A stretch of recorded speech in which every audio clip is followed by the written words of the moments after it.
Good morning, hello, and welcome back, ladies and gentlemen, to round number 2 of the FAB-Racing British Mini Bike Championship, brought to you by Master Mac. You join us down in Dorset on a slightly less sunny day here at Pigeon Raceway. It's myself, Zach Swinney, Riley Davis, alongside me in the commentary box to bring you 22 races today.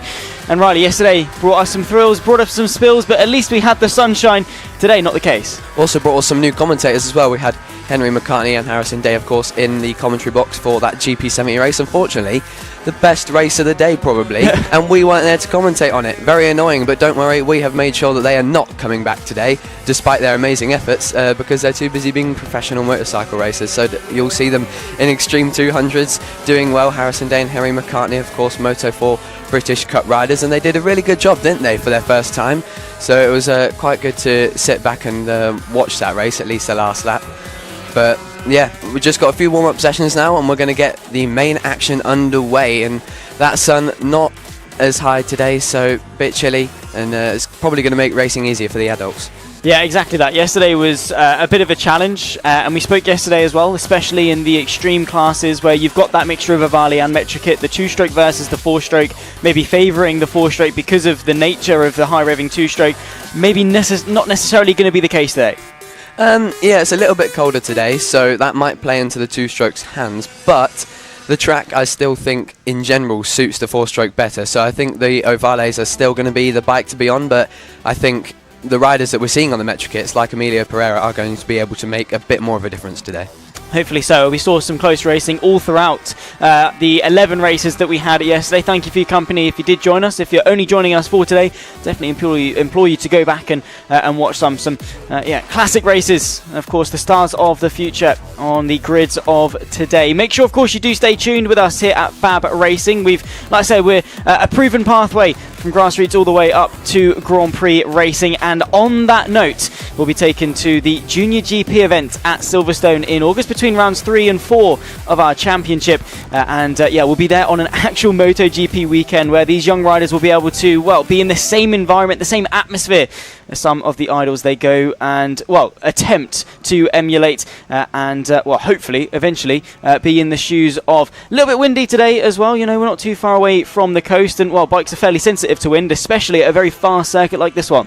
Yeah, 10 years of FAB-Racing coming to Clay Pigeon, that is, and of course plenty of legends in the FAB-Racing paddock that have come through and raced at this track. Of course, World Superbikes and MotoGP on this weekend. There's riders in those categories that have raced here at FAB, and there's a lot of excitement today because we all know that these young talents are going to go through and become as good as the ones we see today.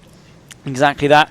Of course, big thank you to all of our sponsors here with us at FAB-Racing. We couldn't, of course, go racing without their support. And, of course, a big shout-out to all of the parents, to all of the marshals, the medical crew, and everyone involved here at FAB-Racing. Again, their efforts go a long, long way. We've got a couple of warm-up sessions before we kick off racing action with the AC40 Pros for our first of 22 races today. Next up out on circuit will be the a combined class of the Metric Mini GP70s, our premier class here at FAB-Racing, as well as the Extreme 200 class, which definitely gave us some pretty decent action over the course of yesterday, with, of course, the guests of Henry McCartney and Harrison Day joining us on that respective race. And in doing so, we had a pretty intense fight for third position. It was Bradley Curtis versus McCartney, Frankie Watson getting involved, Harrison Day getting involved. Meanwhile, Finley Polhill ran away up in front, ultimately suffered a bit of a problem, and it was Sebastian Gazlawski to make the difference, step up, and he's really turned a new leaf here at Clay Pigeon.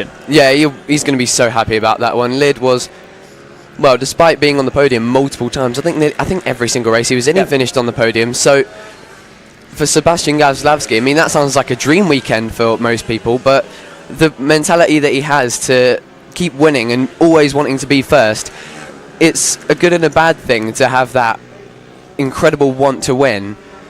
But at the same time, it can really affect you mentally, because if you want to win that bad, it can really put you down when you've got second place.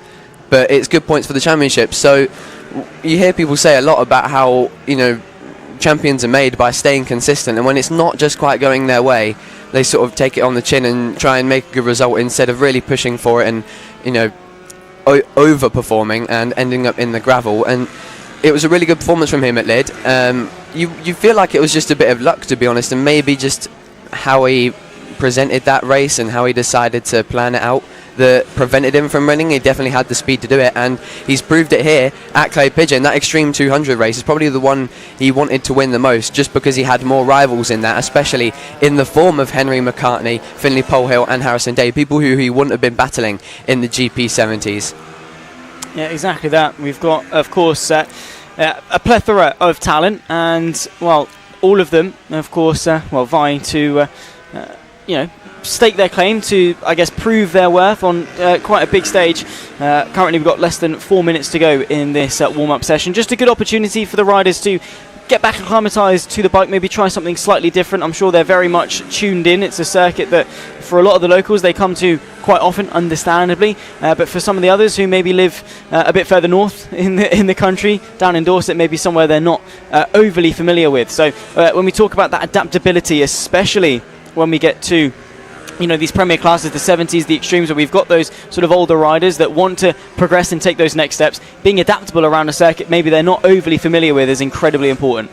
Yeah, a lot of people use the Extreme 200 as sort of a bonus class, and of course, as we were just talking about, Sebastian Gazlowski and Bradley Curtis, so many GP70 riders using it as maybe more track time, because you feel like the GP70 is the one that's more watched, just because it is the top class in terms of the bikes. You feel two-stroke 70s, they're rapid little proper racing machines, and they use Extreme 200 just for a bit more track time to sort of stay in the battle and stay fresh in their minds, and more track time on a bike that you're good with is just, there's nothing you'd rather have, to be honest. A MotoGP rider will bite your arm off for an extra 5 minutes on track before a race. So, but the passion that we're seeing from these GP70 riders going into these Extreme 200 races, they're not here just for the GP70s, and that's what's so amazing. They are going for everything. They want to win everything, and they want to prove that they're capable of that domination, multi-class.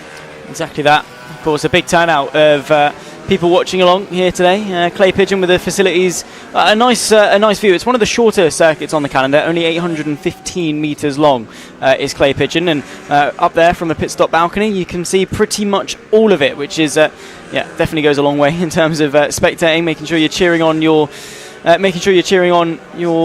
kids and those that you're supporting. Of course, great facilities here at Clay Pigeon, probably in contention maybe for the Motorsport Media Awards later on in the year for one of the best. Of course, the Motorsport Awards at the end of the year. Some good delicacies we can treat ourselves to. Some good facilities, and always good to make a bit of a weekend out of it. And I'm sure everyone around the circuit well fed on what has been a very nice weekend thus far.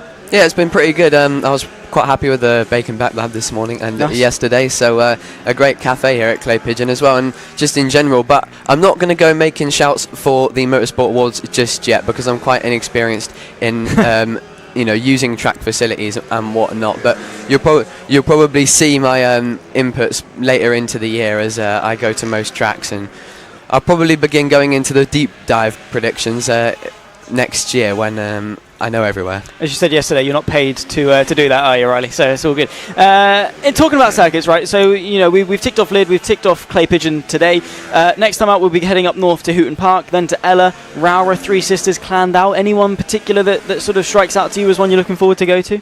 Well, Silverstone, the main one. Of course, yeah. There's so many factors for that. MotoGP, the race is going to be fantastic. There's going to be all sorts of celebrities in the motorbike racing world watching, and it's my birthday weekend, and it's my home round. Yep. So it's going to be absolutely fantastic, and make sure you're there. We're going to say it a billion times today, because honestly we can't even begin to tell you how excited we are, how excited the whole paddock is to get this opportunity, the biggest mini bike event in the UK ever. But in terms of the general championship, I'd probably have to say Three Sisters. I've heard so much good things about that track, and Rowra as well.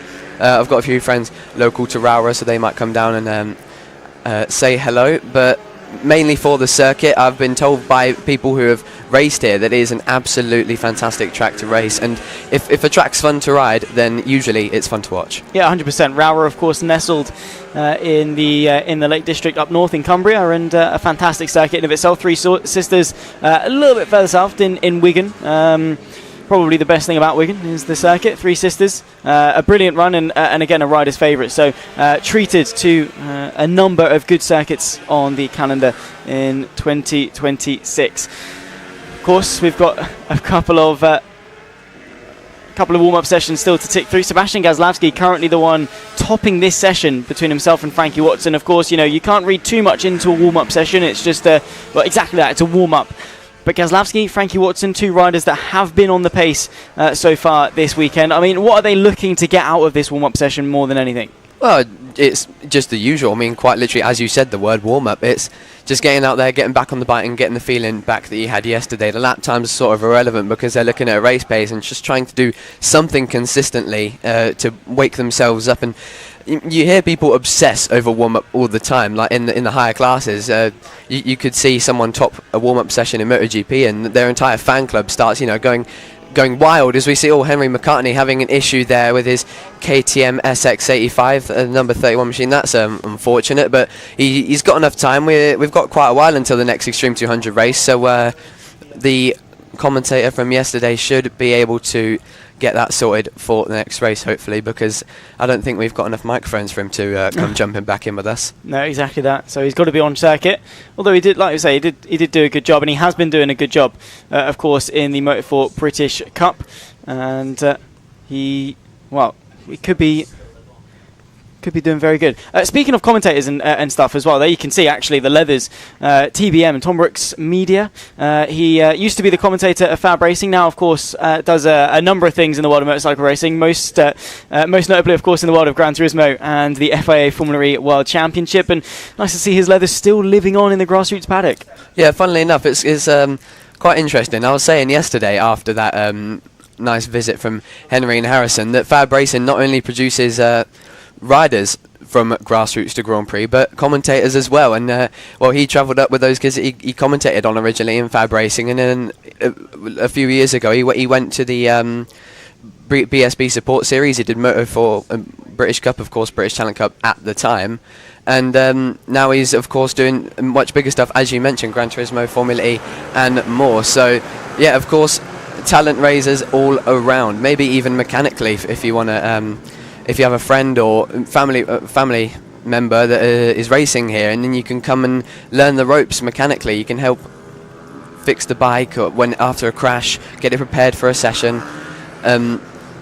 That's the great thing about this paddock. It's all about learning, having fun, and just teaching everyone how to be in a race paddock. Exactly that. Heading out on circuit at the Pit Bike 140s, and to be honest, on that note, I'm sure a couple of the families and stuff around here wouldn't mind an extra hand on the spanners.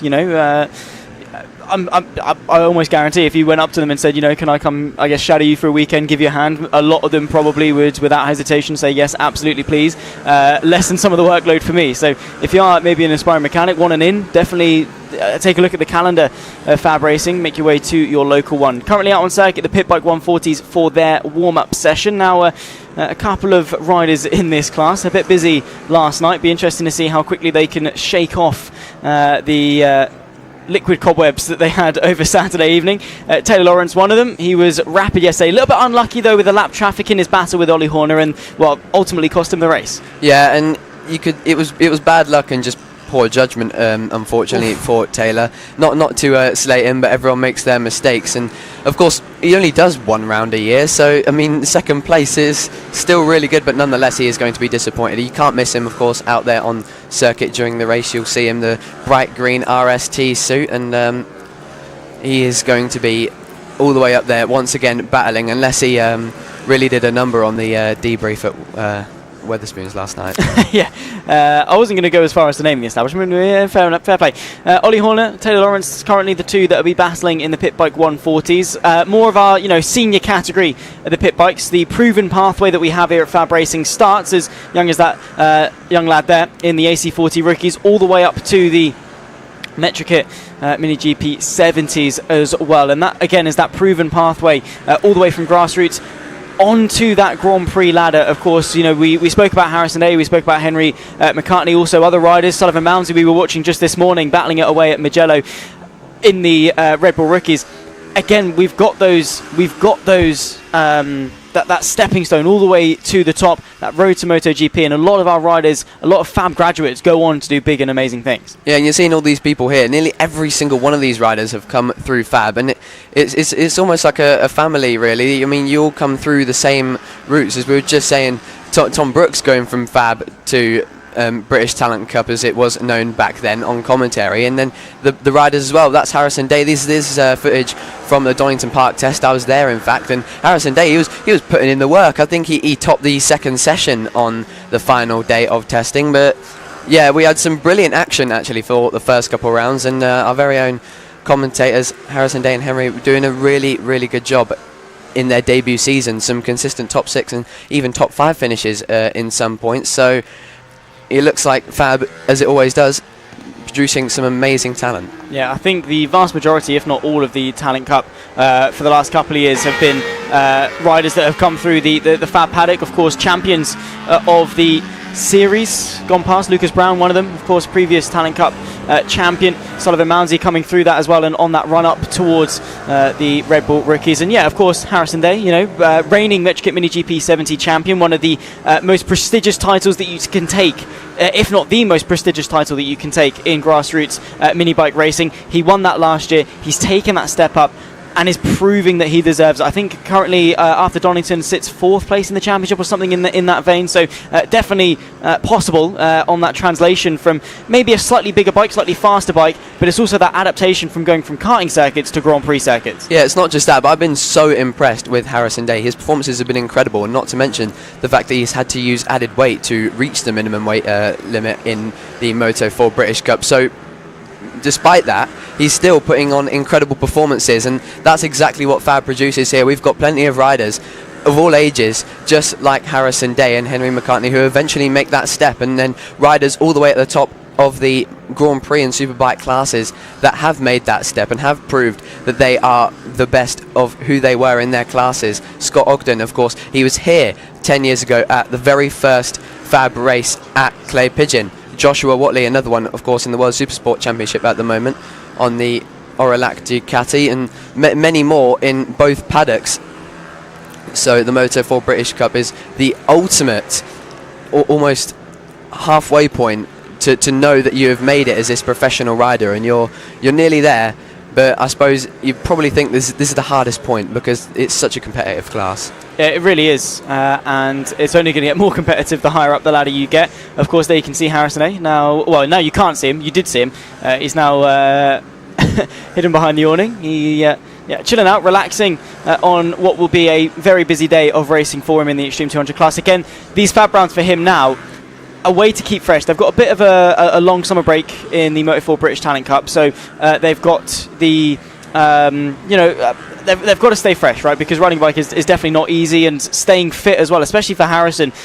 Slightly smaller rider on those bigger bikes, maybe a little bit more physical for him compared to, say, Henry McCartney relative to Harrison Day. So I guess even more important for them to stay fresh over the summer.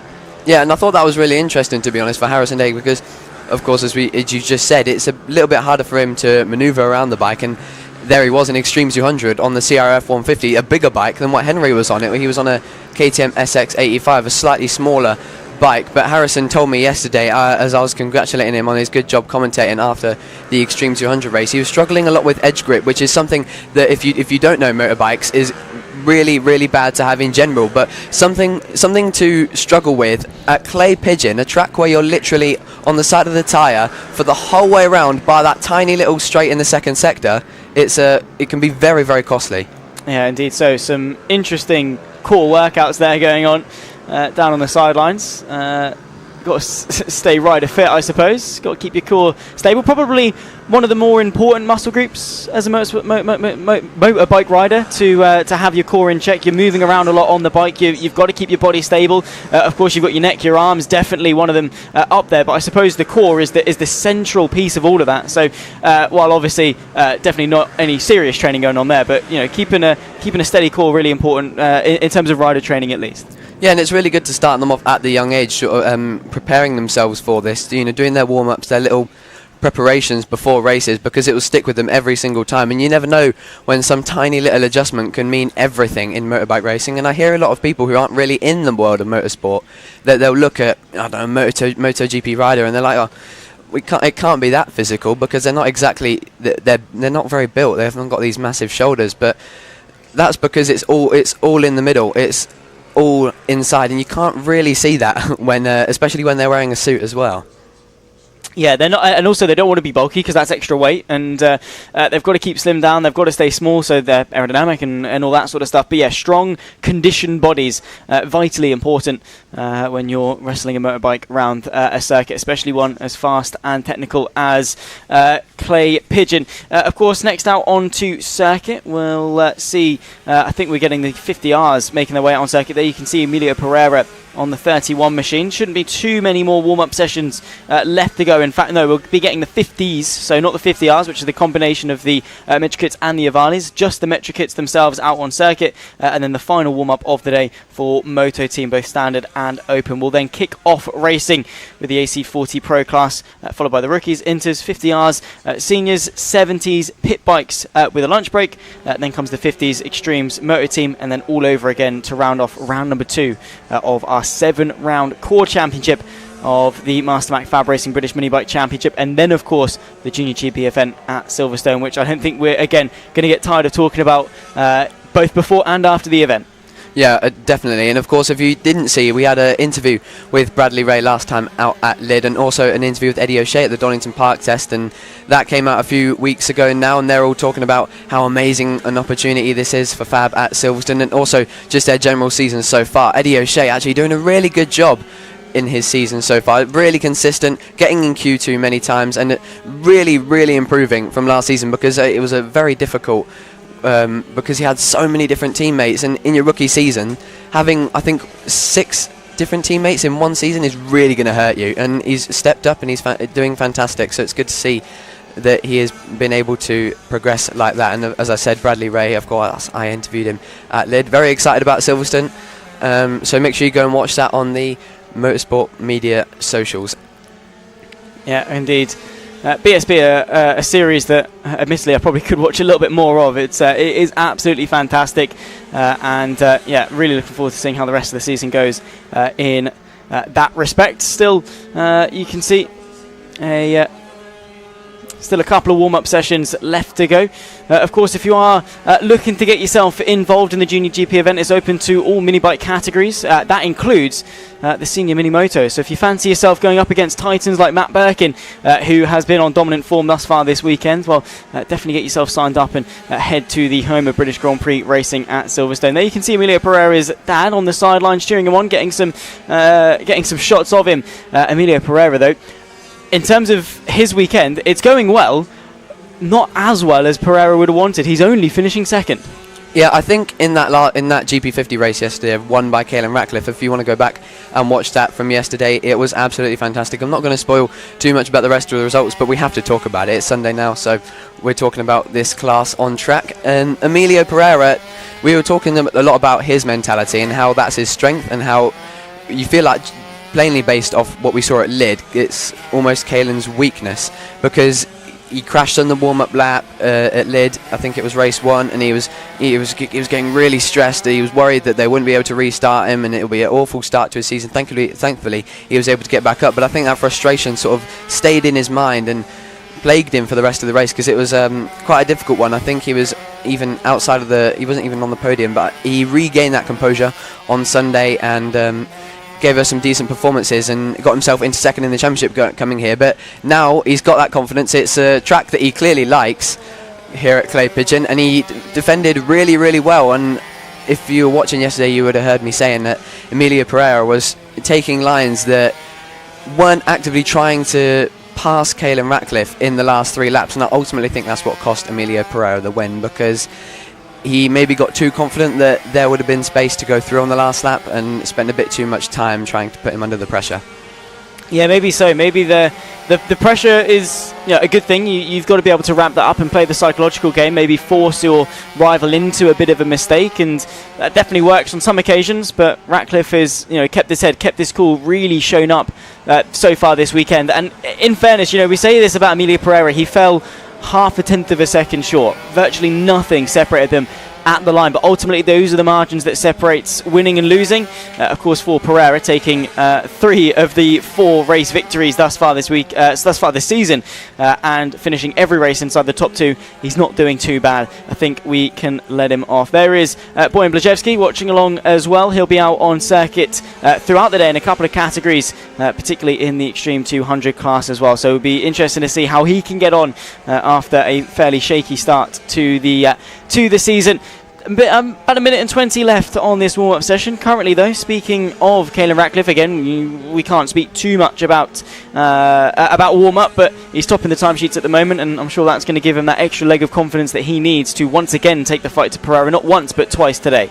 Yeah, and it's also really good to see Josh Perkins in second, and once again, we're going to say that it is warm-up, so we can't go much off it, but regarding lap times, I'm actually really looking forward to the mini GP50 race to gauge the lap times compared to yesterday, to see if the Metro kits do tend to perform better in these cooler conditions. It wasn't overly hot yesterday. It was about 23 degrees, and it maybe climbed about 2 degrees later on into the day, maybe 2-3 o'clock. But maybe the cooler conditions can benefit, because it wasn't very warm at Lid. I would say 18-19 degrees, so quite a vast difference from what we had yesterday, and hopefully for the Metro kits in the GP50R class that can make the difference. But at the moment we're talking about the GP50 class in general, and yeah, good to see Josh Perkins there in second. He'll be hoping to make a better challenge for that top 2 of Caelan Ratcliffe and Emilio Pereira. He'll be disappointed to have not finished on the podium last time out at Lid, despite his ever consistent finishes in the 50 class, but it looks like he's going to be up there. Indeed so. We've spoken about Caelan Ratcliffe, and a pretty interesting stat as well. Has finished so far this season in 4 races, 1st, 2nd, 3rd and 4th. On the note of Josh Perkins, slightly less impressively, but still quite cool, he's finished 3rd, 4th, 5th and 6th at some point over the course of the season as well. So Lid, 4th, 5th and 6th. Kickstarting Clay Pigeon with a P3 is a phenomenal result, and again keeping himself in that conversation. Preston Baker sits just 7 points in front of Josh Perkins, 3rd place in the championship on 57. Emilio Pereira, though, currently has got a 21 point gap after just 4 races, by the way. He's got a 2nd place in his pocket should he need it. Yeah, he set this round up perfectly.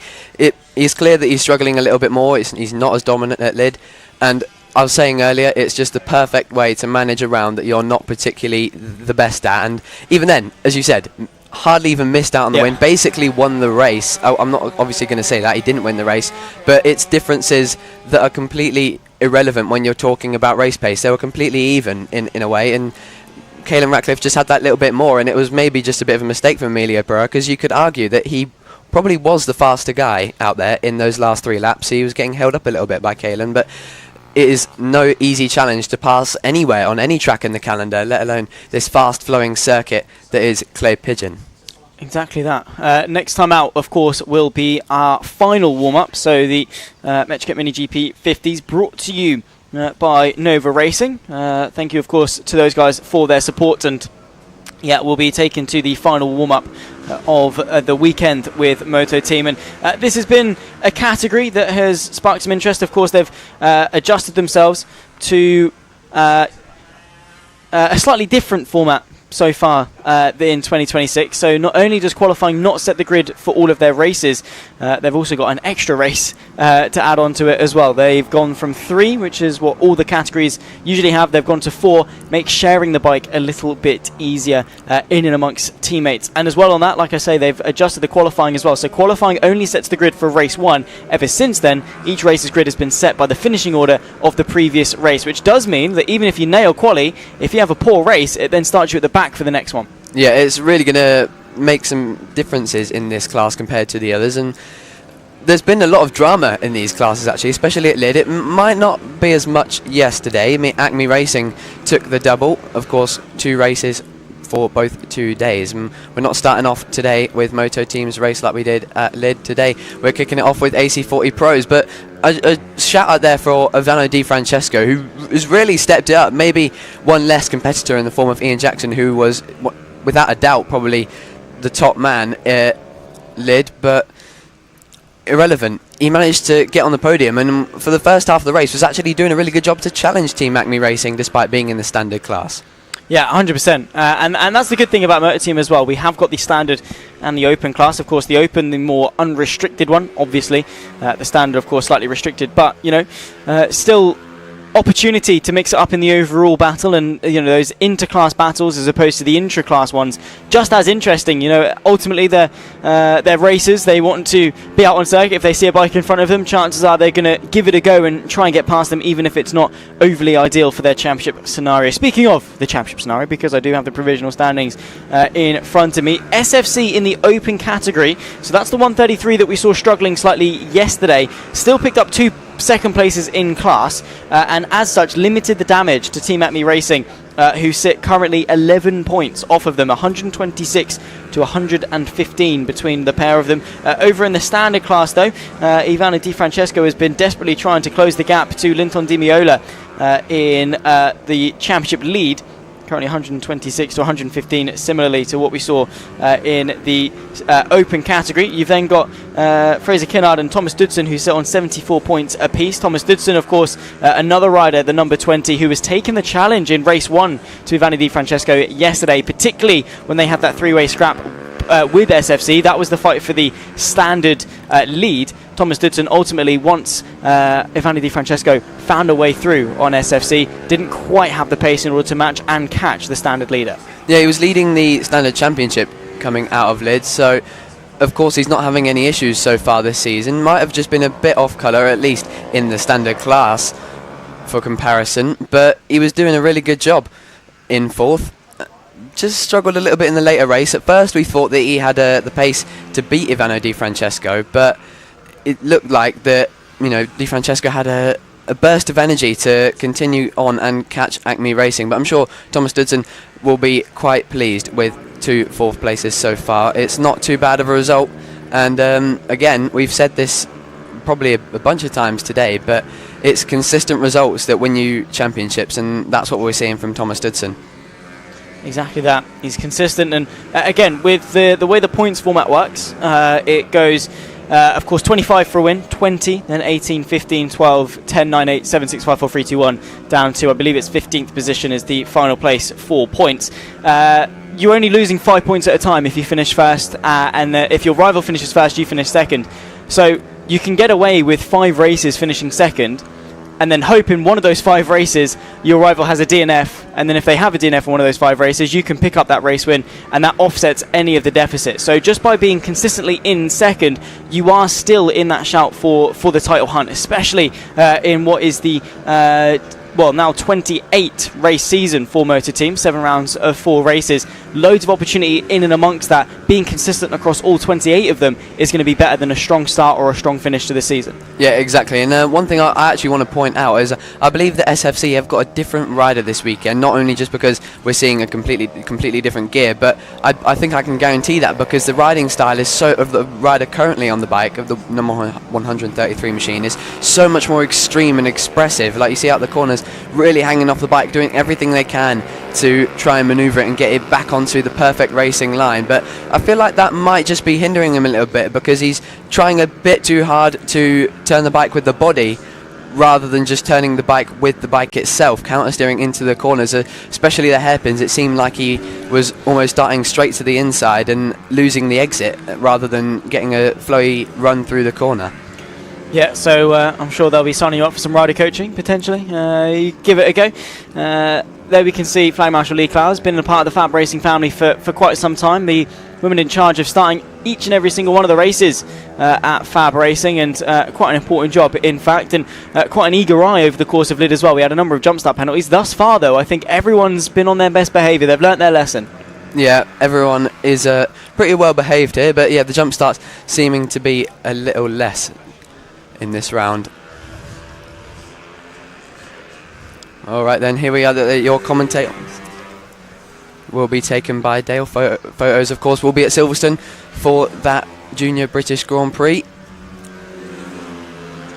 We're also going to do that at Hooton Park. So yeah, if you want your photos from your kids or even just yourself and your mates in the moto team, there is Dale Baldwin, our photographer, who will be giving you everything you need from your weekend at FAB.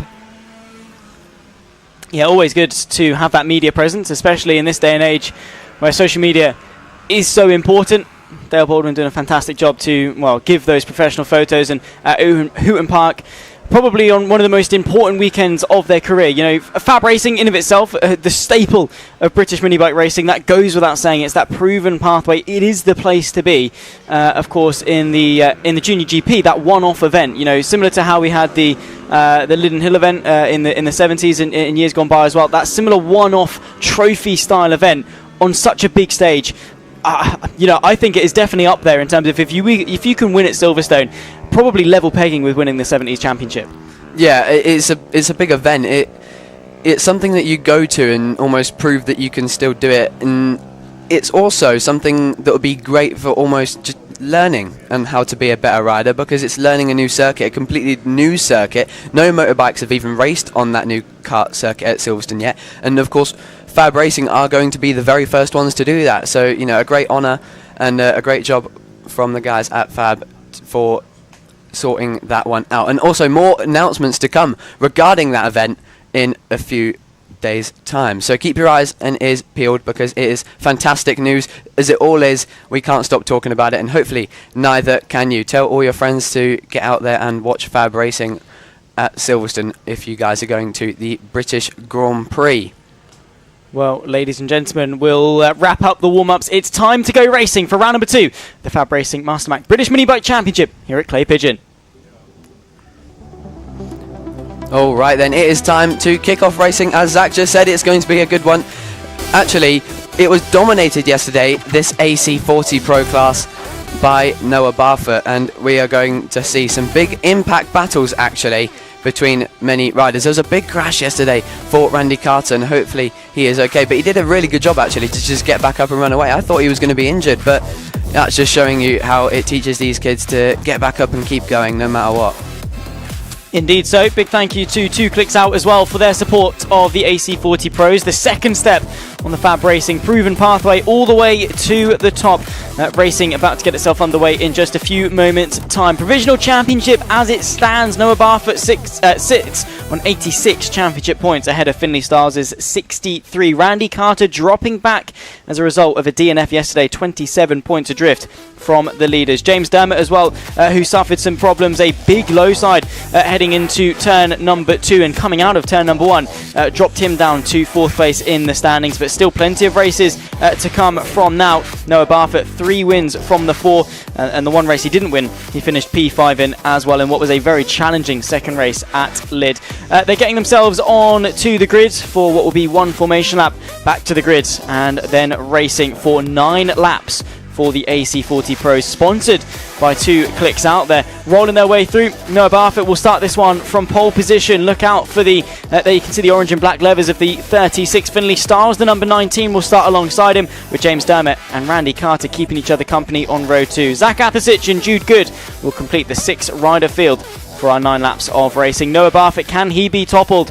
No Fea Velthausen to annoy him at the top end of the field. Noah Barfoot free to, well, technically run away with things, but today is a new day. Maybe Finley Stiles, maybe James Dermott, maybe Randy Carter have found something, that extra level to take the challenge to Noah Barfoot. Yeah, and of course there's no guarantee that the weather is going to be as perfect as yesterday, and if we know one thing so far in that AC40 Pro class is that at Lid we saw maybe a bit of weakness in the wet weather riding for Noah Barfoot. He was incredibly fast, but especially in the wet, being fast is maybe less than half of what you need to do to win a wet race. So if it rains later on in the second race, Noah could run into some issues, but for now I think as long as it stays dry, which for such a short race I think it will, he should be good for this one. But here we go then, we're about to get racing for the very first day of very first race of Sunday. Finley Stiles lines up second, ready to try and pounce and get past Noah Barfoot before turn 1, because that is ultimately important to stop the domination. But here we go then, look at Randy Carter there, ready to go as they all are, and we are off.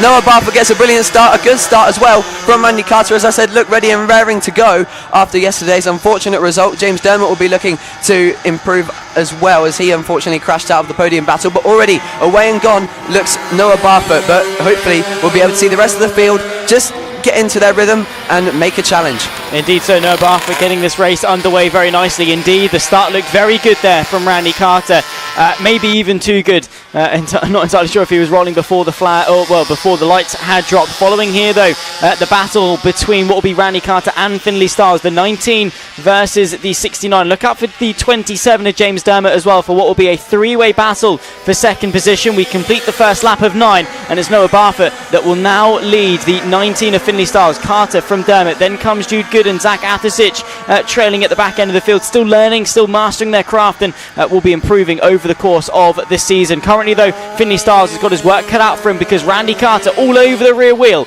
of the number 19. Yeah, that little rivalry that we saw at Lyd now elevating to a podium battle that we saw between them, and this time they need to work out their differences and try and work together to catch Noah Barfoot, but they haven't even made any moves on each other, and Noah Barfoot's already gone, so I think it might just be that pack battle for second place. They haven't got enough time to worry about catching Noah Barfoot at this stage, and James Dermott is not going to make life easy for them, that's for sure, because he's going to be raring to go after yesterday's crash. He will be indeed. Maybe a knock of the confidence slightly. It was a mistake down into turn number 1.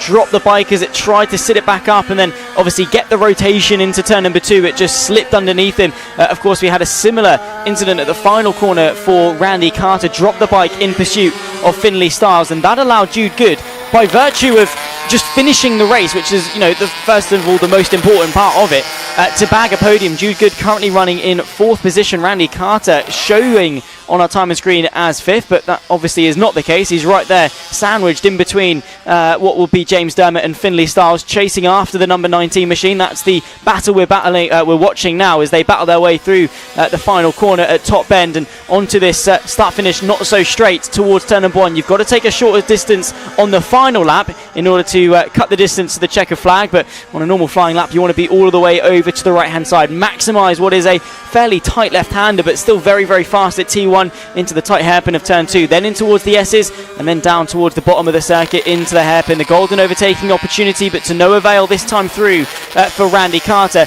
Then it's that run up towards the horseshoe where the exit is all important to finish the lap. Yeah, and also I just want to say there, James Dermott looks like he's learned a little bit more from that crash yesterday. Maybe he had a talk with the guys at his pits, well, his family, and has adjusted his line to be a bit more flowing, because when he was chasing down the podium battle yesterday, he went right to the inside, right to the apex, like you would on a big bike, and try and square off the corner, and he just got a little bit too greedy to close down on the brakes, got too excited to be in that podium battle, and unfortunately went down at this corner. But you could just see there that he was following, maybe even going a bit wider on entry than Finley Styles and Randy Carter to keep that corner speed up. And also keeping the corner speed up on these little bikes also helps your mental consistency, because it helps piece the track together all into one. Exactly that. Vision, a big part of that as well, looking sort of where you want to go. A lot of riders tempted to just look directly over the handlebars, but you can see they're looking into the corner.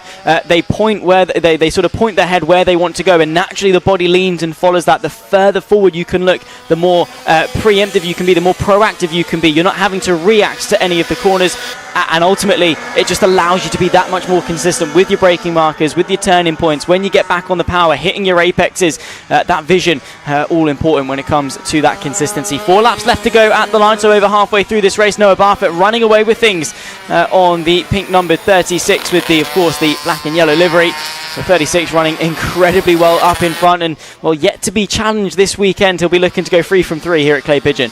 Yeah, had a bit of a challenge from Thea Velthausen last time out at Lyd, but of course the Dutch rider was just a wild card and not here to trouble Noah Barfoot this time round. And I just want to see that podium battle. It's probably starting to ramp up now as the laps start to count down, but nonetheless another fantastic race from Noah Barfoot so far, as long as he just stays on the bike and doesn't make that mistake like he did in the wet. Just has to keep it consistent. I'd probably say a lot easier of a track to stay consistent at than Lyd, because it's such hard braking, especially the layout that they were using to brake really hard into that almost 180 degree hairpin and then flick it back round to ultimately the same corner but facing the other way. And that's where Noah Barfoot crashed, in fact, the run out of there and then into that penultimate corner, the 3 hardest braking points on the whole track. But now Clay Pigeon proving that Noah Barfoot's strength seems to be in the more flowy and easier braking sections. Exactly that. We compared the circuit to Thruxton, to sort of Castle Combe, one of those fast and flowy circuits with not many braking zones, but technical ones when they do arrive. You're on full throttle for quite a lot of time around Clay Pigeon. It is fast and equally fairly technical at some points. It's more the combined G braking, leaning to the left while then almost immediately having to sit the bike up and get on the anchors for T2, then through the S's, then really the only heavy braking zone coming into the hairpin. You can see hard on the anchors there for the what will be the 69 of Randy Carter, trying to chase after the number 19 right now though, and it has been the status quo for the entire race thus far. Not quite got enough to go all the way at the moment. He's closing the gap, he's maintaining the gap, but not close enough to actually launch an offensive manoeuvre for second.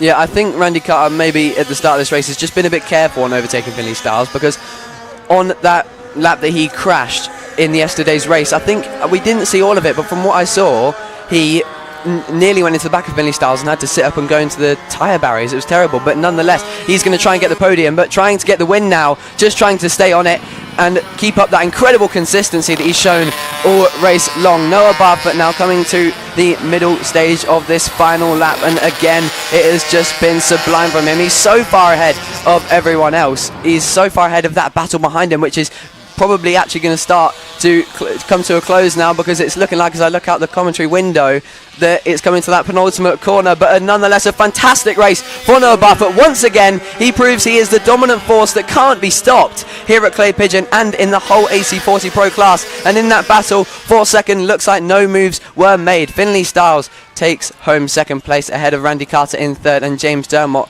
in fourth. He'll be unfortunately upset to not get on the podium, but it's better than a no-point score, as we said earlier, about consistent championship battles. And now he's got that full race data, so to speak, experience.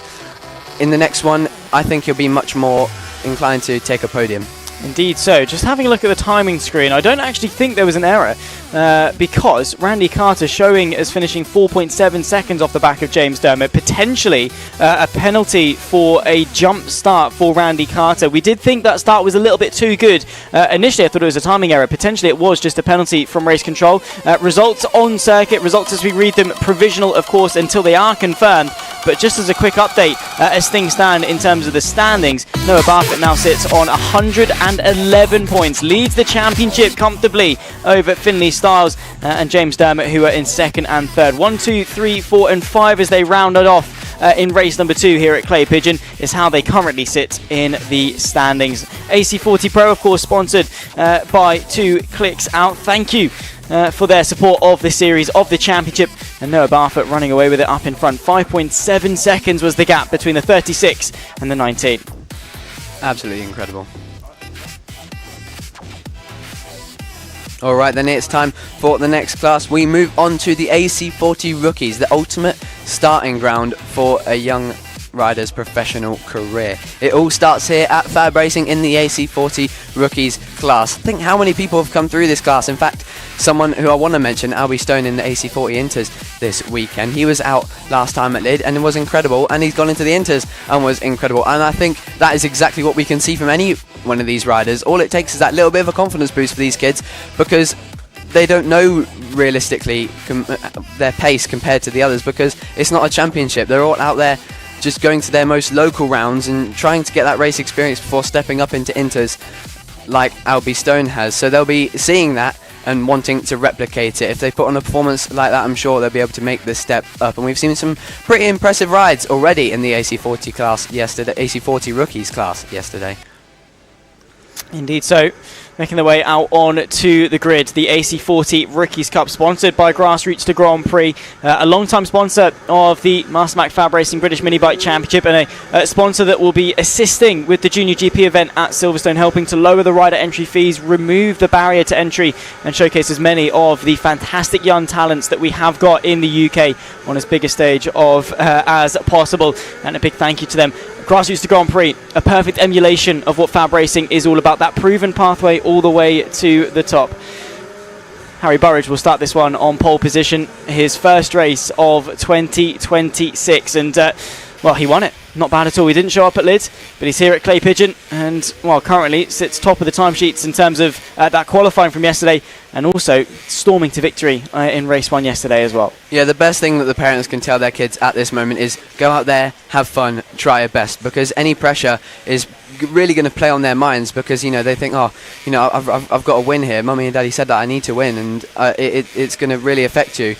And of course, they learn to deal with that pressure as they grow up and go to different classes. But at the moment, it's all about making sure that they enjoy their racing and want to pursue it.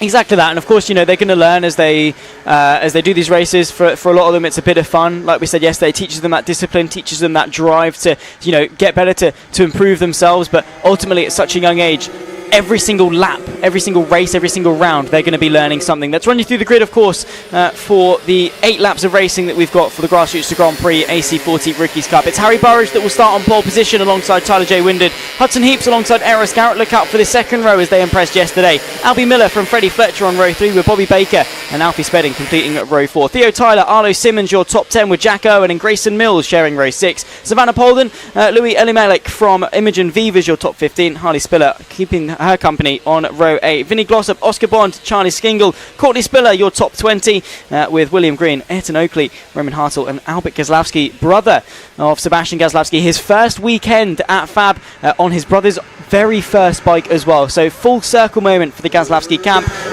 Theodore Ford and Bradley Bannister, the 26th and final rider to take to the start of this 8-lap showdown. Harry Burridge, can he be challenged over the next 8 laps? Well, we're going to see. Watch out for Hudson Heaps on that second row, because we were saying about having fun in this class, and I don't think up until he crashed, no one was having as much fun as Hudson Heaps. He was on fire. Watch him off the line. But at the moment, we're going to watch the front row, because Harry Burridge and Tyler J. Windard are ready to rock, and it's all about being side by side into that second corner, that really tight right-hander.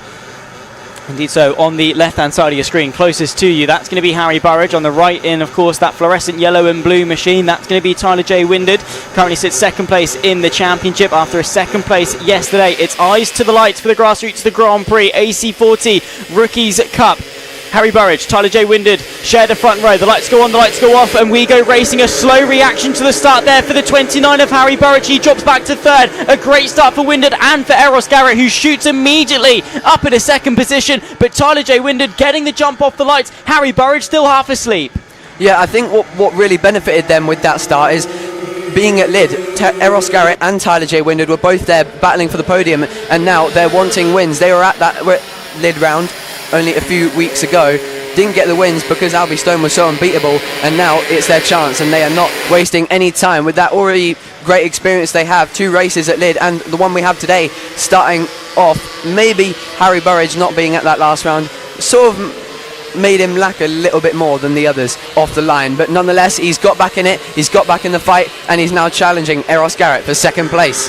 He is indeed. There you can see the number 8 being immediately chased after by the 84 in the slipstream. Slightly defensive goes the number 8. Carried a bit too much speed through turn number 1. That's going to force the issue. Here comes Harry Burridge trying to get back involved. Has to sit the bike up on the exit of turn number 2. Now through the S's and that run towards the first hairpin. You can see chasing after them as well the 66 of Freddie Fletcher getting involved side by side in the fight for the lead. Here comes the 84 of Eros Garrett straight to the outside of the hairpin. Will shoot his way the long way round. Wow. He's got the agility. What a move that was. Harry Burridge wants a slice of the pie as well. He goes through, and oh my goodness me, Tyler J. Windard in the span of one corner went defensive through the hairpin. As a result, lost 2 places. Harry Burridge through to second, Eros Garrett through to the lead. That was an incredible move from Eros Garrett. I mean, we were just saying how hungry he would be for this after racing at Lid, and there it was. He went right around the outside, right with the long way round of Tyler J. Windard, and it really surprised Tyler. He sat up on the inside. He was like, what are you doing there? And through went Eros Garrett, and then that allowed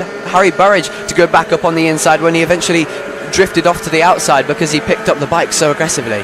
Well, now Harry Burridge is going to be hungry to get his way back into the lead of this race. Fights throughout the field as well. Tyler J. Windard, after a very strong start, now falling into the clutches of the likes of Albie Miller, Freddie Fletcher and Hudson Heaps, who showed some good pace over yesterday as well. ultimately finishing P12, but giving us a fantastic battle in the fight for the top 10. Currently sits as well what will be 8th in the championship with 3 top 10s to his name. Eros Garrett, though, with so far 3 podiums and 4 top 5s to his name, would like to add a race victory to that tally, but being chased after still by Harry Burridge, who's not showcasing the same dominating form of yesterday. Also, Tyler J. Winded picking up the pace slightly as well. Not overly great through T1 and T2. He drops back slightly, and that gives the reprieve that the top 2 need to be free to fight up in front. Eros Garrett, though, the one with the consistency. Freddie Fletcher, the one with the raw pace. Fastest lap that last time through. Yeah, he was a bit able to be at the front of that group and not get disturbed by anyone. Eros Garrett probably just trying to maintain that lead at the moment, and, well, maybe backing up the rest of the field. And, a big moment there, in fact, for Harry Burridge. He took a very aggressive line there, straight through the apex, and he carried so much speed through there, and the bike really started to chatter, and he's done well to stay on it. But now it's in fact gotten that good of an exit that he's able to set it up on the last corner, trying to get in the slipstream of Eros Garrett now. 4 laps to go, and trying to make the move that Tyler J. Winded wasn't able to do a lap ago. Probably just got a bit too greedy and was a bit deep into that corner, was Tyler on the previous lap, and that's why he's dropped back from these 2. But nonetheless, Harry Burridge looking to make a repeat of yesterday. He's got into his rhythm and is desperate for another win. Bit of lap traffic to contend with as well. That is the sort of the nature of the AC40 Rookies Cup. You've got some riders that are a little bit more established, a little bit more experienced, and then some that are taken to the circuit for their very first time, getting caught up a little bit. They'll split the traffic there and choosing the low side. Did Harry Burridge, going the long way round though. Eros Garrett making the right call to dart his way through the traffic, and that is such an important skill at such a young age. It's now given him a huge gap that he can play with 3 to go at the line. He was definitely watching that race with Ollie Horner in it in the Pit Bike 140 class yesterday. If you saw that, perfectly executed way of dealing with that traffic, and Eros Garrett made a perfect replication of that one. Of course, Pit Bike 140 is on later. You'll see the action between Taylor Lawrence and Ollie Horner coming back to you later on. But right now we're still with the AC40 Rookies, and it looks like Harry Burridge is already getting back involved in the fight. He is hungry for this. He's really gained some pace in this second half of the race, and he nearly goes into the back of Eros Garrett there. Both of them, you can see that differing line that Eros Garrett uses compared to Harry Burridge. Harry goes darting for the inside and tries to ride along the curb almost all the way around the corner, because he's on the inside then on the exit, and that puts him in a perfect place to get a brilliant run through the next fast left-hander. But more lap traffic to contend with, and around the outside goes Harry Burridge for a fantastic move. Eros Garrett got held up a little bit there by that rider, not too sure who the number 3 rider, and through went Harry Burridge, showing us that it's not just Eros Garrett in this class that has got it done when it comes to learning how to pass lapped riders. Absolutely fantastic, and this time you'd say he's got a bigger lead than Eros had. Indeed so. It's going to be tough for Eros Garrett now to reclose that gap. His sort of saving grace was the fact that Harry Burridge was napping off the start, and as such lost that track position, but Burridge now back into his stead with a lap and a half still to go at Clay Pigeon, bouncing the bike through though. Bit bumpy on the apex of the horseshoe there for the 29. Eros Garrett, has he got enough in him to chase after his rival Harry Burridge? Well, he's come into the championship. He's come here at Clay Pigeon. He pulled it. He won race 1. It was a bit of a shaky start to race 2, but with 1 lap left to go, we'll now look to see if he can seal the deal for victory.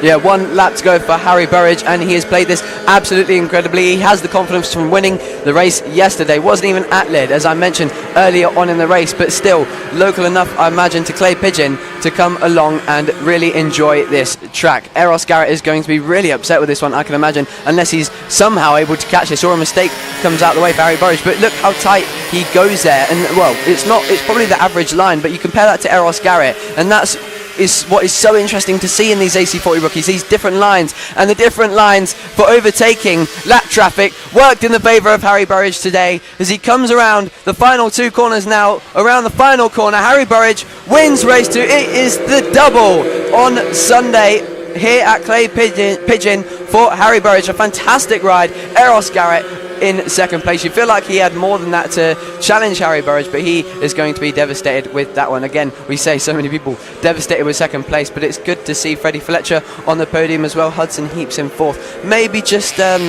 being a bit more careful on this one as to not crash, but nonetheless, 4th place, a great result, and a shame to see the pole man Tyler J. Winded all the way back in 5th, maybe having an issue in that race.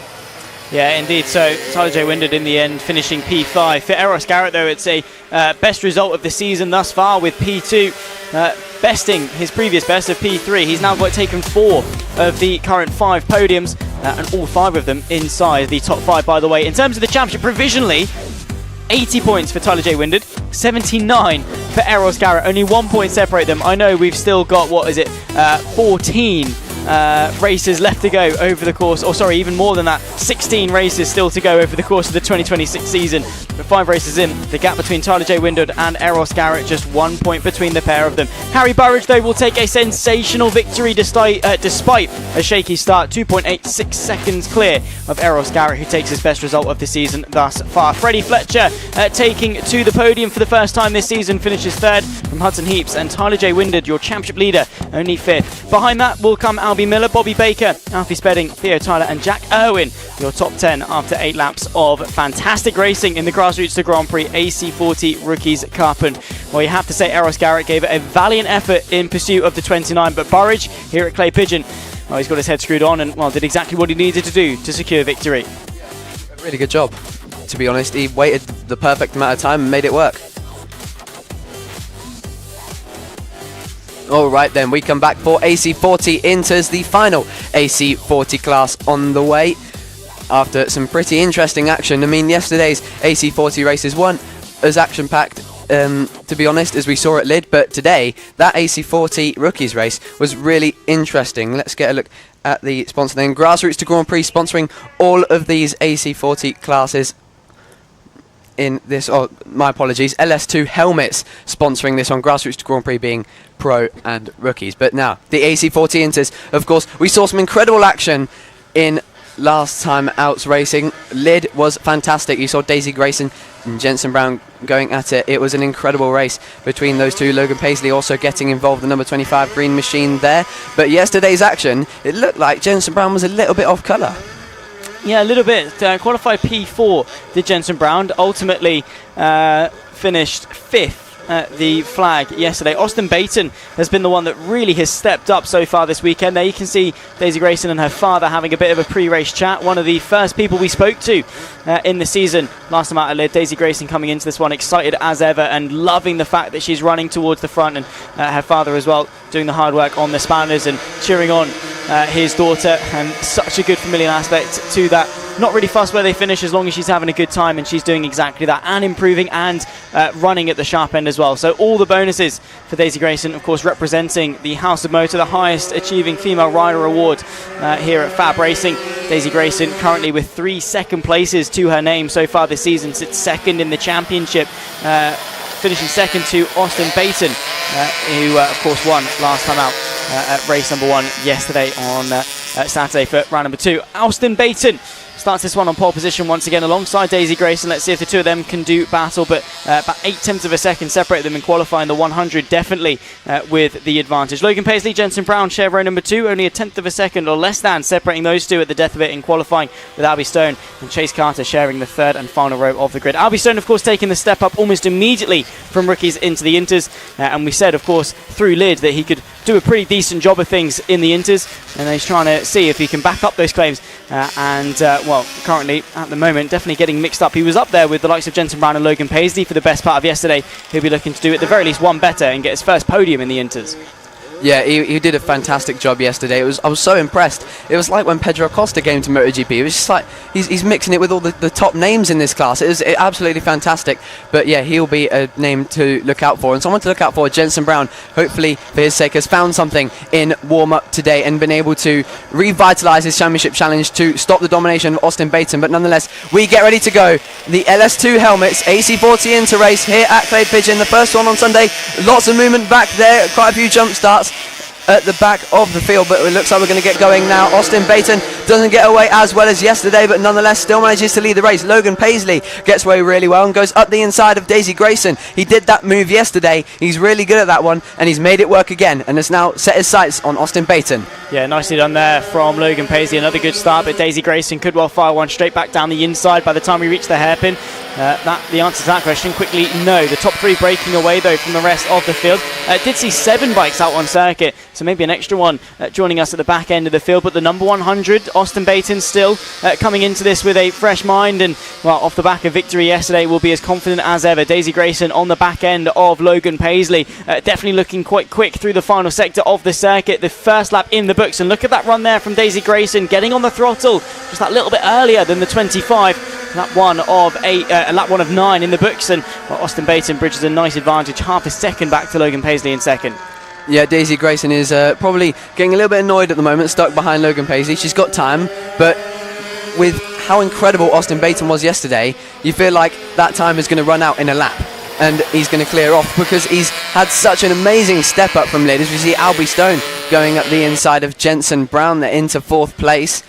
You feel like Austin has found a whole new level, as we were saying yesterday here at Clay Pigeon Lid. He was hanging around 5th place, and we're just getting information there that it's Lawson Dorrington out there, who was also in the rookies class at Lid with Albie Stone. So it's good to see him out there on the grid, as well as the LS2 AC40 Interfield continues to grow. Of course, if you want to get your kids out there and start their racing careers, start them off in the AC40 rookies, and you could see them already racing with these guys in Inters as early as their 2nd round.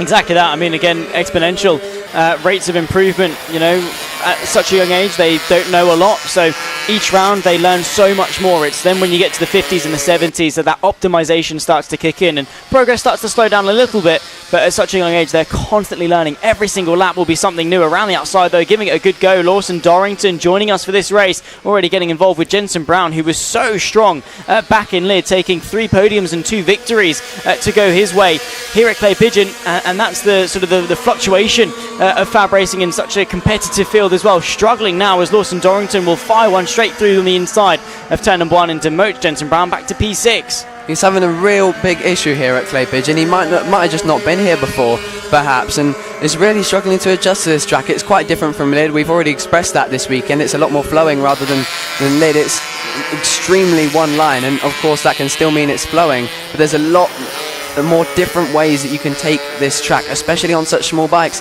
And it seems to me like maybe Jensen Brown just hasn't quite figured that out yet, but that's exactly why they're here, to learn and regroup. I'm sure he'll take another look at what happened this weekend and maybe even recover for the next race today, but I'm sure he'll be back up at the front next time at Hooton Park, because Austin Baton is on a roll and I don't think he's going to stop. But I tell you what, on a roll now, Daisy Grayson into the 45s, only rider in the 45s with the fastest lap of a 45.9, so she is now ready and raring to go and looking to pass Logan Paisley and start chasing down Austin Baton in the lead. Yeah, really good stuff here from Daisy Grayson. Fastest lap of the race last time through by a good couple of tenths of a second, but like you can see, seeing the rear end of the 25 of Logan Paisley.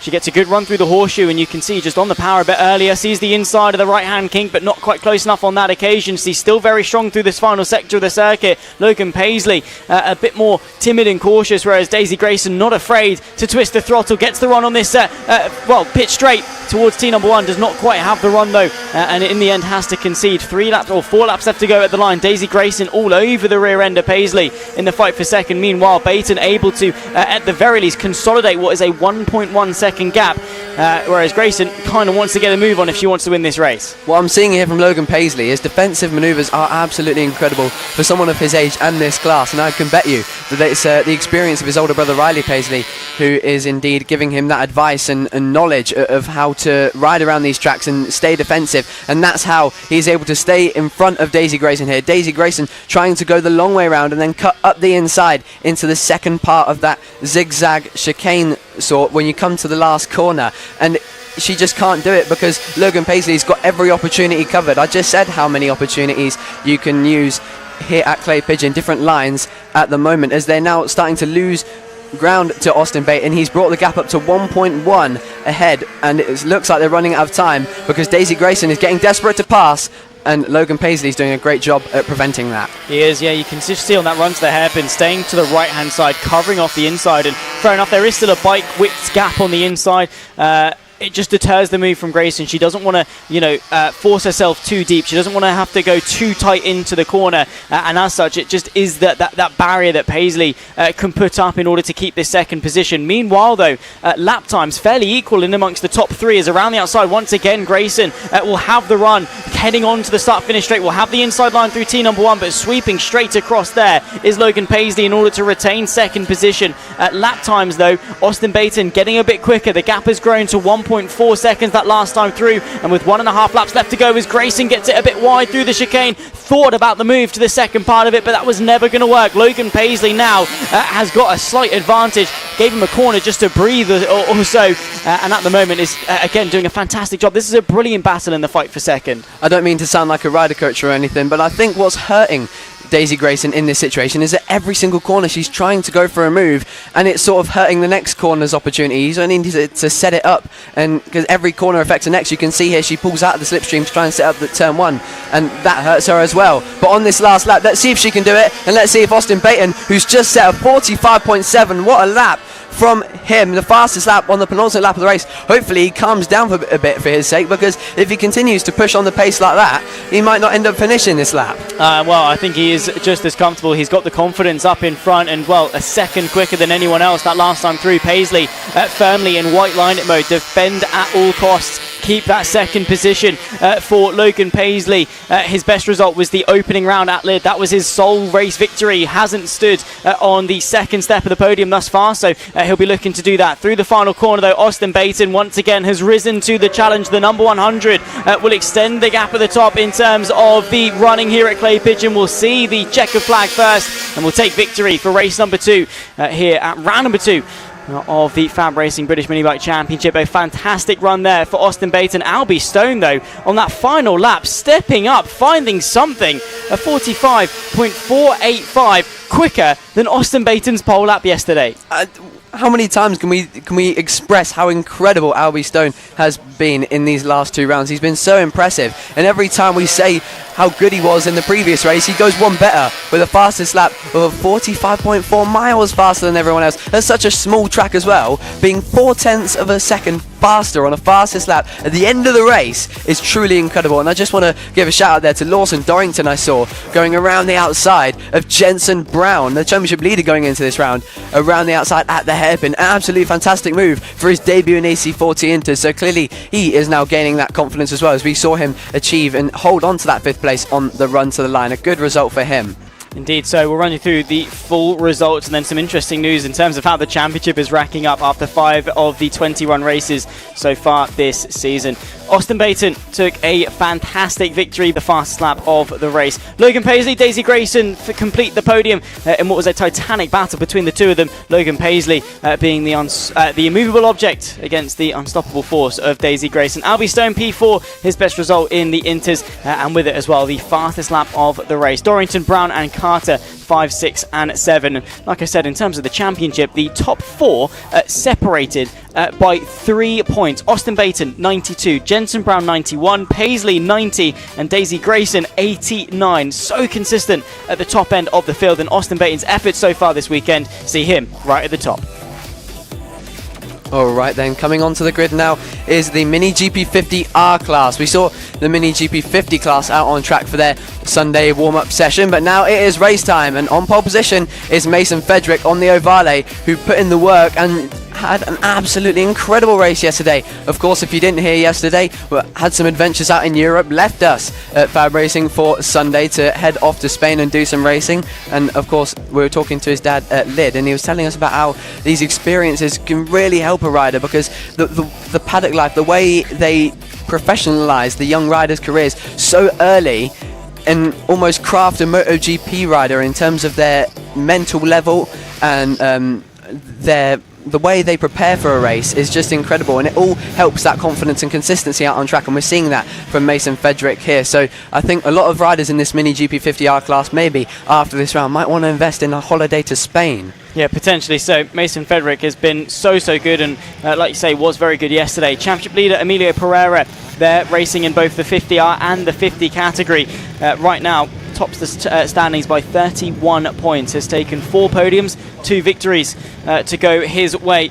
Second place at round number 1 back at Lid. Third place yesterday, dropping back behind a couple of riders. And ultimately not where he wanted to be. Jensen Ansell was the rider that stepped up on the 22 machine. Jensen Ansell starting this race from P7, definitely looking very, very strong indeed. Not the best of qualifyings, but definitely has got the race ability. Mason Frederick starts this on pole position alongside championship leader Emilio Pereira. Josh Perkins and Cody Brennan will complete row number 2 with Tommy Williams alongside Preston Baker. Jensen Ansell and Joey Athasich on row 4 with Bo Morris and Jensen Cedras. Of course, the first currently looking pretty decent in the championship, just outside of the top 10 is the number 2. Nelly Nuth alongside Riley Robinson on row 6. Then comes Danny Longhurst and Reed Saxby, JJ Manchester, Jasper Neil White from Daniel Tanton, Oliver Wilson, Emerson Oakley and Claudia Dudman the top 20, and rounding off our 20 rider field. Lots of Jensens in this field. One of them, Jensen Knowles, who's not with us this weekend, took the first victory all the way back at Lid, took the fight to Emilio Pereira, who right now sits comfortably, like I say, at the top of the standings. Can he tip Mason Frederick today, though, or has the number 5 got a bit too much for El Toro to overcome?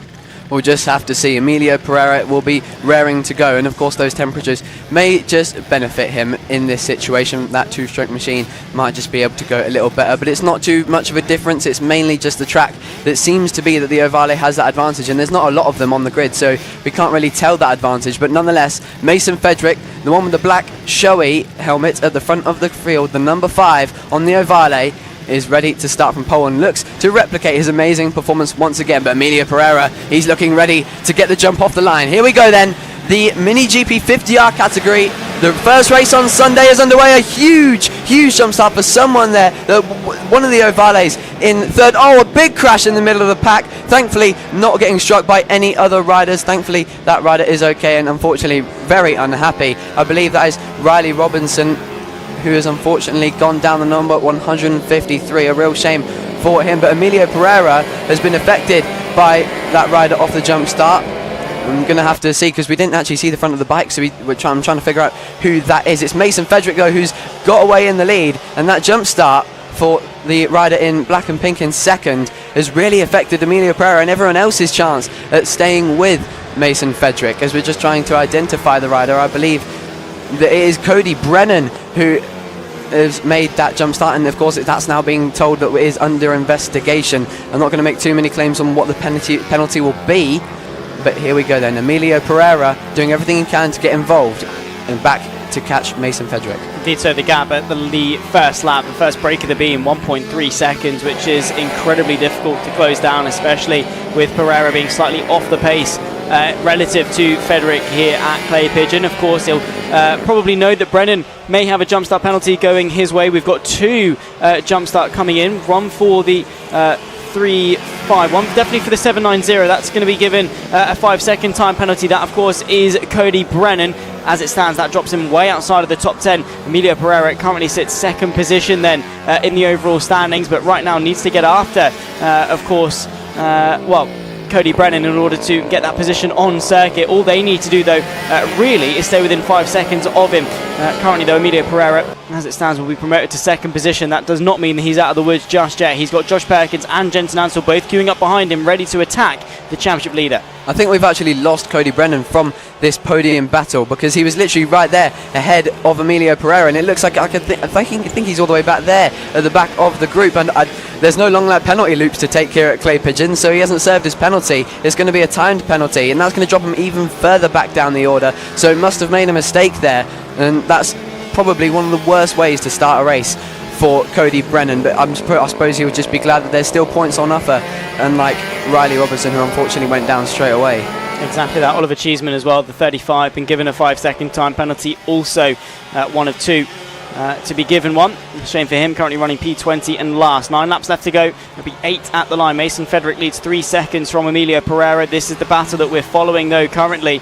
Also the 93 of Preston Baker on the rear end. He's fighting away with the likes of Joey Athasich and trying to get involved as well with that battle in front. He's fighting, in fact, Preston Baker with Cody Brennan, who is running 6th place on the road. Preston Baker not going to be 100% certain that this 790 has got a penalty. that's not going to be confirmed until he gets back into the pit lane, but we can see it on the timing screens. The 790 is there, is on the road, but right now needs to ride as quickly as possible to minimise the damage. Points go all the way back to 15th. Currently, after the penalty gets applied, he's running 10th.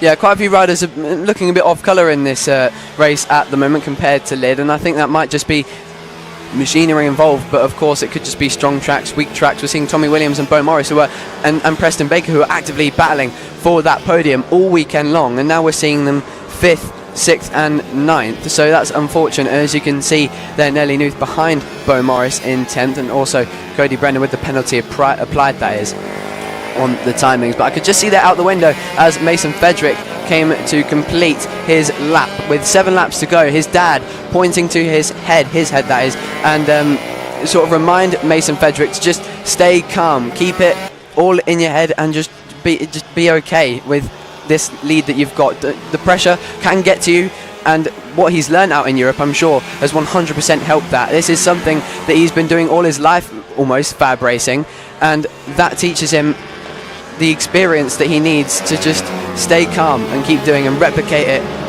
the performance from yesterday.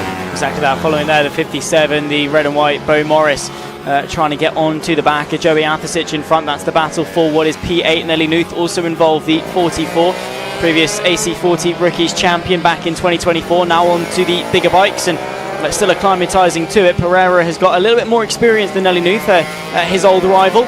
Nelly Nuth, a star of the FAB Racing paddock, multiple-time House of Moto highest achieving female rider award winner, and right now taking those steps up on this bigger, the geared bikes in the form of the Metrokit 50, and right now on the back of Bo Morris. There is our race leader though, the number 5 of Mason Fedrick, who once again has set the fastest lap of the race. Emilio Pereira doing his best to minimise the damage now in second and to claw away some time from Josh Perkins and Jensen Ansel to some success for the 31, but not quite able to match the pace that Mason Fedrick is hammering down. 38.915 to 39.138. We'll see the gap across the line. Still 4 to go. Still opportunities if Pereira can find some find some lap time, especially now with the gap to lap traffic closing down. Fedrick might get held up ever so slightly over the course of this lap. Pereira needs to be as efficient as possible clearing through the lap riders. Yeah, he needs to be really careful here, but I'll give it to Pereira. He's really doing well in this race. 1.5 is the gap to Mason Fedrick with 4 laps to go. As you can see, Mason Fedrick there making his way through on that lap traffic. That might make it a bit difficult for Emilio Pereira to keep that gap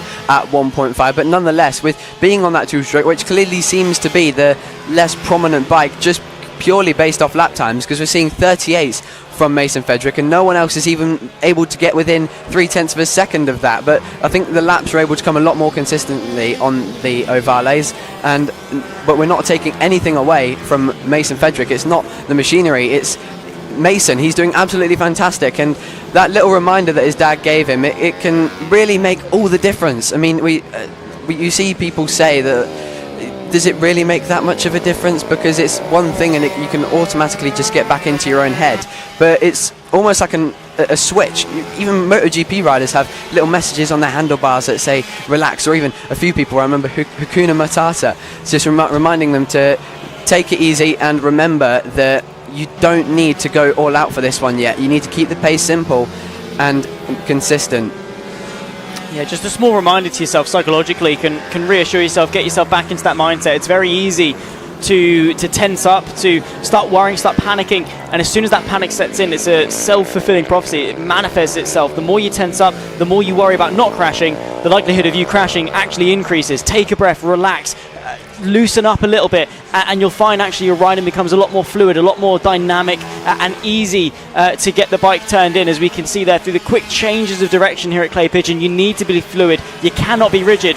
Final lap of the race, a masterclass from Mason Fedrick. His time away in Europe definitely giving him some benefits here. 1 lap left to go in order to seal victory. Fastest lap of the race last time through, a 38.752 class of the field.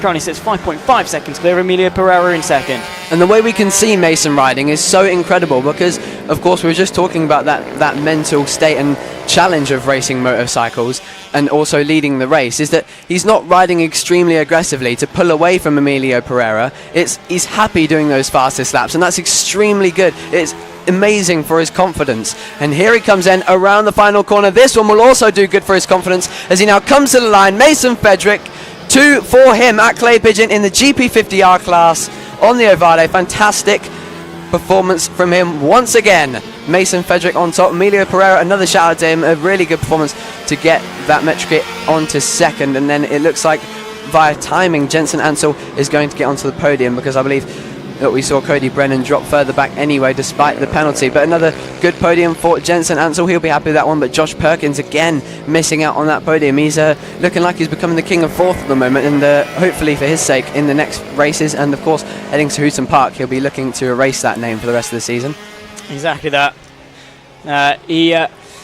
Emilio Pereira finishing second in that one as well, 6.7 seconds off the back of Mason Frederick. Not at all what Emilio Pereira would have wanted in the slightest, but still another podium to add to the tally, still managing the gap at the top of the standings. Also, it was a very good run there for Emilio Pereira, and that consistency is what's going to help him win this championship. He cannot get in his own head, but Mason Frederick smiling as always. 6.707, the winning margin across the line. Emilio Pereira, Jensen Ansel, Josh Perkins and Tommy Williams, your top 5, with Preston Baker. Cody Brennan with the 5-second penalty, still finishing inside the top 7. Remarkable from the 790. Joey Athisic, Nelly Nuth inside the top 10 from Bo Morris, completing said top 10.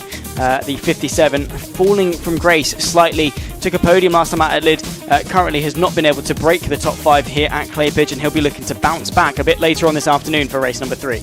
Yeah, a small shout out there to Nelly Nuth. You probably already know that name, but starting to get onto the bigger bikes now, and a 9th place, a really good step up from yesterday where she was getting involved as part of the lap traffic. But yeah, a good result to improve as we now head on to the next class up. We've got Senior Mini Moto coming your way.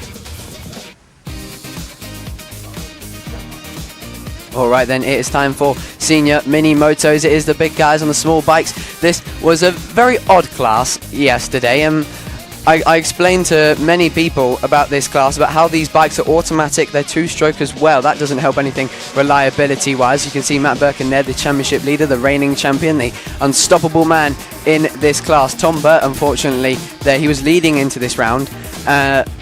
His debut in lid was absolutely fantastic, but chains going off here, there and everywhere, and that's just what happens. I explained this at Clay Pigeon. It's such more of a flowing track, and on these tiny little bikes you're flat on the throttle for almost the entire circuit. There's very few moments where you let go of the throttle, but those moments, they're very choppy. You or shut the throttle off completely and go straight back on it, because it's so much harder for these bigger riders with their bigger hands and strength to give tiny little inputs like we see from the kids in the AC40 classes.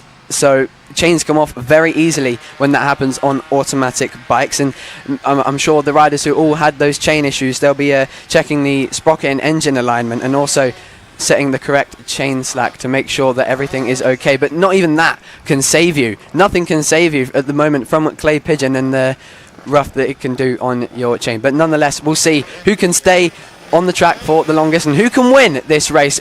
Of course, the favourite being Matt Birkin, but he can easily be stopped by any one of his rivals going into this one. Can indeed. It'll be eyes to lights. Matt Birkin, Harvey Jeremy share the front row of the grid. Tom Burt and Andy Whedon behind that as well. The lights will come on, they'll go off. We've got 9 laps of racing in Senior Mini Motos. Matt Birkin looking to do his 4th consecutive victory. We go racing once again. A good start, an even start in fact between the front row. Harvey Jeremy through on the championship leader towards turn number 2. Gets the jump, does the 45. Matt Birkin settles into second. Bit of a tap to the rear wheel there from the number 1 machine in towards the S's for the first time. Closing them down as well comes the 68 and the 70 of Burt and Whedon towards the hairpin for the first time. Matt Birkin will look to fire one down the inside, but that gets covered off by Harvey Jeremy. Now towards the horseshoe for the opening time, where you've got to keep that minimum speed up. The 45 has got the advantage thus far, side by side in the fight for third as well, as Andy Whedon will nip his way underneath and through to third. Matt Birkin will take the lead of the race.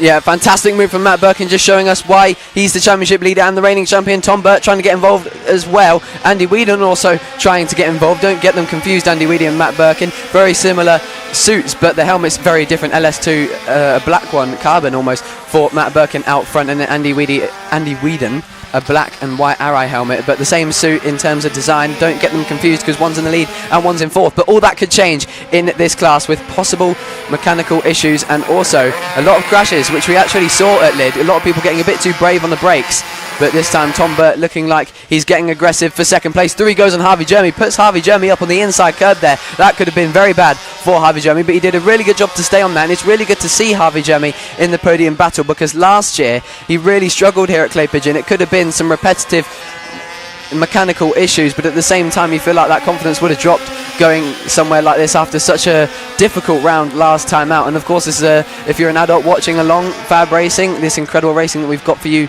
on this Sunday, you can get yourself out there at the next round at Hooton Park in the senior mini moto class. Make sure you're there for the next one, either watching or racing, or as we said, on the spanners for someone, because if Clay Pigeon's anything to go by and Hooton Park could offer the same issue, then I think a lot of people are going to need spare chains. Yeah, absolutely. Some of them as well. They're the mechanics on the fly. They're their own roadside recovery assistants, guys, because we saw Matt Birkin, his chain come off in race 1.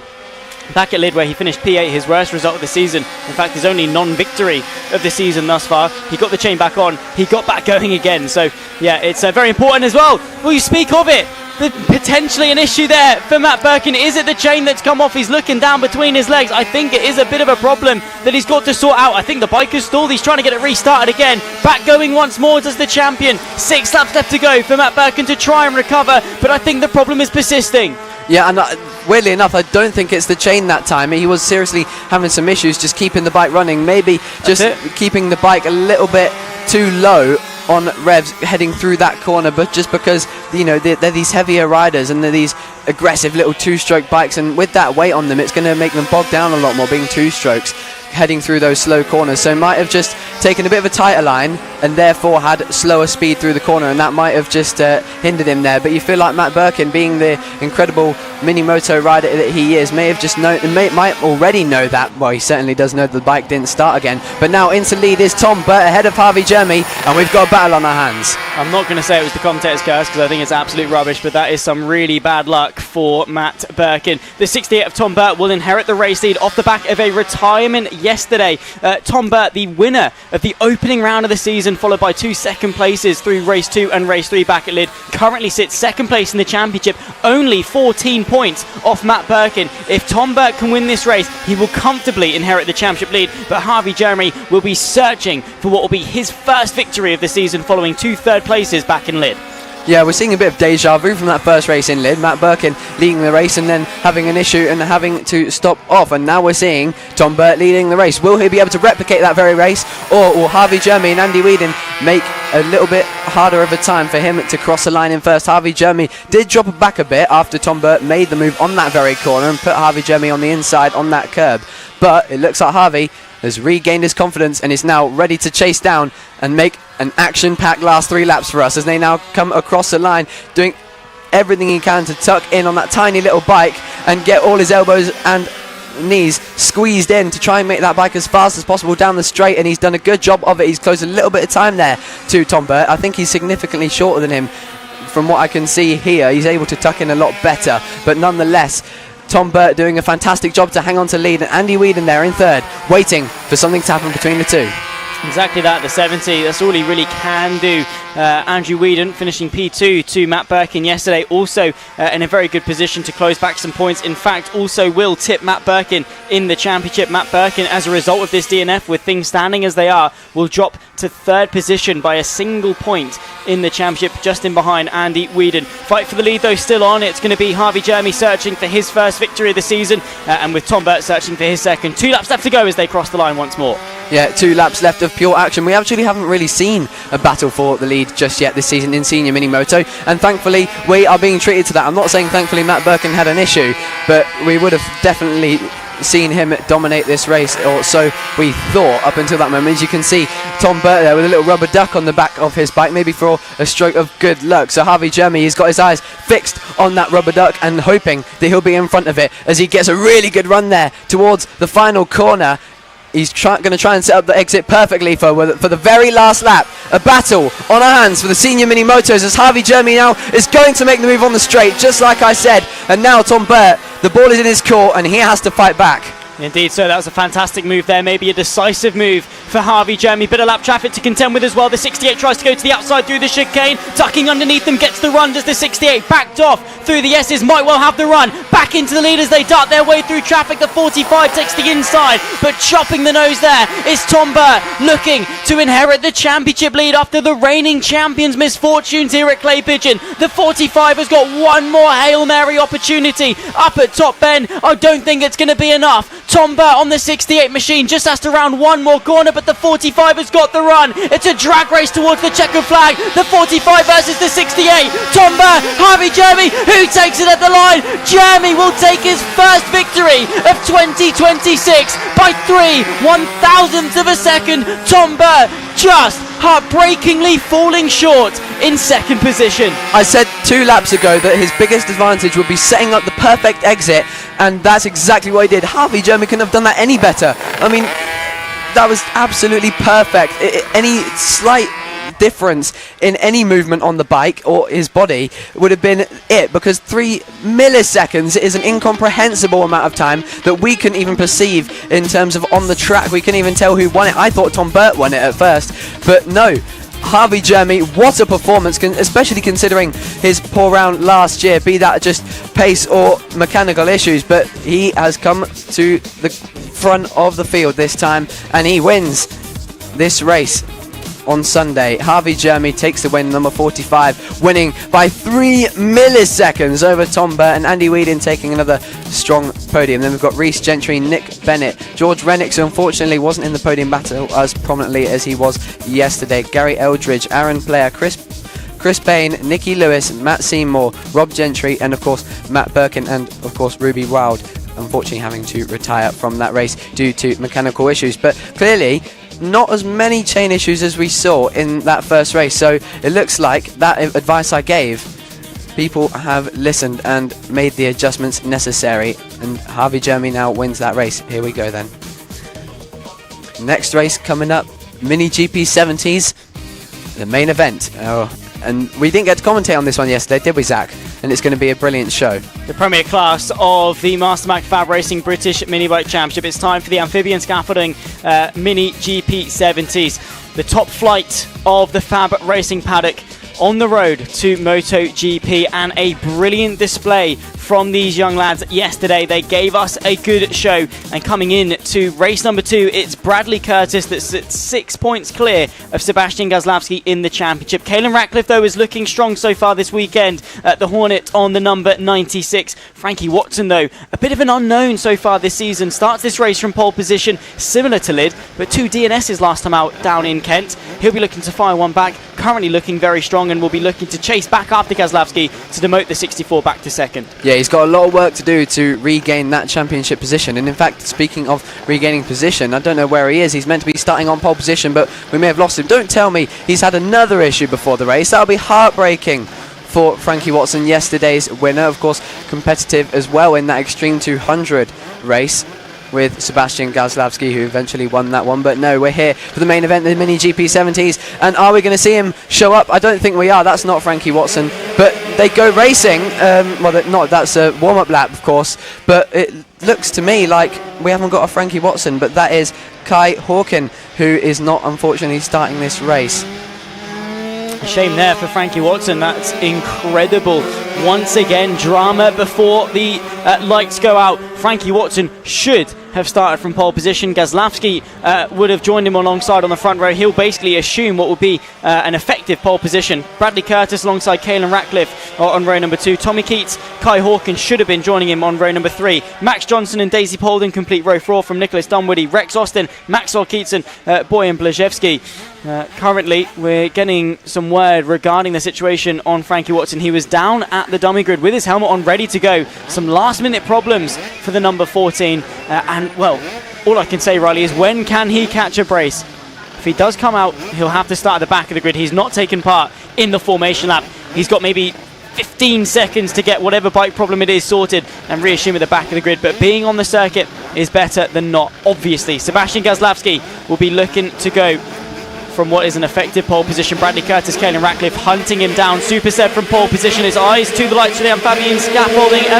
Mini GP 70s. Lights go out and we go racing. What a launch that is from Super Seb as he'll fire his way into the race lead. Caelan Ratcliffe versus Bradley Curtis also. It's going to go the way of Curtis through turn number 2 as the top 3 already breaking away. Gazlawski now with clear road in front of him will be looking to break away on the opening lap. Absolutely fantastic start for Sebastian Gazlawski, and he's got away. It's sort of like a dreamland for him. It's exactly what he wanted to regain after that round at Lid where he was stuck behind Bradley Curtis for an entire race. He even had moments, I think, where he got an incredible start, like when we were just speechless with how good his start was. Bradley Curtis, of course, getting good starts as well, but he still didn't manage to win one just because of how hard it is to pass there. And now he's got away, and he's away well because the battle is now commencing for second place between Caelan Ratcliffe and Bradley Curtis. They've got some work to do, and they need to work together to catch Sebastian Gazlawski with 11 laps to go.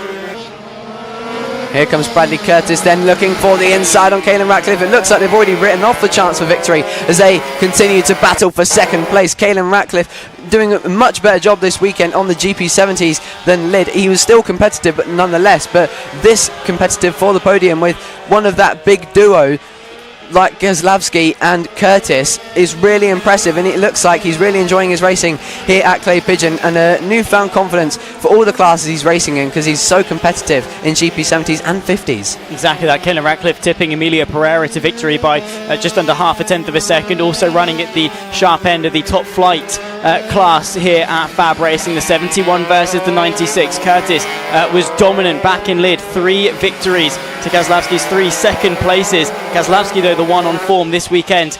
And Caelan Ratcliffe, yesterday, it was only 4th position, but with the absence of Frankie Watson, is free to fight with Bradley Curtis. 9 laps left to go at the line. Gazlawski leads comfortably, 1.6 seconds across the line. Make that actually significantly larger now, 2 seconds between the leaders in second position. This is the battle a bit further back, though, in the fight for 4th. Tommy Keats on the number 8 leads Rex Austin, leads Max Johnson, Daisy Polden and Nicholas Dunwoody all involved in this near 5-bike train for 4th position. There was a huge battle mid-pack that Henry and Harrison were commentating on in that middle part of the race, and it looks like it's building up to happen again as we now see the podium battle starting to stretch out a little bit. It looks like Bradley Curtis might just have the measure of Caelan Ratcliffe here, but with still 9 laps to go, 9 laps for Caelan to fight back, and of course both of them 9 more laps to close that 2-second gap to Sebastian Gazlawski, who's now done the fastest lap of the race of a 37.7 miles faster than anyone else on track, who hasn't even got into the lower half of the 38s yet. So Sebastian Gazlawski on an absolutely amazing run of form right now as we continue to watch this incredible battle for the middle part of the grid, which we saw yesterday. But now it looks like Caelan Ratcliffe is starting already to fight back against Bradley Curtis. This battle for second is going to go right to the flag. Well, indeed, the 71 versus the 96, the blue, white and red 71 of Bradley Curtis, the Hornet coloured yellow and black of Caelan Ratcliffe on the 96 machine, who's battled his way up. It was a brilliant battle back in the AC40 Pros in 2024 between Ratcliffe, between Rex Austin and between Mason Federick, all 3 of them progressing up through the ranks of FAB-Racing and, well, sure enough, probably beyond as well. They're now sort of growing up in the 96, growing incredibly well in terms of his riding ability. Right now, analysing the situation. When, where can he get past Bradley Curtis and up in a second?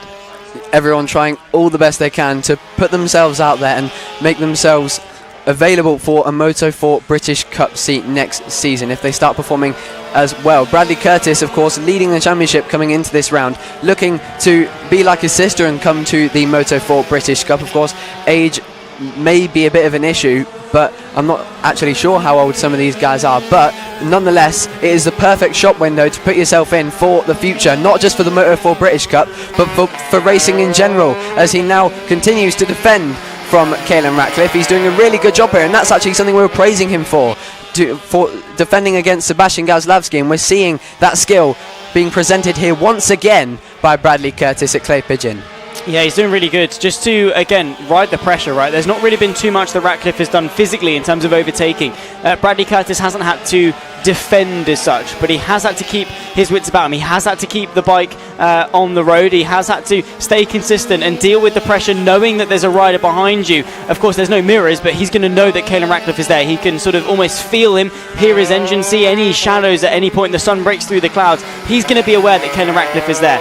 what he has been able to do is keep himself calm, stay focused, keep going at the job in front of him, not worry about what's going on behind him, look at the clear track in front of him and pound in some laps. As a result, unlike Caelan Ratcliffe, who maybe is riding a bit more aggressively in order to close and then surpass the gap, Bradley Curtis coming at this with a bit more of a calm mentality, and as such is able to bridge that gap now at nearly 0.7 of a second between the two.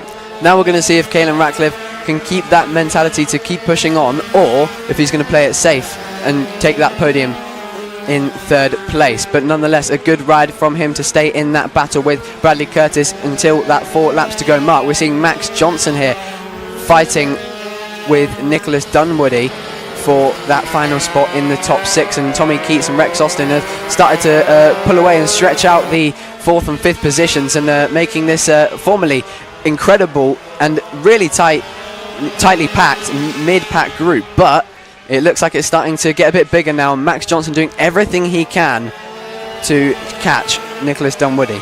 Indeed so.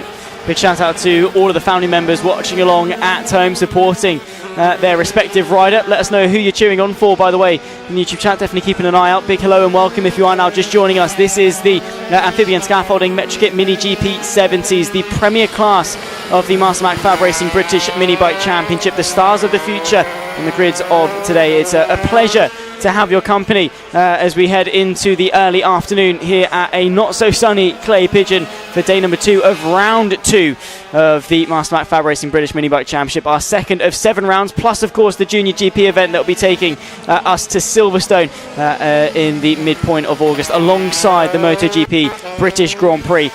Sebastian Gazlowski, the number 64, dominating with just a lap and a half left to go. Super Seb looking to go 2 from 2 so far at Clay Pigeon.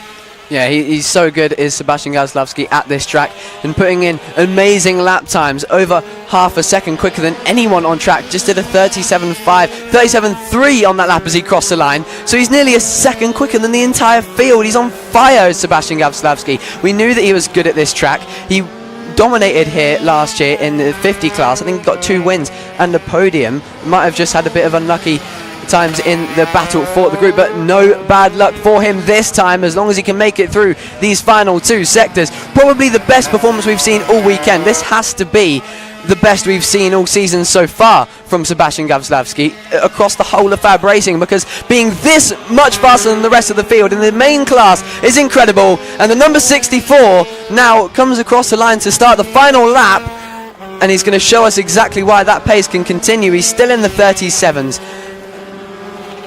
Indeed, so 8.1 seconds clear of the field, running currently faster than Frankie Watson was in qualifying, maybe by virtue of the fact that the track is cooled down significantly and it's got the rubber out there as well, so you're not slipping and sliding, you've got the grip, and Sebastian Gazlowski has got the confidence. At the top flight of FAB Racing, Gazlowski is putting the nail down. It was 3 second places back at Lid, he fell short, he's fired back at Clay Pigeon. The number 64, Super Seb, will see the checkered flag first and will take his second victory of the season. Sebastian Gazlowski, winner of race number 2. Bradley Curtis and Caelan Ratcliffe, the battle for the podium, unfortunately not going down to the wire, but Curtis able to keep the composure and solidify himself in second position from Caelan Ratcliffe. And what a battle that we've got at the top flight of FAB Racing. What a heroic performance from Sebastian Gazlowski. Honestly, such a short track to be that much further ahead than the rest of the field in terms of lap time, and consistently at that is so admirable, and that's exactly what the Moto 4 teams are going to love. And you can see a little bit of goon riding there as he tries to get his shoulder down, Jorge Martin style, of course. And Bradley Curtis did well to get second place there, and of course now the podium and the results. It was Sebastian Gazlowski, 9.1 seconds ahead of Bradley Curtis, his rival from Lid. He beats the rest of the field in a very fine fashion. And then Caelan Ratcliffe, a good podium for him in third. Then we've got Tommy Keats, Rex Austin, Nicholas Dunwoody, Max Johnson, Daisy Polden, Maxwell Keats and Bojan Blazewski rounding out at the end of that top 10 and the end of the grid. Not the most eventful main race for today, not like Henry and Harrison got to commentate on yesterday, but it's just sometimes amazing to sit and be in awe of that incredible performance from Gazlowski, and also that incredible job from Curtis to defend from Ratcliffe in those early stages.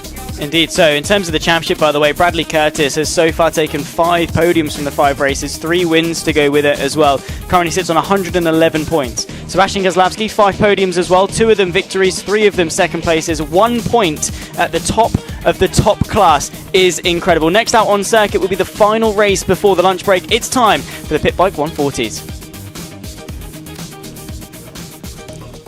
All right, then here we go. Pit Bike 140s coming along now. It is time for a very eventful class. We saw yesterday, I don't think you guys saw it unfortunately, but it was absolutely fantastic. And you can see the replay that will come out soon for all the races, of course. Pit Bike Sonic there, Jamie King are now championship leader after finishing 3rd behind the 2 wildcards, Ollie Horner and Taylor Lawrence. As you can spot Taylor Lawrence, we said about him earlier, he is very hard to miss. And I'm sure that they will be just as motivated to have a nice old battle. Ollie Horner and Taylor Lawrence, they were absolutely on it yesterday, and ultimately it was that lap traffic due to this grid being so huge that caused the result to be called, because Ollie Horner did an absolutely incredible job at slicing through that lap traffic on the last lap. He did indeed. Ollie Horner taking the right decision to go tight through the horseshoe. Taylor Lawrence, I spoke to him yesterday, just luck of the draw, poor luck of the draw. Nothing he really could have done. He had no space to his left. Even if he wanted to take the left-hand side, he couldn't have done it. And there you can see Jamie King, probably heavy breathing, making sure he's staying awake, probably trying to keep himself composed and looking straight after a very eventful evening last night. Pit Bike Sonic in his usual habitat with the likes of Taylor Lawrence and co. We'll run you through the grids on the formation lap. It'll be Ollie Horner that starts alongside Taylor Lawrence. Only 13 thousandths of a second separated them in timed qualifying. Simon Gates alongside Jamie King, Pit Bike Sonic, who rounds up row number 2. Ben Simpson alongside Harrison Quincy on row 3. Aaron Robertson and Ashley Powell with Jake Turnbull and Perry Tomsek completing the top 10. Luke Kirstein from Stephen Humphreys on row 6 with Bailey Lawrence, and Ivana Di Francesco, the 141, starts 14th. Bradley Powell and Callum Maxwell company on row 8 with Kieran Laminam and Daniel Cliff on row 9 completing the top 18. Bradley Ferreira and Chris Volkard your top 20 with Matthew Rayland, Jamie Hughes, Rory Jones, George Hunt, Roman Ratcliffe, Tom Wise and Freddie Wadsworth, the 27th and final rider to take to the start of our 12-lap showdown in the Pit Bike 140 category. Ollie Horner, Taylor Lawrence, who's going to come out on top today in this titanic showdown at Clay Pigeon? Oh yeah, and just a short mention there, if you're wondering why we're calling him Pit Bike Sonic, and that is indeed Jamie King. He's got his YouTube, he likes to make his little videos. He was a Pit Bike Shadow, wasn't he, last time out at Lid, but now he's back to the iconic Sonic helmet, and hopefully after last night he's got his rings still all collected in his bag to help him continue his championship lead. He's got 2 wildcards in front of him yesterday, which helped his championship fight, but I'm sure he is wanting to challenge Taylor Lawrence and Ollie Horner, who are actually missing from the grid.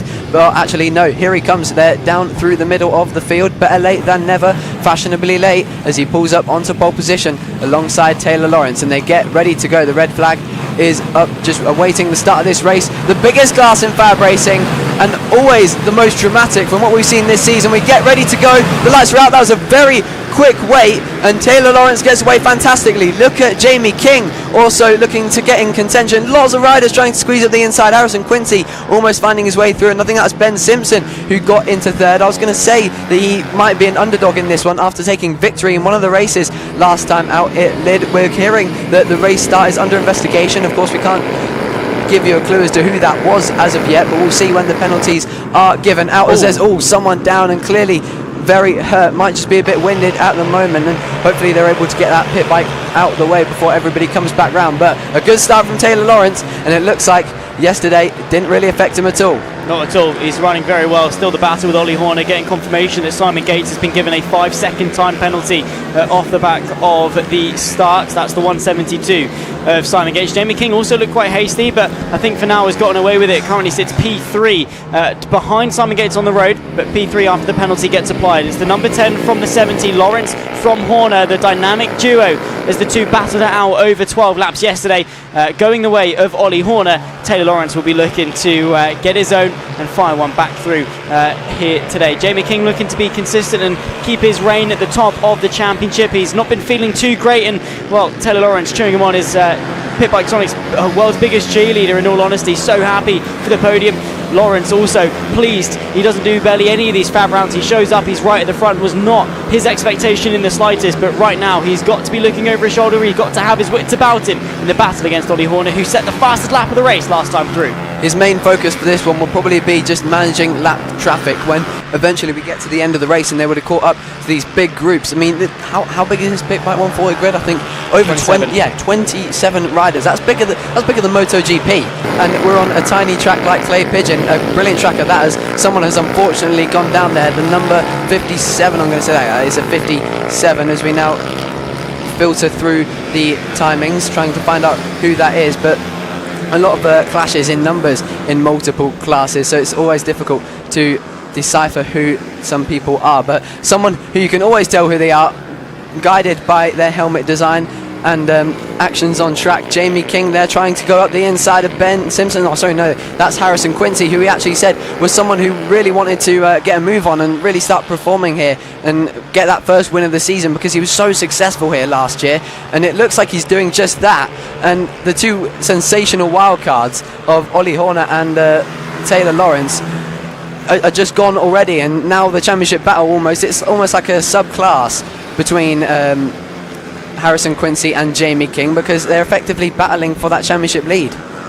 They are indeed. Harrison Quincy came into this race number 2 16 points adrift from Jamie King in the championship by virtue of his fourth top 5 of the season. His first time finishing P5 after 2 podiums and a 4th back in lid.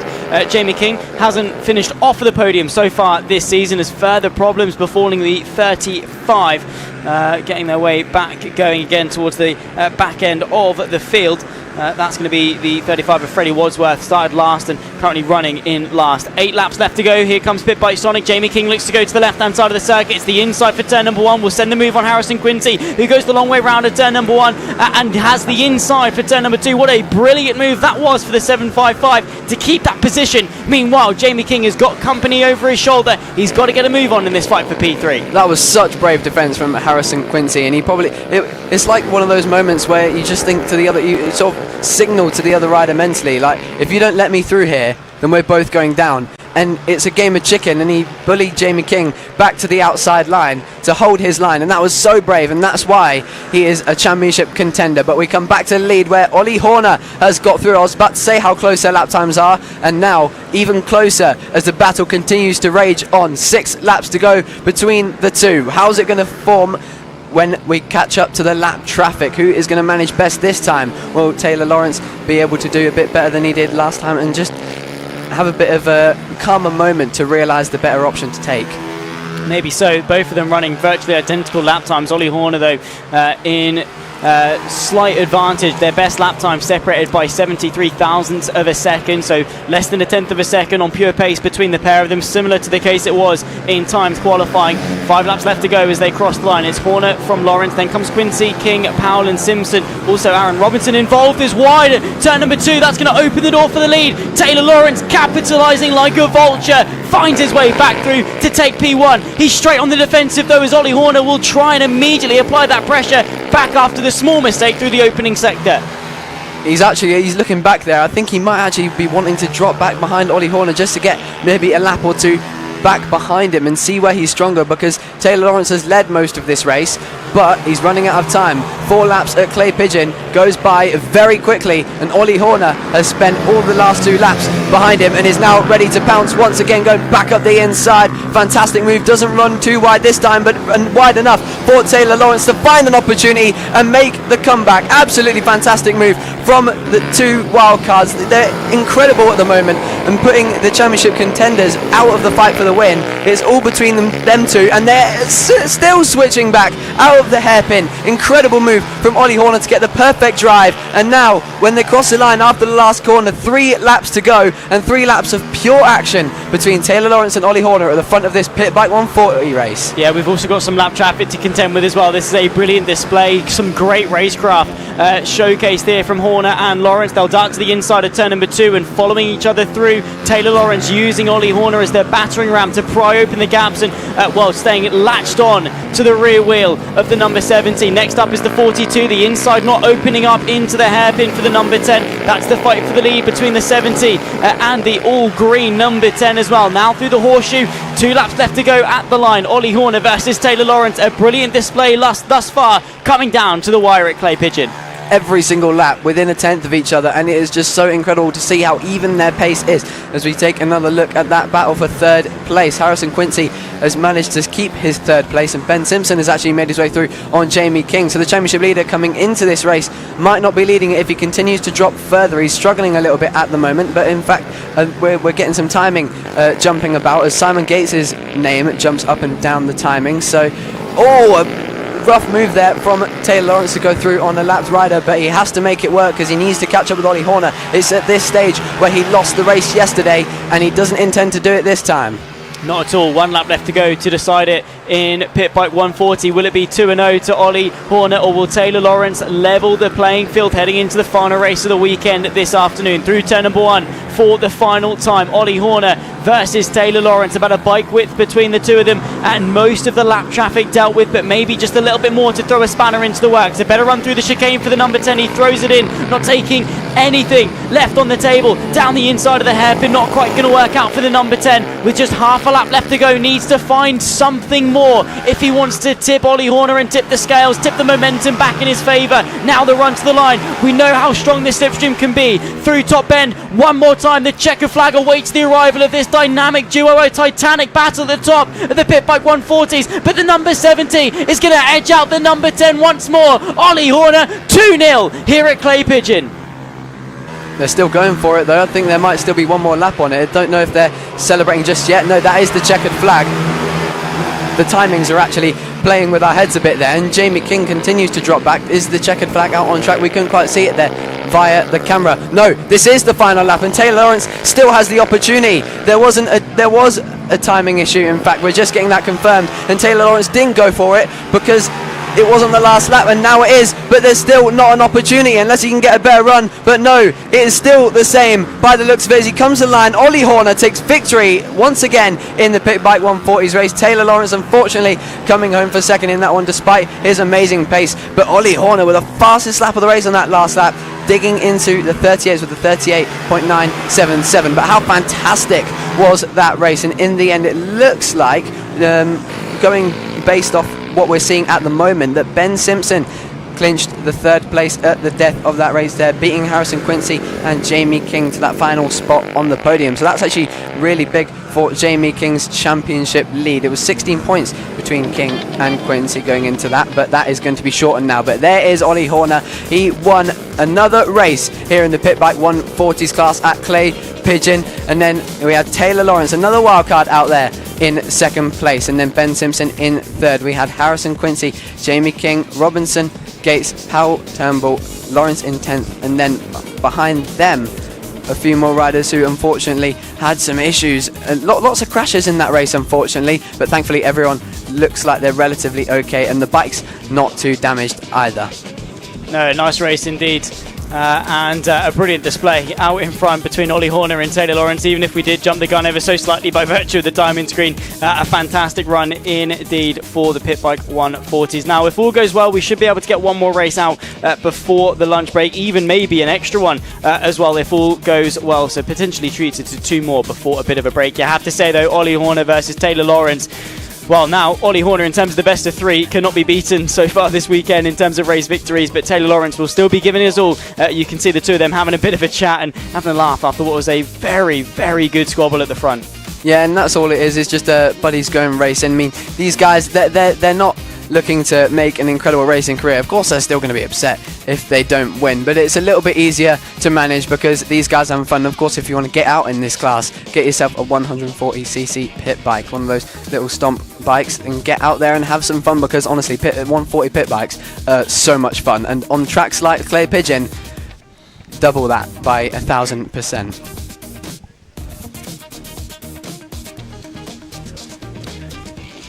Time for the Nova Racing Metrokit Mini GP50s, the penultimate step on a rider's journey to the top of the FAB-Racing paddock, and it has been all about one man indeed so far this season. Emilio Pereira, 3 victories so far from the 4 races, all 3 of them coming at the sweep at Lydd. Emilio Pereira versus Caelan Ratcliffe, though, has been a titanic battle at the sharp end of the Nova Racing 50 category, with Caelan Ratcliffe tipping over El Toro in what was a brilliant display yesterday in race number 1. They'll be rolling their way out onto the grid for the rematch.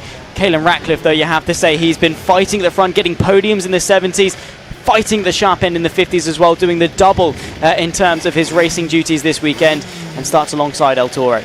Yeah, this is where machinery becomes more irrelevant, because everyone is out there on the same bike, so it is all the riders' court to manage. It is time for the GP50 race, not GP50R, just to remind you, they're all on Metric Kit 52 strokes, and it is going to be a fantastic race. Of course, in this race yesterday, Caelan Ratcliffe, again, building on his incredible weekend so far, really consistent and strong on that number 96 machine that you named the Hornet, accordingly with that amazing yellow and black livery to chase down Emilio Pereira and take that win rather dominantly. Actually, he kept Emilio Pereira behind for that entire last stage of the race, and really effectively at that. It was quite impressive with how he managed to defend it, and he's looking to do the same again. Yeah, Preston Baker getting the jump there on the formation lap. We'll run you through the grid, by the way. It'll be Caelan Ratcliffe, the 96, the dubbed the Hornet, alongside El Toro on row number 1. Preston Baker versus Josh Perkins on row number 2. Then comes Tommy Williams and Bo Morris on the 3rd row of the grid. Jensen Cedras and Nelly Nuth complete row 4, with Reed Saxby and Danny Longhurst rounding out the top 10. Claudia Dudman, Oliver Cheeseman, Will Skingle, a very lonely 7th row of the grid down in P13. The Nova Racing Metric Mini GP50 class, Emilio Pereira, Caelan Ratcliffe at the front. Can anyone else get themselves involved in this battle as well?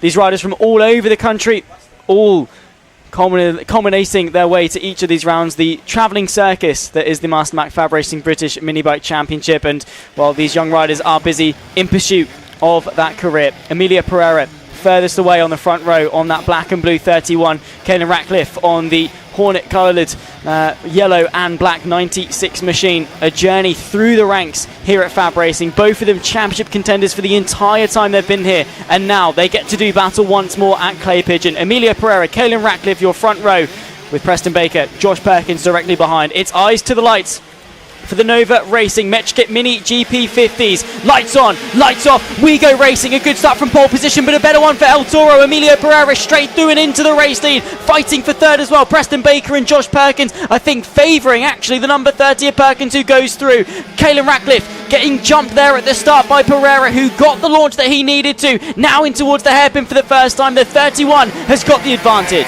The pendulum swings from what happened yesterday. This time it is Caelan Ratcliffe with the job to close in on Pereira, and he nearly closes in too much and wipes him out. That was a really good job from Caelan Ratcliffe to make sure that he didn't take out Pereira there, and that's exactly what these kids learn, is how to have that awareness and make sure that those incidents don't happen. He's got plenty of time to make some crazy moves, which we might see on the last lap, as Pereira goes extremely defensive into there. That's going to allow Ratcliffe a much better run through the corner. Let's see if Ratcliffe can be as good of a chaser as he was a defender yesterday. Indeed so. Let's see what sort of sting the Hornet has got in his pocket now, in towards the hairpin. I call him the Hornet. It's completely up to him whether he adopts the nickname or not, but I'm going to keep rolling with it. The Emilio Pereira, the 31, leading the race as it stands, bridging a nice bit of a gap back to Preston Baker and Josh Perkins, who continue their respective battle for 3rd place. We've got 11 laps to go, by the way, 10 by the time they reach the line, so plenty of time in this race for something to start happening at the front, and you can just see how close there in the sort of the bottom of the shot. Ratcliffe versus Pereira, a 10th and a half separate the two, as down the inside Josh Perkins will try it at turn number 2. Yeah, Preston Baker looks like he stepped it up a little bit from race 1. As we said, he's having a bit of a difficult weekend. Of course, he's a bit further up in this class compared to the GP50R class, because they're all on Metric Kit GP50s, but struggling to be as competitive as he was at Lydd, but nonetheless in the podium positions. And it's really good to see the number 93 out there, of course, wearing that Raul Fernandez Shark replica, but being chased close behind by Josh Perkins, another rider who's been lacking a bit of podiums recently and looks to add to that tally. So it'll be a tight battle between them, which will eventually get interrupted by Tommy Williams if it becomes intense. What a battle this is at the front as well. Still trading fastest laps. Pereira 39.175, Ratcliffe 39.161, just over a tenth of a second between the two of them, but a slightly better run from the 96 towards the hairpin. They'll be doing battle. Meanwhile, the fight for the podium also raging on. Preston Baker so far is still on the podium twice this season. 2 second places at Lid, not done so just yet. Fell short yesterday in Clay Pigeon. Josh Perkins with one single podium to his name thus far. So we've got a fight for the lead and a very important fight for P3 as well. Yeah, Josh Perkins now getting all over the back of him, and Tommy Williams waiting for one of them to make a move. Preston Baker doing his best to hold him off, but look at the run there from Josh Perkins as he now is going to try and dive up the inside. That's a long way back, but a brilliant move at that. He makes it work. Plenty of space left for him by Preston Baker. Great awareness from them both to make that move, and great racecraft from Josh Perkins to get it done. And I said a lot before that Tommy Williams is going to get involved if dives get thrown, and that's exactly what's happened now. Tommy Williams now in the fight for third. Indeed, so brilliant battle that we've seen on display here. They're doing a brilliant job. Tommy Williams also getting involved. The 93 versus the 30 versus the 51. That's the battle we're following now. 7 laps left to go at the line. Pereira last time through, by the way, extended the gap up to a quarter of the second, but Caelan Ratcliffe responds with his own fastest lap. The gap between them at the line, less than a tenth of a second between El Toro and the Hornet. The 31 versus the 96. Josh Perkins leads this fight for third, though, in towards the S's once more with 7 laps to go. Tommy Williams a front row seat to it all, but a fight kicking off at the front. Caelan Ratcliffe to the outside of the hairpin. Pereira fends it off, but now the fighting has begun.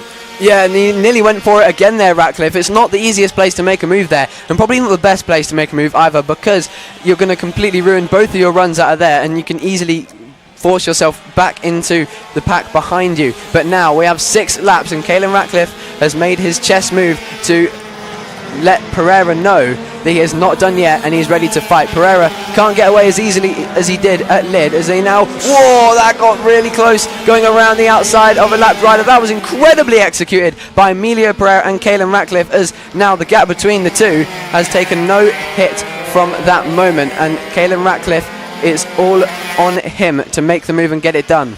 It is indeed. Emilio Pereira keeping his wits about him, and you can see leading the charge through the traffic. That was Will Skingle. They were negotiating through the chicane. So much confidence to do that. They didn't doubt themselves for 1 second. It was a tough move to make, but one that they had to do to keep that momentum up. They couldn't drop the ball for even a second. There is the 26. That's Danny Longhurst representing Hausamoto, the ambassador of the cause, and currently running very nicely indeed inside the top 10 in the Nova Racing Mini GP 50s. Pereira versus Ratcliffe with 5 left to go last time through. The 31 versus the 96. Still nothing happening through the hairpin. Pereira keeping his wits about him, and Ratcliffe just hammering on that pressure, waiting for the time to strike. I think Ratcliffe is playing this really smart now. He's made his move a couple laps ago just to let Pereira know he's there and remind him that he has the opportunity to make a move whenever. It puts that pressure on Emilio Pereira, letting him know that Caelan Ratcliffe will always be behind him, and as you can see, it's working because Pereira goes defensive and allows the gap. Oh my goodness, front wheel to shoulder. What an amazing move as Caelan Ratcliffe forces his way through on Emilio Pereira. The battle commences big time now, and I'm sure that will be paid back with interest from the championship leader. Yeah, indeed. So Pereira now the one to apply the pressure, now the one with the slipstream. We saw how strong it was yesterday in their photo finish at the line. Pereira dropping the ball slightly, a bit too fast of a run through T1, compromised his run through T2. Ratcliffe read him like a book, set up the switchback and got it done. Pereira, though, you can bet your bottom dollar is going to be straight back on the offense with 3 laps left to go now at the line. Ratcliffe now leading this race. Pereira now trailing through T2. Still some lap traffic to contend with. Now Ratcliffe is the one that will lead them through it. This is such an incredible step up in racecraft and just how he manages the race from Caelan Ratcliffe compared to Lid, and I'm so impressed with the number 96. He's doing an absolutely incredible job regardless if he wins this or not. Emilio Pereira took an opportunity. I said only a couple laps ago that was a very odd place to make a move, and that has actually ruined Emilio Pereira's chance there at a move into the penultimate corner. That's really hindered him, and that got completely out of score because that lap rider got in the way, and it just made things all wrong for Emilio Pereira. Now he's got 2 laps to close the gap back to Caelan Ratcliffe and make an even more daring move. Yeah, we talk about Pereira, of course, having the his heart on his shoulder, right? He always wears his heart on his sleeve. He's always so expressive, so aggressive, never scared to send a move, but maybe asking a bit too much there in the fight against Ratcliffe, who read the situation very nicely indeed. Pereira eager to capitalise, eager to make the most of opportunities. Thankfully, it's not been too much of a hindrance. 1 lap left to go in the Nova Racing Metrokit Mini GP50s. It's Kaelan Ratcliffe versus Emilio Pereira. This is what counts now. One more tour, 800 metres to decide who's going to be winning this race. In towards turn number 2, Ratcliffe has got it covered. Emilio Pereira closing the gap, closing onto the rear wheel of the 96, who edged him out yesterday by 0.5 of a second. Pereira, maybe a Hail Mary to the inside of the hairpin, will send it on the brakes. Pereira goes through to take the lead. There's no switch back there. He slams the door in Ratcliffe's face. They've got one more lap rider to negotiate, and it hampers him side by side through the horseshoe. Pereira just able to hang on. Now towards top end, the checker flag will wait the arrival of Emilio Pereira, the championship leader for the 4th time this season, will take victory, or will he? The drag race to the line. It's 1-1 now in the fight between Pereira and Ratcliffe here at Clay Pigeon. Wow, what an end to that race. That got extremely close there with another lap rider, and probably the worst go on if that's happened 2 laps in a row. I think someone's gone down there in the background. I don't think their race was run just yet. That's a shame for them. We can't exactly identify who that is because we can't see their race number, but wow, what a race that was between Ratcliffe and Pereira. Someone else down there on the last lap, that is the number 2, that is Jensen Cedras. A really unfortunate moment for him with only 1 lap to go. He was running in 9th on that last lap behind Nelly Nuth, but wow, Kaelan Ratcliffe is going to be so upset with that one because so many factors came into that. But I said that their move was going to be paid back with interest to Kaelan Ratcliffe, and my goodness, he gave him interest and a free house with it. That was such an incredible dive bomb from Emilio Pereira, and it got really close at one point. But here is your results. Emilio Pereira makes an absolutely sensational race to beat Kaelan Ratcliffe on the last lap, ahead of Josh Perkins in 3rd, Preston Baker 4th, Tommy Williams 5th, then Bo Morris, Reed Saxelby, Danny Longhurst, Nelly Nuth, Jensen Cedras, Claudia Dunman, William Skingle and Oliver Cheeseman rounding off this GP50 class. But wow, Zach, that was just sensational. I mean, Kaelan Ratcliffe was on the inside curb at one point going towards the last corner. That could have been extremely sketchy, but the fact that both of them managed to stay on it and stay close together is just incredible. It is indeed. I mean, what a brilliant display those guys have put on for us as well. I mean, the dynamic duo at the front, El Toro versus the Hornet, that was just amazing. Exactly what Fab Racing is all about, and that was the Nova Racing Metrokit Mini GP50s. More of that later on, please. Yeah, 100%, and more of that in every single class that we've got coming for you. I'm pretty sure we are going to squeeze in that one more race that Zach mentioned before the lunch break, and it looks like we have got, yeah, just one more on the way, and then the lunch break. Only half an hour, and then the racing will be back, and hopefully, just like we saw there.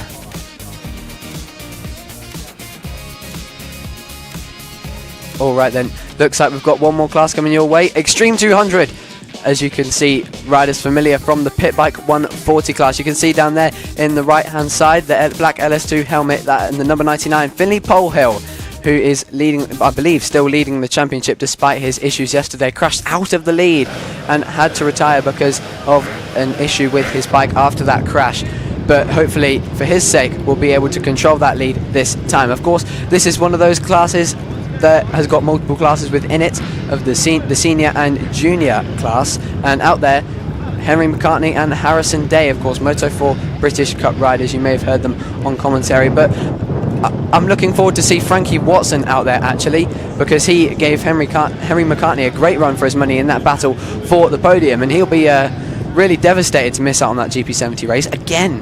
He will be indeed. That's well, that's motorsport, isn't it? It's just how the cookie crumbles sometimes. In terms of the junior championship, because we have split the extremes into juniors and seniors, Finley Polehill 75, Bradley Curtis 67. Keeping it consistent, Polehill's retirement yesterday sort of casting a bit of a shadow over his domination back at Lid, but Polehill will be looking to fire back and get himself back to winning form. Picking up the pieces yesterday was Sebastian Gazlowski versus Tommy Keats in a very nice battle versus the 64 and the number 8, and again we'll be be expecting more of that.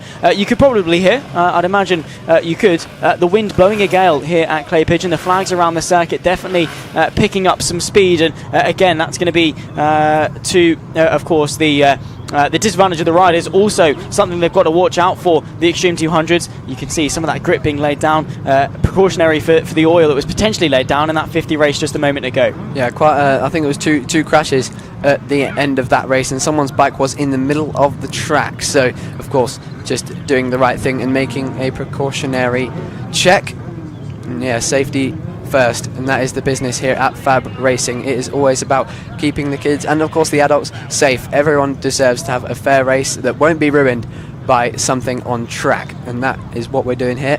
Just making sure everything's all right before we get racing in the final race before lunchtime. Indeed so. You can see the marshals quick at work. Big shout out to all of the marshals, medical crew here at Clay Pigeon. They do a fantastic job. Big shout out to everyone at FAB-Racing. The logistics behind running a race series not easy in the slightest, but giving, of course, these young riders the opportunity, the proven pathway from grassroots all the way to Grand Prix.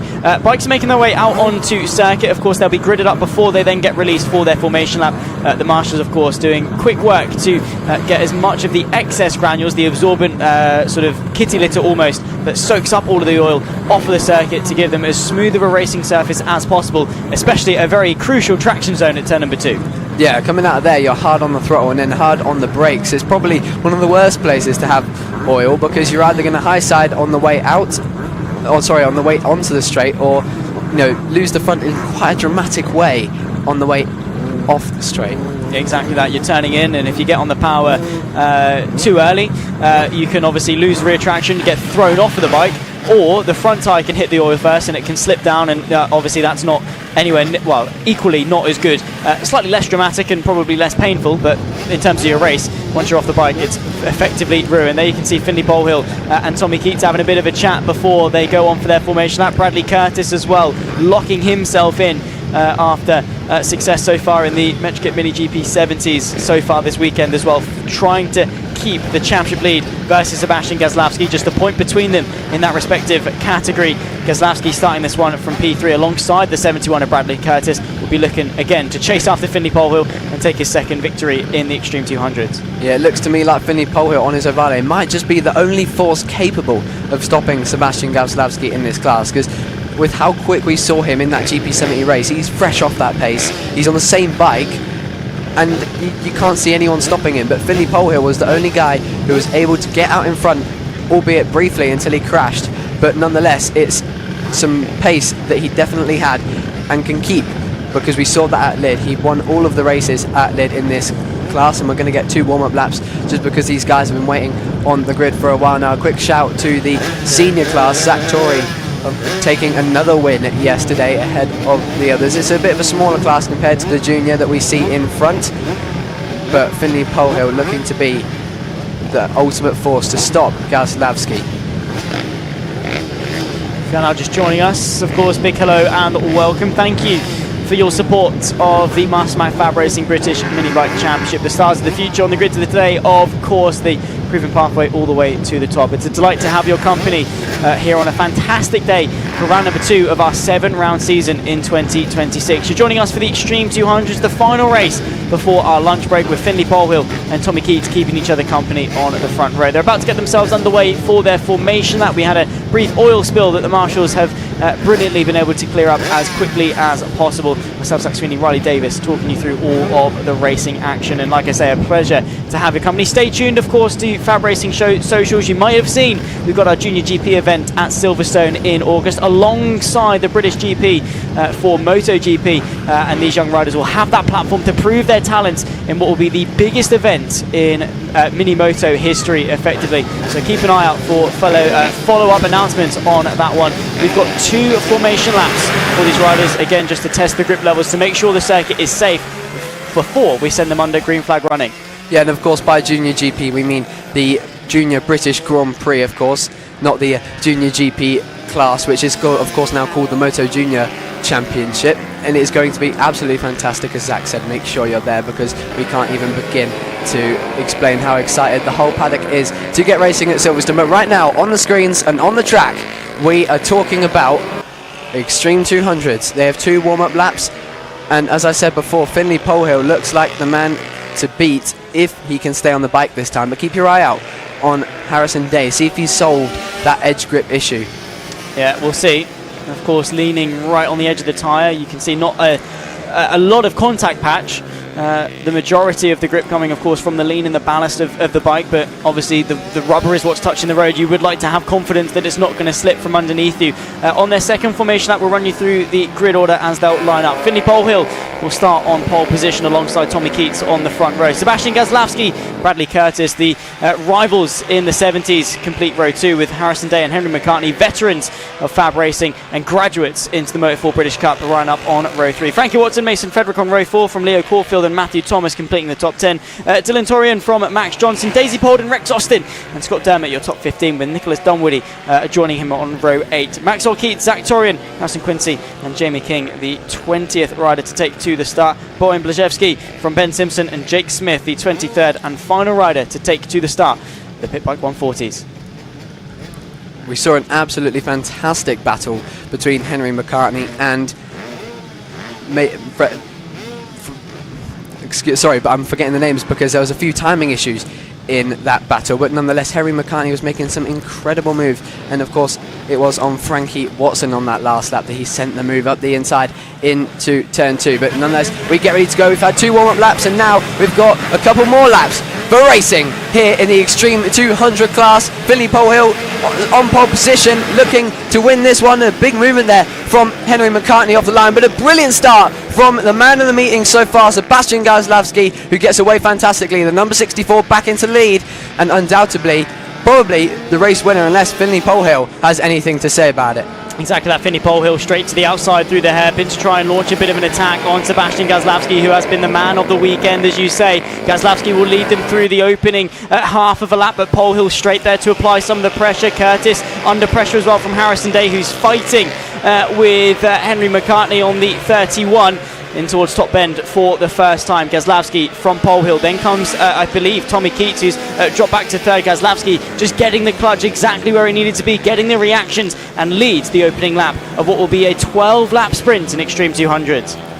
Yeah, Gazlowski doing everything he can just to build into this race at the moment. He doesn't really need to push all that much for this, but look at that. Finley Polhill trying to go around the outside just because Gazlowski put it right on the apex and took the defensive line, and that's absolutely fantastic. Tommy Keats doing a really good job to hold on there to this front 2 and try and inject himself into this battle, because quite honestly, after Polhill crashed, it was Gazlowski who just pulled away and dominated this race. But now we've got some competition because Polhill was up the inside. That got close, but once again Gazlowski is staying strong on the inside. That confidence shining through for the number 64. Danny Webb would be proud as he sees his rider leading this Extreme 200 race. Indeed, so that was well defended there from Gazlowski. He's hoping that Tommy Keats can get involved, but Polhill finds what little of a gap was left at the apex. Tommy Keats will follow him through. What a brilliant display this is. Sebastian Gazlowski to the inside of the horseshoe will keep second place. Keats trying to get involved, but Polhill capitalising fantastically there will take the lead of the race. And Gazlowski,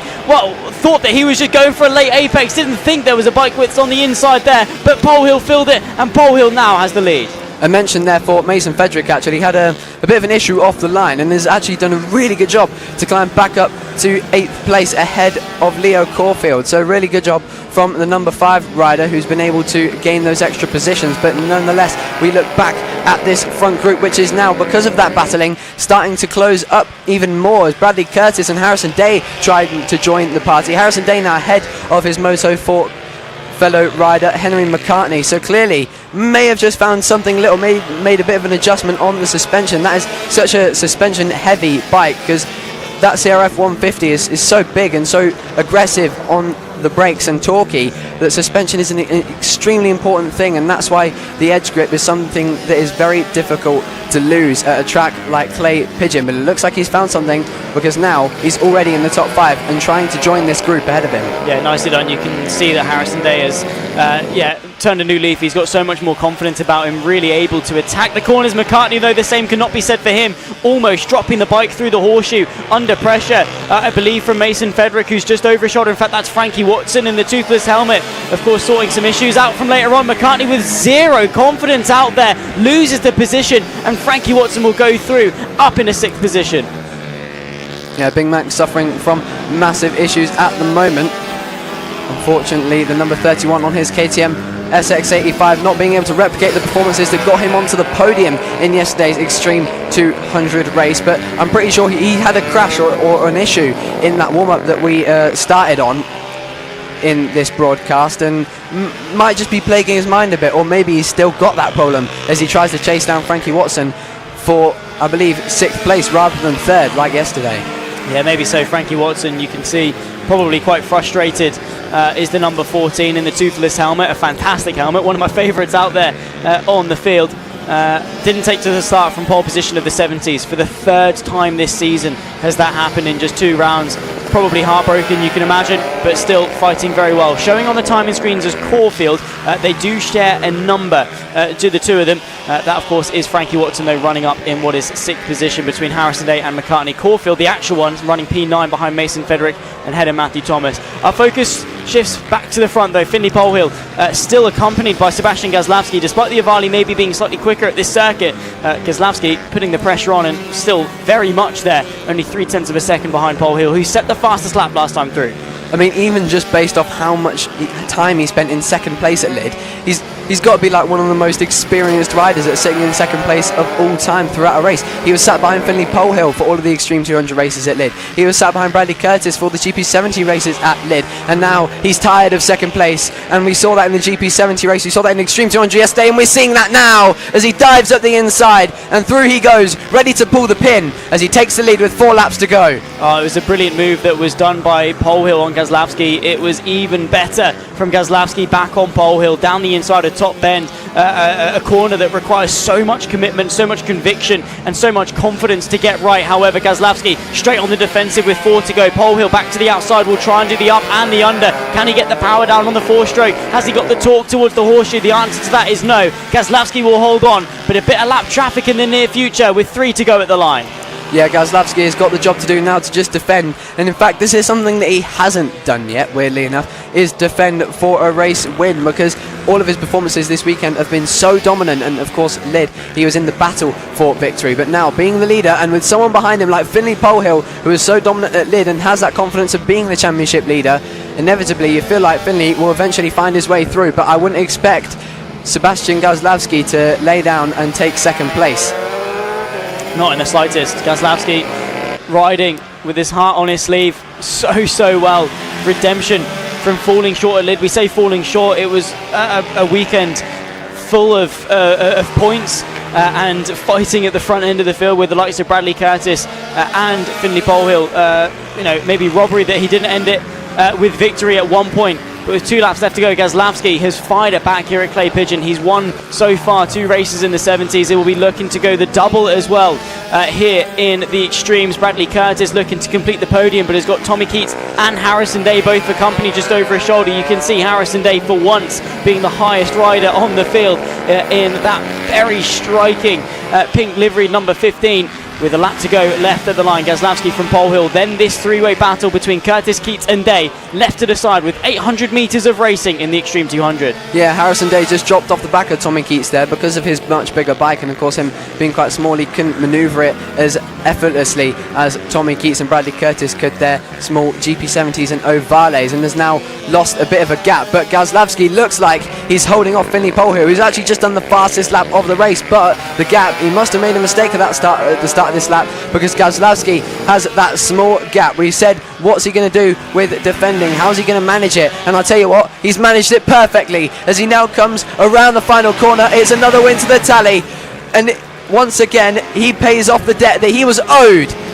Gazlowski wins the Extreme 200 race on Sunday, the very first one for Extreme 200s on Sunday as well, so more to come from them, and hopefully for his sake more wins for Gazlowski, and he is going to be very happy with how he's performing this weekend. Curtis held on to 3rd place ahead of Tommy Keats and Harrison Day, who unfortunately just couldn't managed to make a move on that battle for third in the end, but McCartney coming home there behind Mason Frederick. Oh, sorry, no, he made his way through actually once again on the last lap on oh no, he didn't, sorry, again, names confused again. Frankie Watson 6th, Henry McCartney 7th, so clearly having some issues with his SX85, or maybe losing a bit of confidence and making sure he doesn't want to get himself injured before the next round of the Moto4 British Cup. But here we go then, Sebastian Gazlawski once again showing up on the winner graphic. How many times are we going to see that this weekend? I know he certainly isn't tired of it, and I suppose you Gazlawski fans aren't either. But Finley Polhill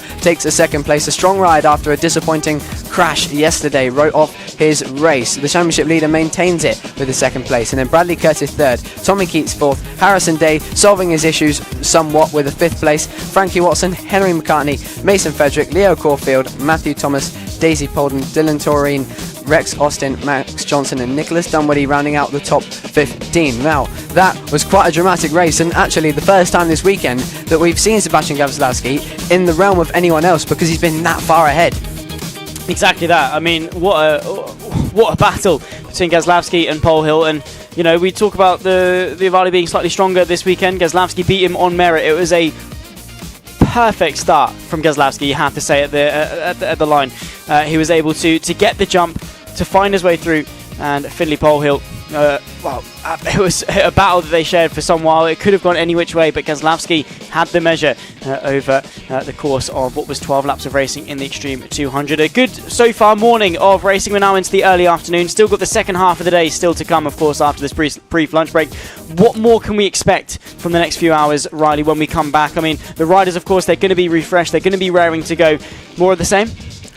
This is the ultimate time to perform now, because you've had 2 races, and even in Moto Team's case, 3 races now to build and learn and understand every different scenario that you've been in regarding weather, temperature, especially for the 50s, and then of course where you've been on track, battles, a lonely group, or just trying to manage your own consistent pace or making dive bombs. It is all going to be very interesting to see how everyone pieces their experience together from today and yesterday, and see how they perform going into the final race for every single class here at Clay Pigeon. Exactly that. Of course, after lunch we'll be kicking things off with the third race for Moto Team, so we'll be able to basically run a rinse and repeat of what we had yesterday of Saturday, run through of each of our classes with Moto Team going twice. We're just preparing you some good old content for the lunch break. Thank you for your company over the last couple of hours. Myself, Zach Swinney, Riley Davis alongside me in the commentary box, bringing you each of the races for the second round of the Mastermac FAB-Racing British Mini Bike Championship.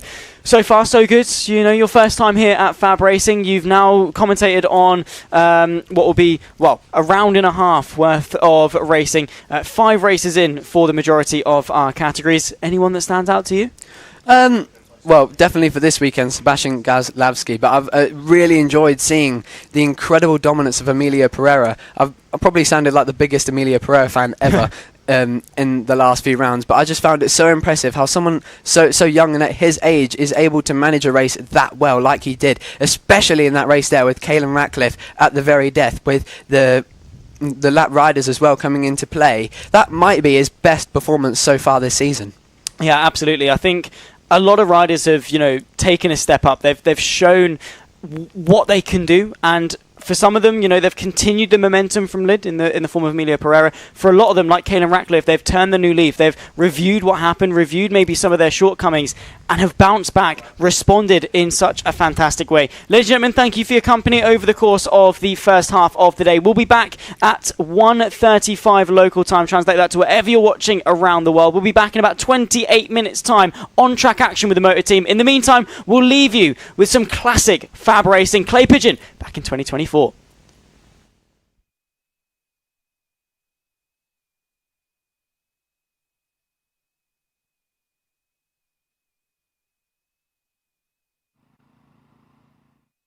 This is the final step before riders usually go into such as the British Talent Cup. At one point we did have about 60% of the British Talent Cup grid made out of FAB graduate riders. So it's just showing that these bikes and this system is working for them. They teach them so much. And well, Dylan, you've watched them and they're so fast. Yeah, absolutely. This is certainly can be considered the main event here today with our qualifying 2 coverage. We do have a race later on as well, which is what they are working towards now. But yeah, we shall see who can qualify on the pole position. Yeah, we're just waiting for the riders just to do a couple laps, feel out the conditions, because they've not been out since their qualifying 1 sessions, which was before a short lunch break, a short 50-minute lunch break. So really now it's just for the riders to feel out the conditions, feel out the bikes, because they may have changed some settings with the suspension, maybe trying maybe some dry tyres and pushing as hard as they can. As they set the first couple laps, Daniel Munson currently leads away with a 44.3, but I am sure that will drop because there's still 6 minutes left. The riders are still feeling out their condition. Yeah, I was about to mention that Marco Holt is using his qualifying fairing, a fairing that he has removed from the bike for the practice sessions, but it is on the bottom of his bike now, so they have fitted it back on, and I believe that is the case with another few riders as well. So earlier on, I believe for the last practice session that these guys attended was a very wet session, so it is going to take them time to adjust to the new conditions. So we will have to see who can set the fastest time on the changing track conditions. Yeah, and the changing weather conditions, because right now it is pouring it down outside. Actually, it is really wet. So the riders, this is not just mental rain, this is full-blown rain, this is real rain, this is the stuff that makes the track slippy. So it's going to be a real test. Have the riders went on dry tyres, or maybe just get 1 or 2 laps in before this downpour came, or have they been safe and wet on the wet tyres? Yeah, but Lewis, also consider the fact that if it starts raining hard here, the riders who have completed their laps could be on pole here because they may have set a faster time on the dry track.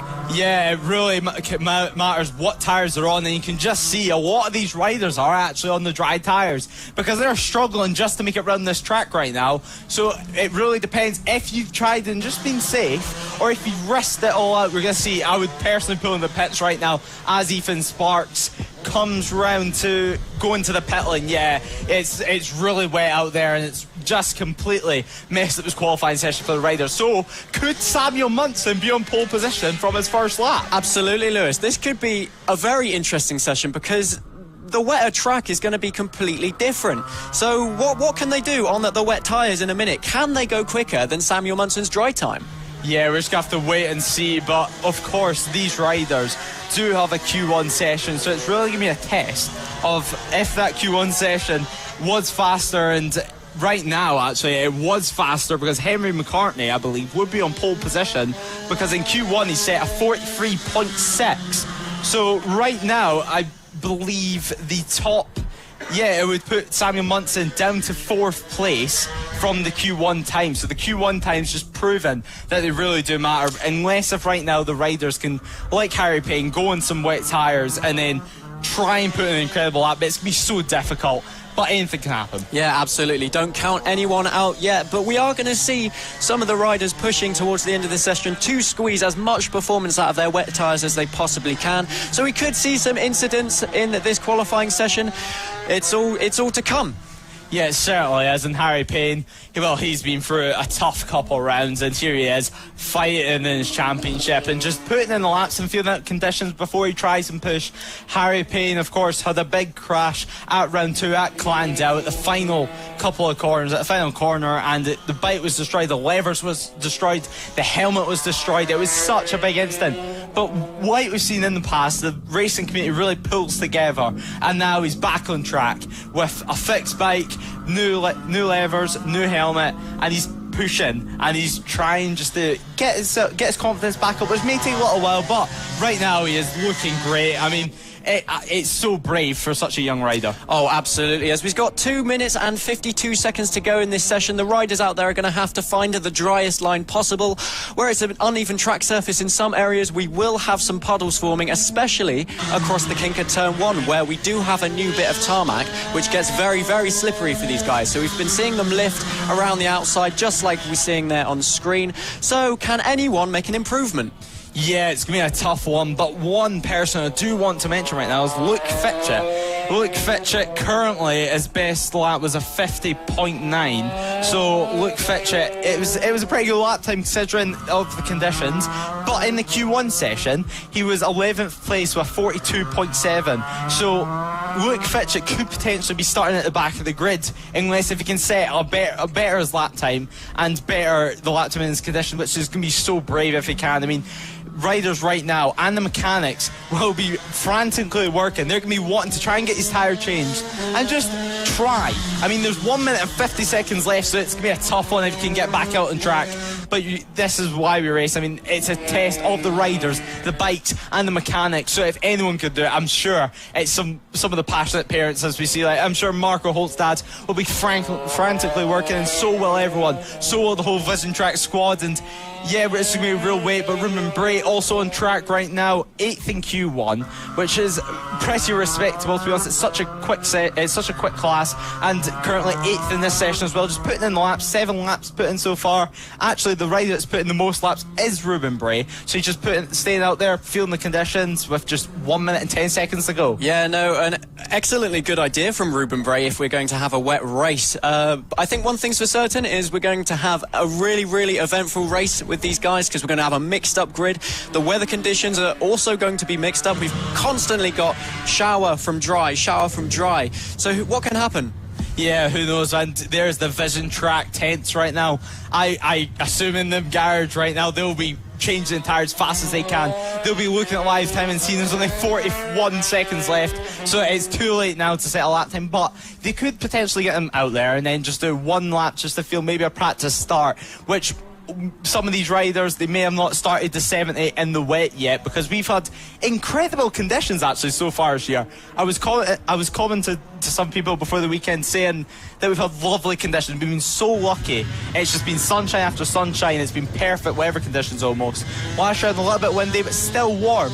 And now we come here and, well, it's wet. Yeah, we have 10 seconds to go of the session, so the expected provisional grid based on P1, take it away, Lewis. Yeah, I believe it should be Henry McCartney on pole position, with Ethan Sparks starting alongside him, Marco Holt third, and 4th place should be Samuel Munson, because it's a 44.9 that he put in. Ronnie Harris, a 45.3 in Q1, and should be starting in 5th place with...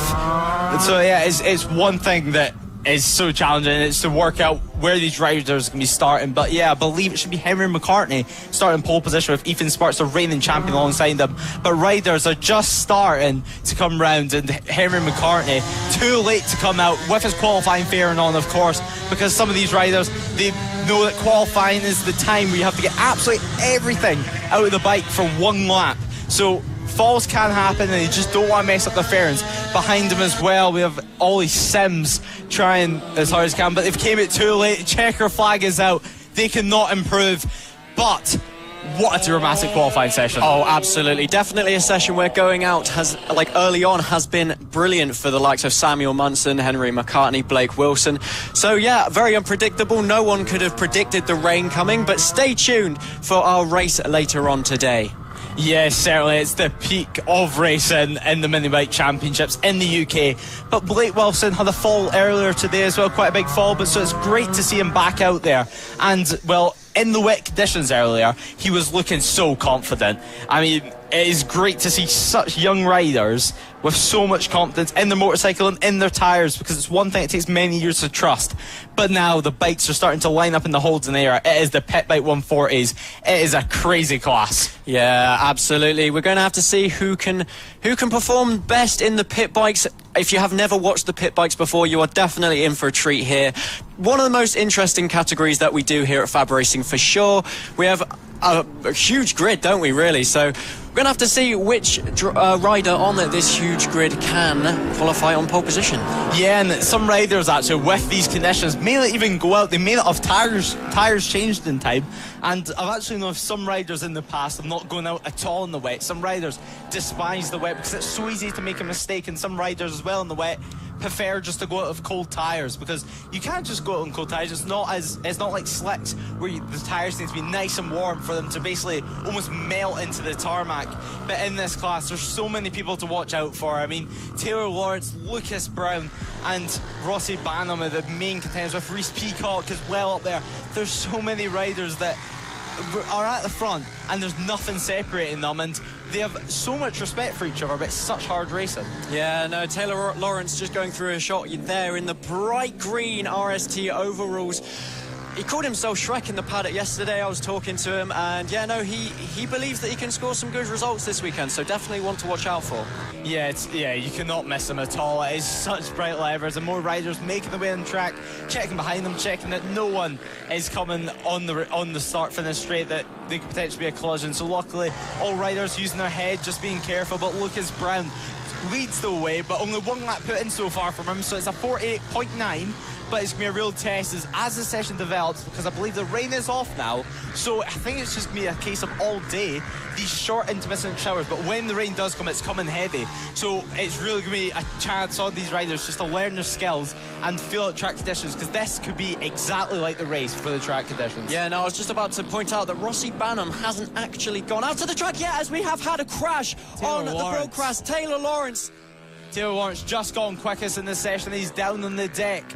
He's trying to get a bike restarted. These bikes, of course, are kick starts, so it can be sometimes quite hard to get the compression to actually get started. So there he is, and it's got started back up again, so he will get the bike rerunning. His fastest lap is a 45.5 so far, but it's just 5 minutes to go in the session. Taylor Lawrence, will he stay out or will he pit? Because obviously in FAB, you can just pick up your bike as long as you're okay and you've checked the bike's okay. You can just go out and keep doing laps. Yeah, absolutely. So yeah, good lap from Taylor Lawrence, but Leo Cornfield has just put in a faster lap of a 44.293, as we see Sean Whittaker also go up in P2. So Taylor Lawrence being knocked down to 4th now by Lucas Brown. So can Taylor Lawrence get back on that bike, regain his confidence, and have another shot at the pole position? We shall wait and see. Yeah, and these riders right now not far off the Q1 times. I mean, Leo Cornfield right now is fastest lap is a 44.2, while in the Q1 session the fastest lap was a 44 flat. So currently it'll put Leo in 2nd position on the front row from the session.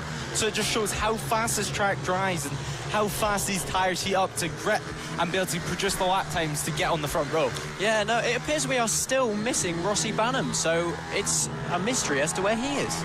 Yeah, certainly. I mean, Rossi Banham, a main contender for this series and for this championship.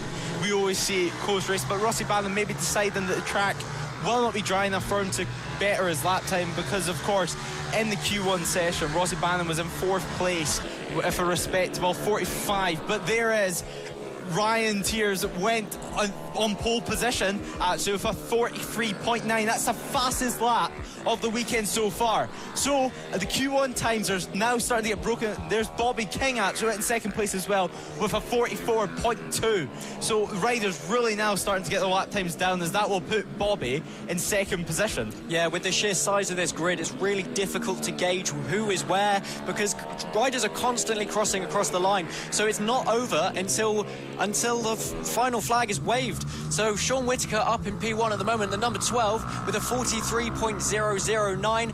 Lucas Brown in 2nd, Ryan Tears in 3rd. Ryan Tears goes P1 as I'm saying that. Yeah, right now actually Ryan Hitchcock will say it was the fastest in the Q1 session, a 44 flat, and now we're over a second faster, almost a second and a half faster than that Q1 session. So it's just showing how fast these riders are, as we see Ryan Tyres is still at the top of the timesheet, just 3 tenths behind them is Sean Whittaker. So Sean, he will not be holding, and neither will anyone else. I mean, Lucas Brown's a talent cup rider. He's raced in heavily wet conditions actually, not kill at the British Superbikes in the British Talent Cup. So this is his time just to show himself, as Simon Gates goes 3rd, but Ryan Hitchcock goes top, and then Ryan Tyres takes it once again to with a 41.7. The riders now pushing on. It's great to see. Yeah, just over 2 minutes left to go.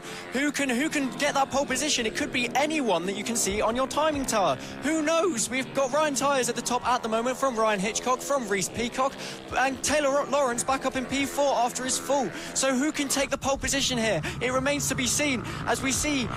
I don't know what's going on. There's so much going on, Lewis. Yeah, it certainly is. I mean, in this qualifying session, there's so much that happens. There's so little time to get your lap times in. So look at the track already. The track, that is pretty dry, to be honest. And it shows how great a surface is at drying so quick, because this is not the first time it's rained, as Ryan Tyres once again betters his lap time with a 40.9. We're down to 40 seconds. That's 4 seconds faster almost than the Q1 times. So the riders pushing on so far now, and it's really the time where they were going to see it drop, because it's just 1 minute 40 seconds left. So now it's the time where riders are putting in their final lap times, as Stuart Hardman goes second with a 40.666, 6 tenths behind Ryan Tyres. So yeah, the Q1 times almost seem just to be thrown out the window, but Rossi Banham is now out on the track with 8th place, and he's currently got 1 lap, but there's 1 minute and 20 seconds to go. Can Ryan Tyres stay top, because he's set a 40.8? Yeah, absolutely phenomenal from every rider out on track right now, always better than themselves, but who can snatch it within the final minute of this qualifying session? Who knows? We're going to have to see who can get to pole position as Rossi Banham goes first. Yeah, Rossi Banham, he's out on the track. He's realised that the track is ready, and the track is ready to set these faster lap times in their blue and pink and white levers. He's so easy to see on the track for us commentators. There he is diving down the inside of Ryan Tyres. So he's sat behind Ryan Tyres actually, and then got a great benchmarker, but just 40 seconds left to go. Rossi Banham, knee flat on the floor. He's pushed as hard as he can, but Ryan Hitchcock now goes top with a 40.7. These times are the ones that decide the grid, because the Q1 times, they're out the window. These are the better, but can Rossi Banham better his time? He goes towards the line, and we wait, and he breaks the time with a 40.1. Wow. 6 tenths faster. Rossi Banham is absolutely on it. Just 3 laps he's put in the session, but now he's going to make it 4th. He's still pushing. He has Taylor Lawrence in front of him, but Taylor Lawrence moves out the way. These bikes are so loud out on track, and it's one that the riders can really hear if someone's behind them. As the checker flag has just been waved as we've been speaking, Rossi Banham still on 1 more lap. Can he improve on his current time? It would be phenomenal if he could, with a 4/10 lead over Ryan Tyres already. As he rounds the final corner, can he get a good exit? Can he beat his current time? He comes across the line, and it's a 40.173, still 4/10 quicker than Ryan Tyres, but it's a P1 regardless for Rossi Banham. Yeah, about 300ths of a second slower than his fastest lap. So Rossi Banham putting in 4 extremely fast laps, and definitely one to look out for. But these conditions, they're so changeable, and the extra experience that he has had from British Championship, it's helped him, and it's helped him really progress his skills. And there's doing a wheelie, Selbred, he is buzzing. He knows he's set 4 lap times, and every single one has just been frankly incredible. Take a bow, Rossi. But Ryan Tyres and Lucas Brown and Ryan Hitchcock and Reece Peacock actually at top 5, they're all to look out for. And Taylor Lawrence in 7th place. I mean, he did have that fall, so it may knock his confidence slightly, so he's definitely not one to count out. I mean, this race, once again, it looks like it's going to be an incredible race. Yeah, Taylor Lawrence is certainly going to want to come back from that one and try and regain his confidence for the race. So thank you for joining us for the qualifying sessions here today. And right now the riders just building up in the holding area for what will be our first race of the day, because this is the AC40 Pro race one of the weekend actually. So all the riders, it's their first time that could be starting at this track. I mean, there's going to be 1 warm-up lap for these riders, so it's 1 warm-up lap really just to feel out the conditions and then feel where they're going to break into turn 1, and things like that is things that can change on lap to lap even in the races. And following riders, it may be extremely difficult for these bikes. Maybe a tiny bit of spray which may just get in your visor and distract you a little bit. Some riders obviously prefer to run tinted visors while others prefer to run clear. It's all just personal preference, and yeah, we just wait for the riders to build up, and we wait for the tension to build up for what should be a great race. Yeah, exactly. This is where the fun begins, one might say. As we go into our first race of the weekend, this is where we're going to see our riders battling close and actually going for position, so not just lap times. Yeah, so hello if you're just joining us. This is race 1. You've joined us just in time for the first race of the weekend, because this is the AC40 Pros. This is the middle class. These are the middle class for the mini motos, and the ones where the riders really start to progress. And really, once they've learned their racecraft in the rookies class, they come here and then they battle all out. These are all air-cooled motorcycles, so it's all fair game. There's no bike difference. It's the rider that makes the difference, and that's one thing that's always really been seen in bike racing. It is the rider that makes the difference, and even if you're on a slightly worse bike, the rider can make a difference. And in these conditions, it's all going to be about confidence. Yeah, I was just about to mention the fact that we did just have a spout of rain, but who knows, we're going to have to see who can come out on top during this race. Will there be some more changeable conditions that could affect how the riders approach this race? Yeah, certainly. I mean, these are the riders of the future. This is, of course, a Road to MotoGP series. Let's wait for these riders to head out onto the track. It's been a great season so far in the pros. Byron Johnson leads by an incredible 88 points from Sam Gardner, and Harrison Day being in third place respectably. Of course, after having that off towards the start of the season, he's bounced back, and he's bounced back faster than ever. So we just wait for these riders to line up on the grid. The tensions will be rising with these riders, and we're in for what's going to be an action-packed race, because these spits that, as you mentioned, Dylan, once they get in your visor, it can start to play with your head. Yeah, exactly. They might be more cautious into turn one, but we might have the riders who attack turn one more. Who knows? What's the weather going to do? Halfway through the season, this is important for all the youngsters out on track, and obviously they are just youngsters. We're going to have to see how the weather affects their mindset here today. So, fingers crossed it can all go cleanly. Yeah, certainly. I mean, there's so much changeable conditions, and there's quite a wind, actually. You can see from some of the high vises there. The wind just catches it slightly, so it may be helping dry the track.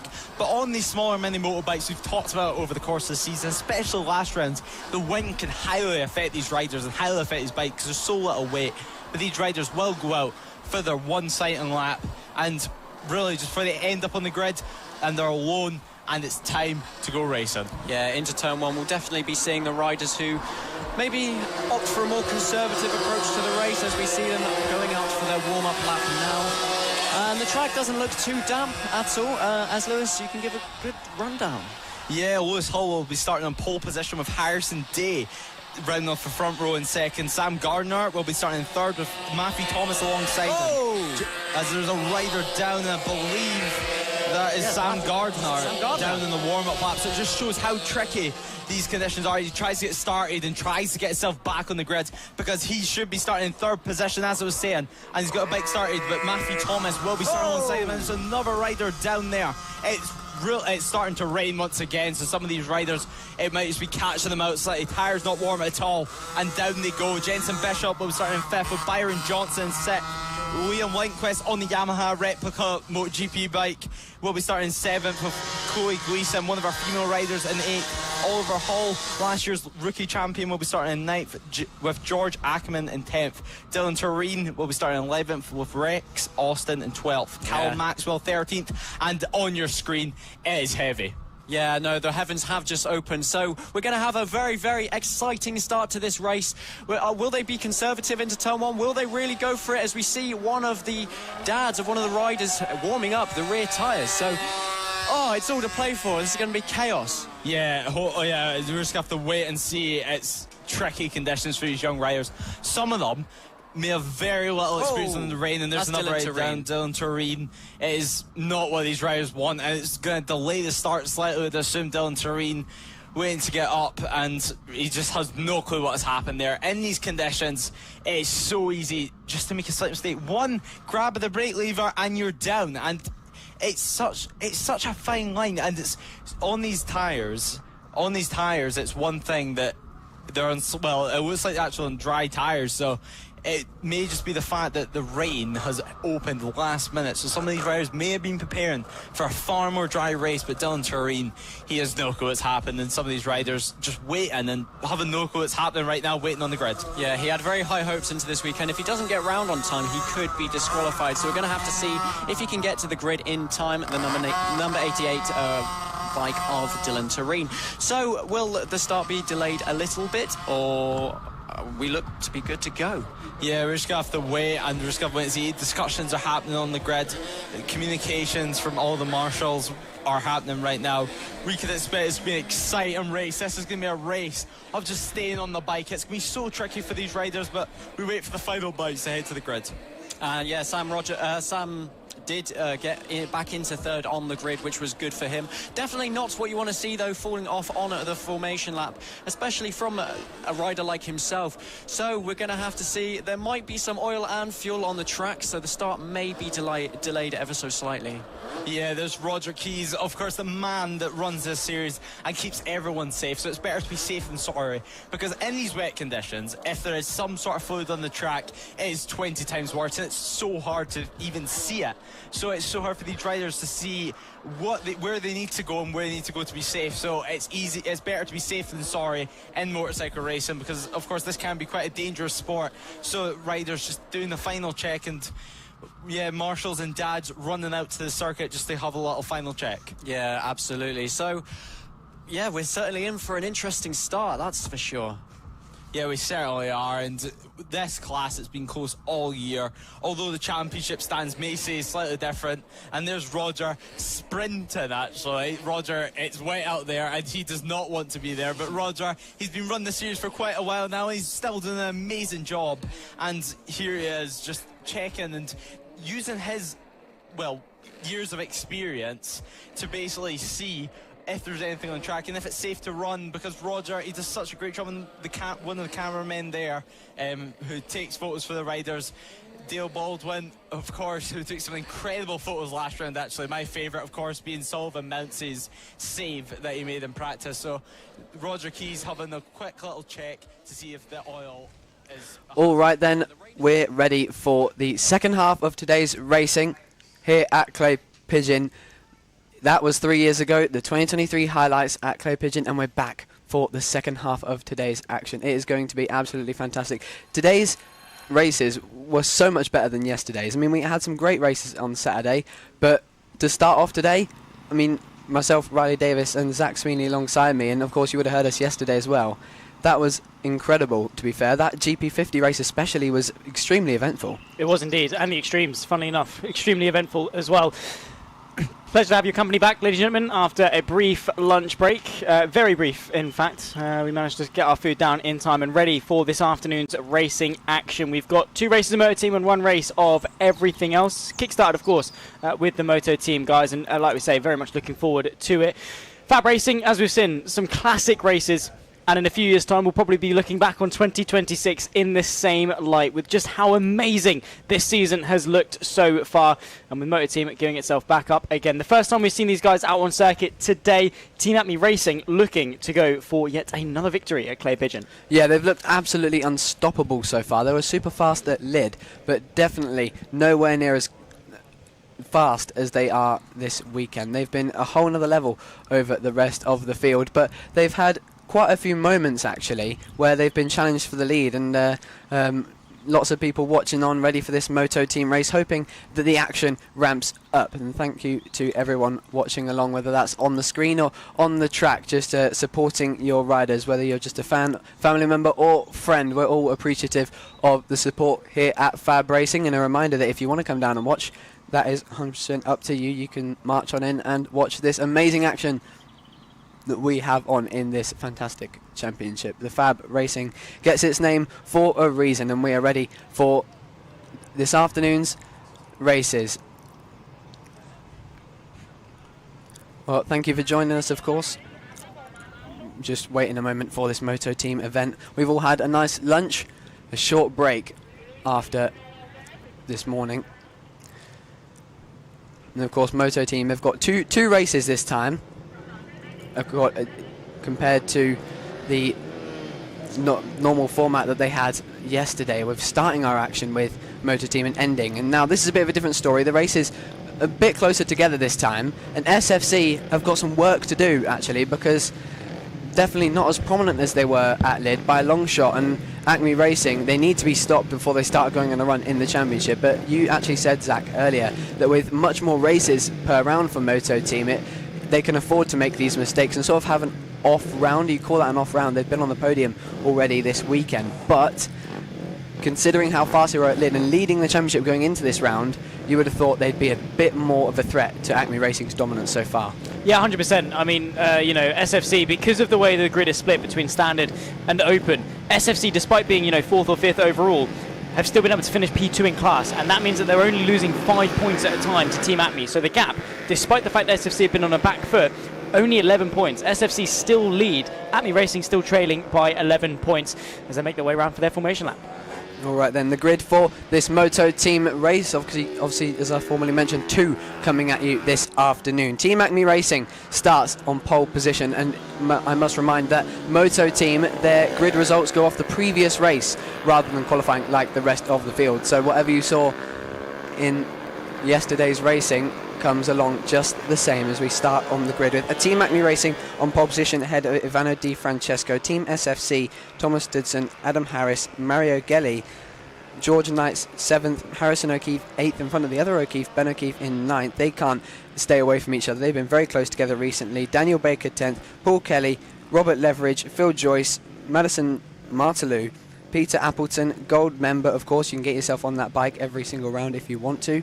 That is a bike run by people that bring the bike to every round, and you can of course get yourself on that. But anyway, Gary O'Keefe lining up 17th and Spencer Collingwood 18th. Go on then, Zach, let's see who's going to win this race for Moto team in the afternoon.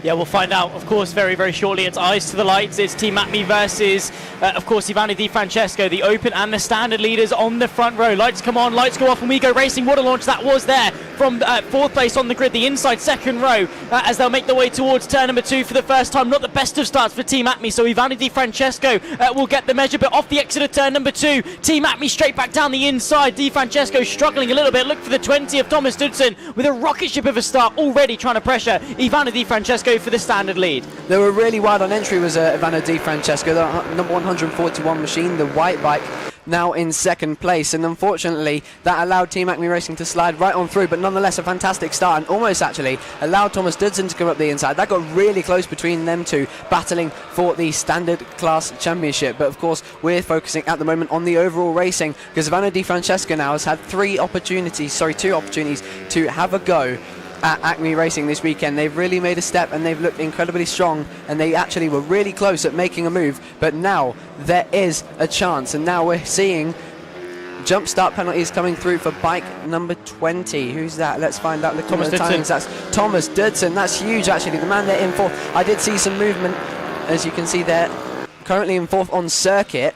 But now, with that penalty dropping all the way down to 12th, and I imagine as the field separates out, that might change. And that is a big penalty, and unfortunately that's going to really hinder his championship, considering how far up Ivano Di Francesco is at the moment. So this is going to be a severe damage limitation race, which you have to say for Thomas Dudson is already a damage limiting round with how impressive Ivano Di Francesco has been racing. Yeah, exactly that, and as well with the number of standard riders versus open riders as well, that penalty becomes so much more punishing. If you're in the open and you lose 10 places overall but only 2 places in class, the points disadvantage, the points loss is so much less significant than in the standard. Thomas Dudson right now will be losing 4 positions relative to Di Francesco, and with it, I believe, off the top of my head, about 14 championship points, and that's 14 championship points that he cannot afford to lose, despite such a good launch, and in the steward's eyes, too good of a launch. 5-second penalty will be added to his race time. At the front though, Acme versus Ivano Di Francesco, last time through,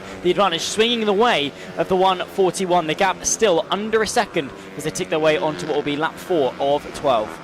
Yeah, you feel like once that gap gets over a second, Ivano Di Francesco is going to start to lose the confidence, because they're not very long races here in general at Clay Pigeon, but for Moto Team we have 9 laps to go, and once it gets over the second gap, it's really difficult to stay in the hard mentality to keep pushing and close that gap, because you can just see them pulling away and you just feel like they're inevitably going to keep going, and you have to stay confident enough to push and keep that gap under 1 second and keep yourself within the mental section of pushing for the win, and of course putting the pressure on Acme Racing as well. But at the moment, if we've learned anything from this round, is that Acme Racing has been doing really well to manage pressure, and SFC currently doing a good job there in 3rd place with the fastest lap of the race of 42.0 at the start of this one. Team SFC currently 3rd, I believe, in timing, because I think Thomas Dudson is 3rd on circuit, but we'll have to wait and see. Maybe SFC have made their way through and have started to carve on through, because we see that fastest lap from SFC. You imagine that they had probably had clear track for that one.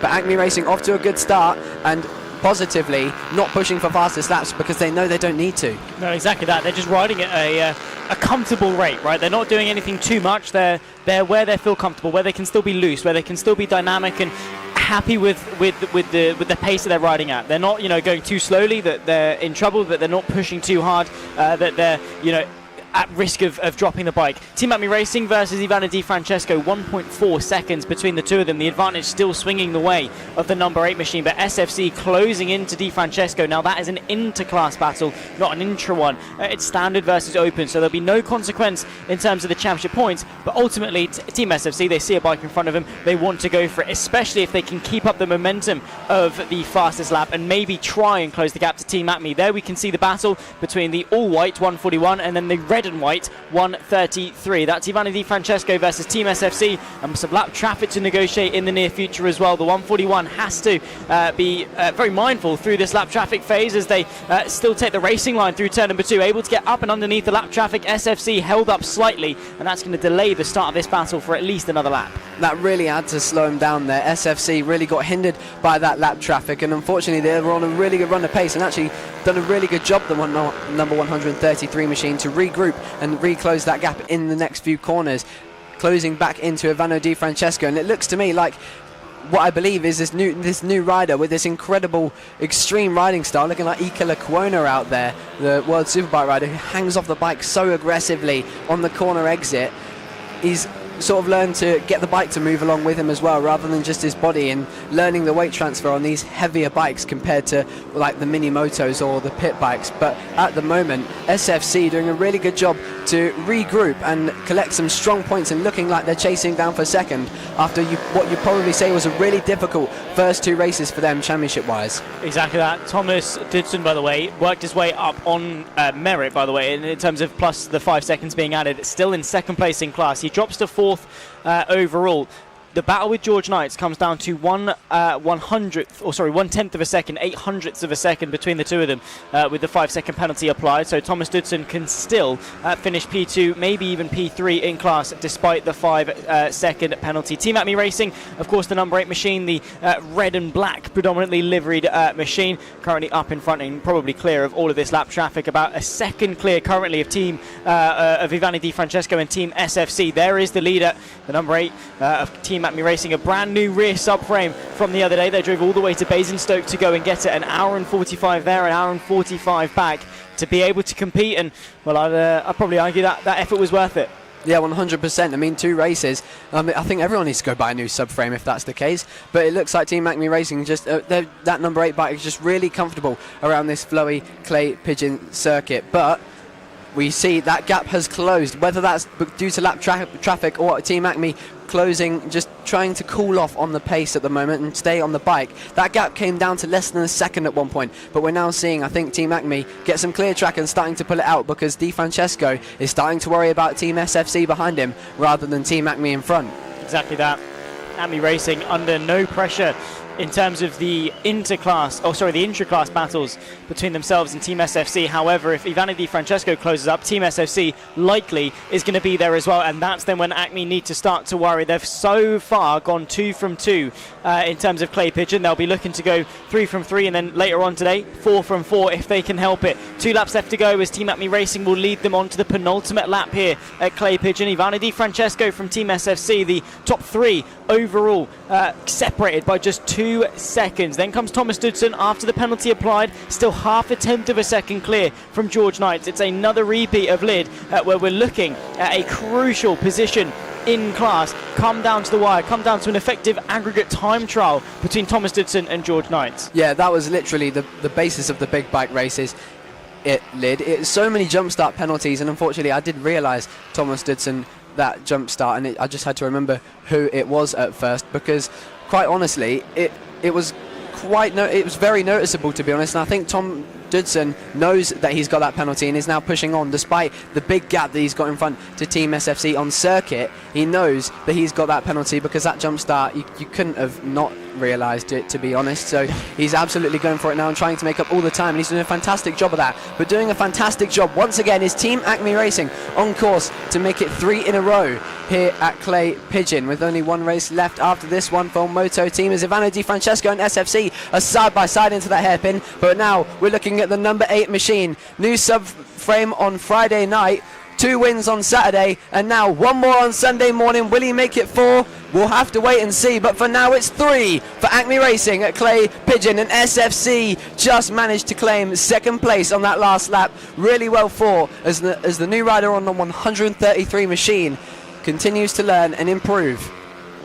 Yeah, 100% Team SFC up into 2nd in the overall classification, P1 and P2 in the open category. Acme and SFC. Ivani Di Francesco wins in the standard class. George Knight tipping Thomas Dudson by virtue of Dudson's 5-second penalty. Did the job right at the end of the race to take the standard victory. Thomas Dudson rounding out the top 5, and well, not the most action-filled motor team race that we've seen thus far this season, but still the suspension with Acme Racing negotiating the traffic, and overall steps forward there from SFC to close the gap. What a fantastic performance once again from Acme Racing. I don't know if they can be stopped, but Team SFC slowly closing the gap as we now wait for the results to come up, which I'm sure that first place moment will be Team Acme Racing for the next race as well. But here we go then. Team Acme Racing took victory ahead of Team SFC, a positive 2nd place for them, with Ivano Di Francesco another podium in 3rd, followed by George Knight's Thomas Dudson, who unfortunately didn't manage to hold on to 4th with that penalty at the end. Adam Harris, Mario Gelli, Ben O'Keefe, Harrison O'Keefe, Daniel Baker, Robert Leveridge, Phil Joyce, Paul Kelly, Madison Martelou, Gold member Peter Appleton, Spencer Collingwood and Gary O'Keefe unfortunately not being able to finish the race. But it looks like someone is getting a bit of a hand to get back to pit lane at the moment. That's number 96 and 119.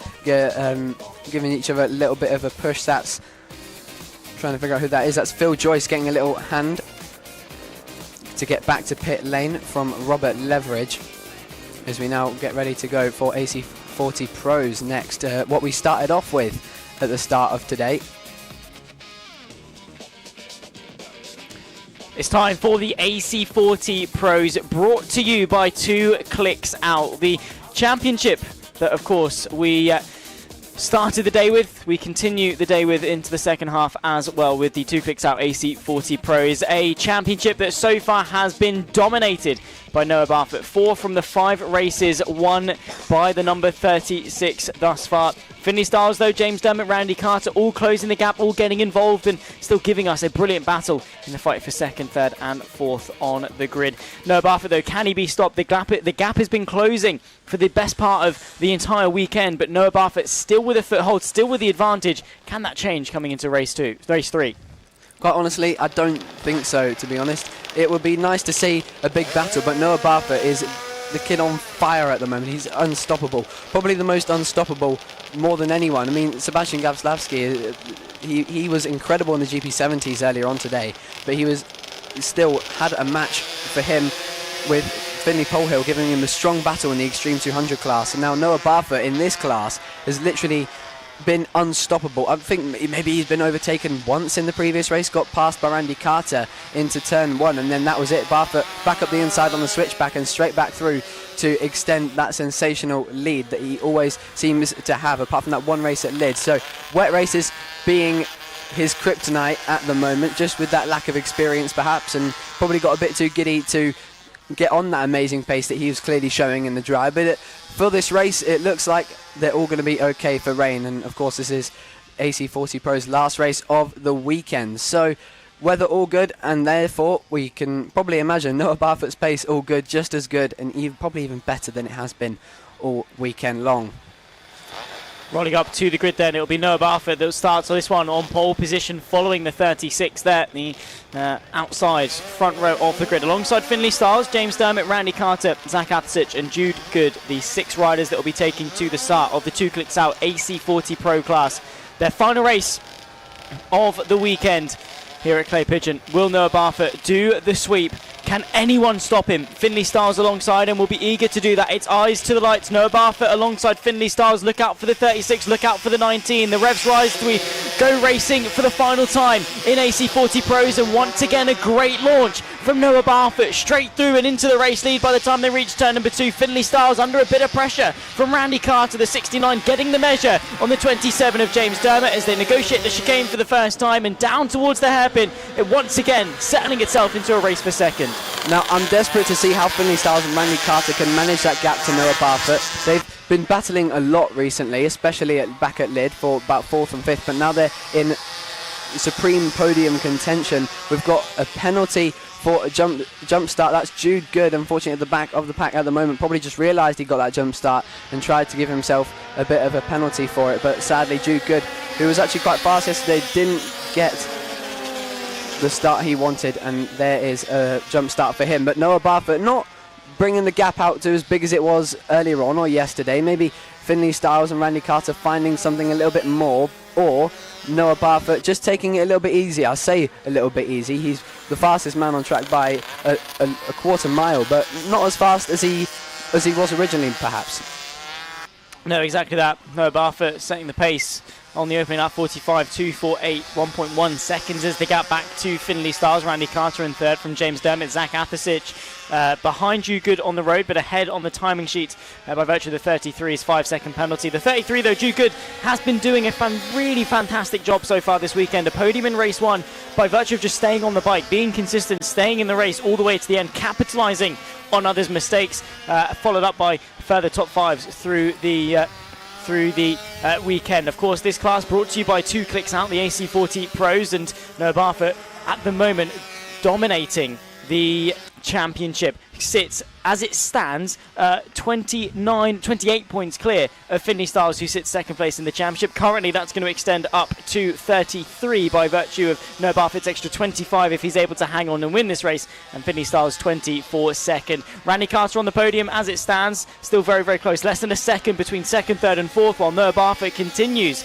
to extend the margin up in front. 6 laps left to go in the AC40 Pros, and Noah Barfoot once again setting the pace of 43.648, the fastest lap as it stands. Yeah, Randy Carter currently sitting in third place. He's going to be desperate to hold on to that podium as James Dermott, also someone who's really motivated to get involved in that battle with Styles and Carter. Randy Carter, unfortunately, despite being a really prominent shower in these podium battles so far this weekend, hasn't got on the podium as of yet because of his enormous crash in race one, battling Finley Styles yesterday. And then this morning he had that penalty, of course, and was dropped back to, I believe, fifth behind James Dermott, eventually giving the podium to Dermott, who also had a crash in race one. So both of them looking to get more podiums in this. None more other than Randy Carter, because you feel like for him to come out of this round with no podiums is going to be really upsetting, because he has been really fast so far, and at the moment that podium is under threat by James Dermott.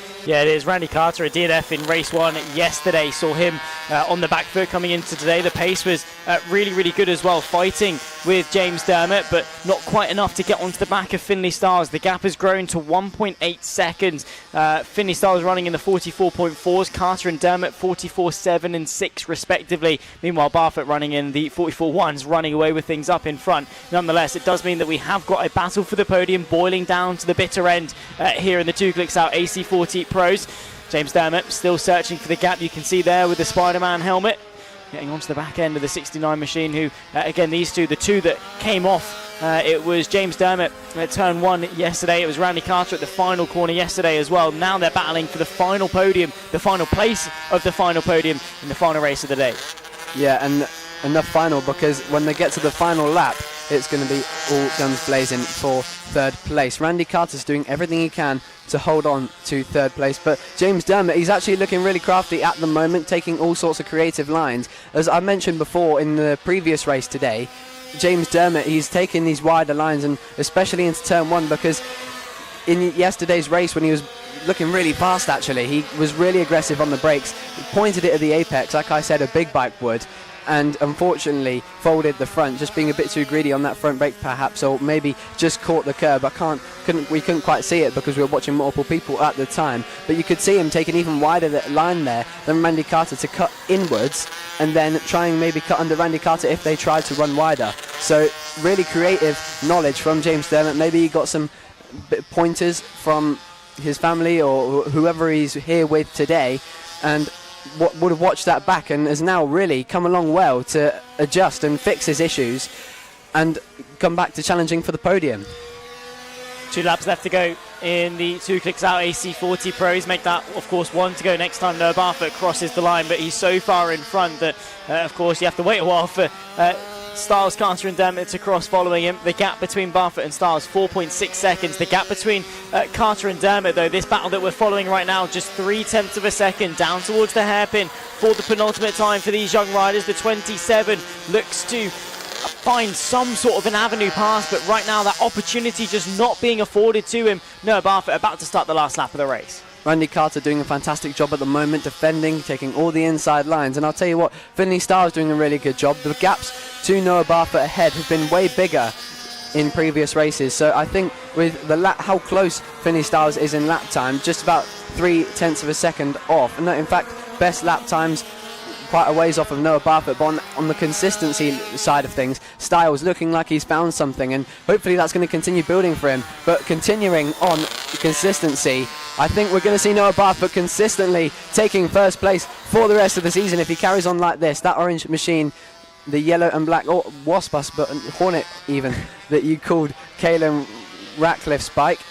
And even more because he's got a yellow suit as well. But here he comes then around the final corner. What another amazing performance from Noah Barfoot to take all three once again at Clay Pigeon. Of course, missed one race win at Lid, but wow, he's made up for it in the perfect ways. He's just dominated. No, I bet the rest of the field hasn't even considered a chance at winning this race. They're just focused on the podium battle, and let's see what has happened between the battle for oh wow, big crash at the last corner in the battle. That was an enormous accident. Hopefully they are all okay, and that is I believe Zach Athasic, who's got back up on the bike nice and quickly to take 5th place. That was an enormous moment of contact. I was looking at the timings at that point when I looked up and saw that, so just hoping that everyone was okay. I think that was Zach Athasic and Jude Good involved in that battle for 5th, an unfortunate accident. Yeah, Noah Barfoot, he's going to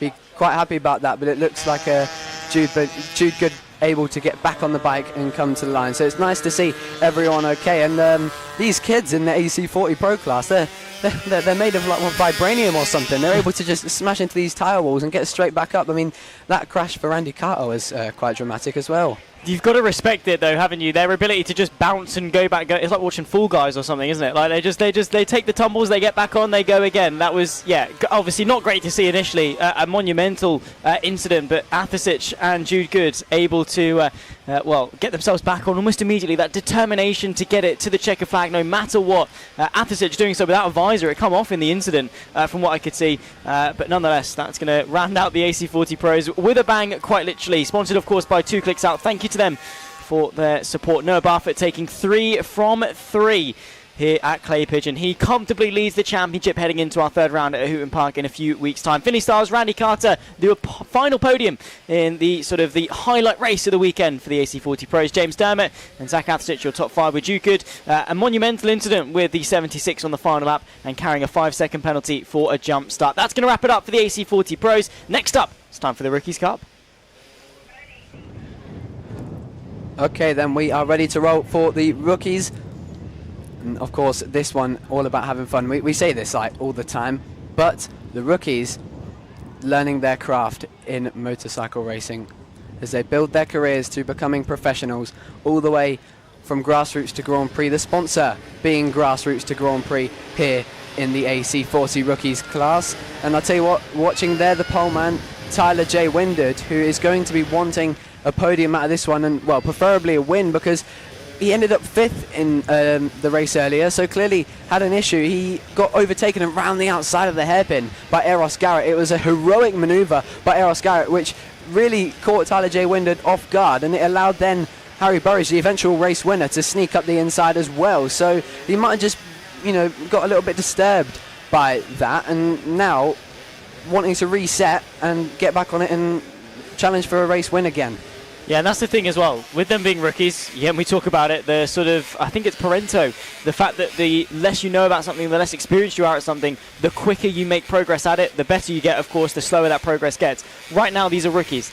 Everything they learn, they're learning at such an incredible rate. Almost every lap they turn, even corner they turn, session, they're learning something new, and that's driving their progress forward. they're going to take that, they're going to learn from it each and every single race and fire back with something new. And again, they've got that freedom to make those mistakes. Harry Burridge, though, will start this one from pole position. Very few mistakes from the 29 so far this weekend, alongside Tyler J. Windard, who will be looking to respond from the front row. A rider down, though, on the formation lap. We'll get confirmation as to who that is when we can. Hudson Heaps will start. In fact, that's speaking of him, that's Hudson Heaps there. Meant to start this race from P3, down on the formation lap. Eros Garrett in P4, Albie Miller, the top 5, with Freddie Fletcher alongside him. The 66 on the 6th position on the grid. Bobby Baker from Alfie Spedding, Theo Tyler, Arlo Simmons, your top 10, with Jack Irwin and Grayson Mills behind that. Savannah Polden, Louis Elimelech on row 7, with Imogen Vivas, Harley Spiller, Vinnie Glossop, Oscar Bond, Charlie Skingle, and Courtney Spiller, your top 20. Behind that, William Green, Erson Oakley, Roman Hartle, Albert Gazlowski from Theodore Ford, and Bradley Bannister, the 26th and final rider to take to the start of the Grassroots, the Grand Prix AC40 Rookies Cup, their third and final race of the weekend. Yeah, that was a real shame for Hudson Heaps there to crash on the formation lap, but thankfully he was able to get back up and back on it, and he's ready and raring to go. He's been crashing a lot this weekend, but we've seen some really, really strong pace from him, so I'm sure that he'll be able to regroup and regain his confidence that we saw him having quite a lot of fun with in race 2 and race 1. Here he comes in. We're just waiting for him to make his way to the grid as they all wait. Tyler J. Windard, of course, starting second place with the number 8, and it was quite odd how he, dropped back, but it looks like we're going to get started then. No Hudson Heaps on the grid. We're going to get rolling for the final race of AC40 Rookies at Clay Pigeon, and a brilliant start from Tyler J. Windard. I said that he wanted to get rolling and get rolling fast to continue his chances at fighting for the podium, and he did exactly that. This time in the lead of the race ahead of Harry Burridge and Eros Garrett, but this time he needs to make sure that at the hairpin he's not having people going around his outside. Indeed so, Tyler J. Windard able to get the jump initially. Harry Burridge once again with a suboptimal start, to say the least. Something that he definitely needs to learn from. His pace at brilliant, but his opening laps not really putting him in good stead. Around the outside though of the horse, he was going to give it a go, not quite got the agility, as Tyler J. Windard will hang on. Also closing in the likes of Eros Garrett and Freddie Fletcher in towards top bend for the first time of 9, with 8 to go at the line. Around the outside with the agility, maybe with the drive towards turn number 1. Tyler J. Windard will lead a lap here at Clay Pigeon. Down the inside though, getting involved, Eros Garrett trying to get down the inside of Harry Burridge. Freddie Fletcher there as well as they cross the line, nearly 3 wide towards turn number 2. Tyler J. Windard side by side with Harry Burridge, who will soar his way through and up into the race lead. Eros Garrett, I think actually he got an incredible run down the straight and into turn 1. It was so good, he was tucked in. Oh yes, I see Eros Garrett now has got a penalty. That's a shame. Must have jump started. So unfortunately he's no longer in the race lead, at least in terms of time. And Harry Burridge now leads on time, and that's Freddie Fletcher as well, who's just on the fastest lap with a 51.6 on that last one. Currently third in times as well. But now Eros Garrett has got a lot of work to do as he leads on circuit. But in time he's all the way down in 9th. That's really heartbreaking for him, especially since how incredible he was in the second race earlier. Needs to avoid a battle as well. He wants to get his head down and get on with it, really. It was a superb move to find his way through into T2. Nice to see Freddie Fletcher getting involved in this battle as well. The 66 so far has only taken 1 podium so far this season, with that a 13th, a 9th and a 6th. So only once inside the top 5, and well, at the time it happened it was a podium. He's looking to replicate that, maybe even go 1 or 2 places better than it. Tyler J. Windard drops it, through the hairpin. He's down, able to get straight back up, though presumably a little bit shaken as the rest of the field dart their way through, and I reckon that's probably caught him by surprise there, the bike screwing underneath him and throwing him up and into the air. Oh, that was a really rough crash, something that you never want to see for anyone, but particularly someone so young like Tyler J. Windard. He did look really shaken up there. He was still standing in the middle of the track, and thankfully our wonderful marshals were able to scoop him up and get him out the way. But Harry Burridge now leading this race in time, and Eros Garrett taking your advice and trying to break away, but it looks like Harry Burridge is not done yet, and Harry Burridge won't know that Eros Garrett has this penalty, so better for it. No, hang on, I believe, that is correct. So Eros Garrett still with that penalty, dropping down the order still, but his pace, trying everything he can to make up for it. He's just done the fastest lap with a 49.6, and Freddie Fletcher hanging on there in second, trying to get involved. Yeah, so Freddie Fletcher running 3rd place on the road, 2nd place after the penalty for Eros Garrett gets applied. But you have to say, with Eros Garrett churning in fastest lap after fastest lap, he'll be able to minimise the damage and still score a decent result here. A frenzy of AC40 rookies bikes as some of our leaders dart through some of the lap traffic, and then also the rest of the field battling themselves. One of them, the 27, I think that's Savannah Polden, down at 11th. So that's the battle we're following there between the likes of Theo Tyler, Arlo Simmons, Grayson Mills, Polden, Spiller and Vivas, all in shot there as they dart their way across the start-finish line. 4 laps left to go for these young riders here for round number 2 of the Mastermac FAB-Racing British Mini Bike Championship at Clay Pigeon. It's Harry Burridge that leads, not on the road though. Eros Garrett climbing his way through. Now a 5-second gap back to 3rd position. Eros Garrett could still bag a podium. Yeah, Eros Garrett actually he must have just made a mistake because he's dropped back out of the on-track race lead, and Harry Burridge just put in a 49.5, so turning the wick up to pass Eros Garrett. He won't know that he has a penalty, but now believes he just took the lead there with 3 laps to go now. Harry Burridge looking to take yet another victory, but how can anyone else stop him with everyone so much further behind Eros Garrett and not even knowing that in time they're ahead of him? Yeah, exactly that. So Harry Burridge, that's the leader we're following right there. The number 29 with the black and yellow leathers, the all-black mini bike, lapping his way through some traffic. 2 laps to go at the line for Harry Burridge. He, didn't need to get into the race lead on circuit, but he's done that exactly. He's looking to go for the triple here at Clay Pigeon. And that triple is actually going to put him up a good couple of places in the championship by virtue of just doing a single round here today. He's already, from the 2 races, up in a 6th in the very voluminous AC40 Rookies Cup entry list, looking so strong, going from strength to strength. And, if he can sort his starts out, if he joins us for the rest of the season, will be a force to be reckoned with. Yeah, 100%. He's really put in a good effort to take the lead of this race. And Eros Garrett, you have to feel for him. I mean, yeah, it was a jump start penalty, his own mistake, of course, but with that move, honestly, it has to be one of the moves of the weekend, and it's in AC40 Rookies. It was really impressive. I'm starting to see out the commentary window quite a lot of people crashing at their head. I don't think there is anything down because it's, a 1-by-1 sort of thing. It's not everyone going down at the same time, but you can just see these rookies just learning their craft, and possibly one of the more difficult corners, but someone who is dealing with it just fine. Harry Burridge, not only the fastest lap of the race, but the leader on track now as well as timing. He crosses the line with 1 lap to go. 1 more lap for him to take yet another victory here at Clay Pigeon in AC40 Rookies. 1 more tour then at the Grassroots the Grand Prix AC40 Rookies. It has been domination defined by Harry Burridge. He shows up here, a circuit he clearly knows very well indeed, darting his way through some of the lap traffic. The checker flag awaits his arrival. Still learning, still practicing. But like we saw earlier from Albie Stone, the AC40 Rookies Cup has just had 1 young man soaring up in front. Bobby Baker as well has climbed his way into P2. Eros Garrett with a 5-second penalty will complete the podium as it stands, but through the final corner for the final time. He'll twist the throttle, he'll see the checker flag first. He will do the sweep here at Clay Pigeon. It's 3 from 3 for Harry Burridge. Fastest lap on the last time through as well. What a ride from the 29. Victorious here at Clay Pigeon.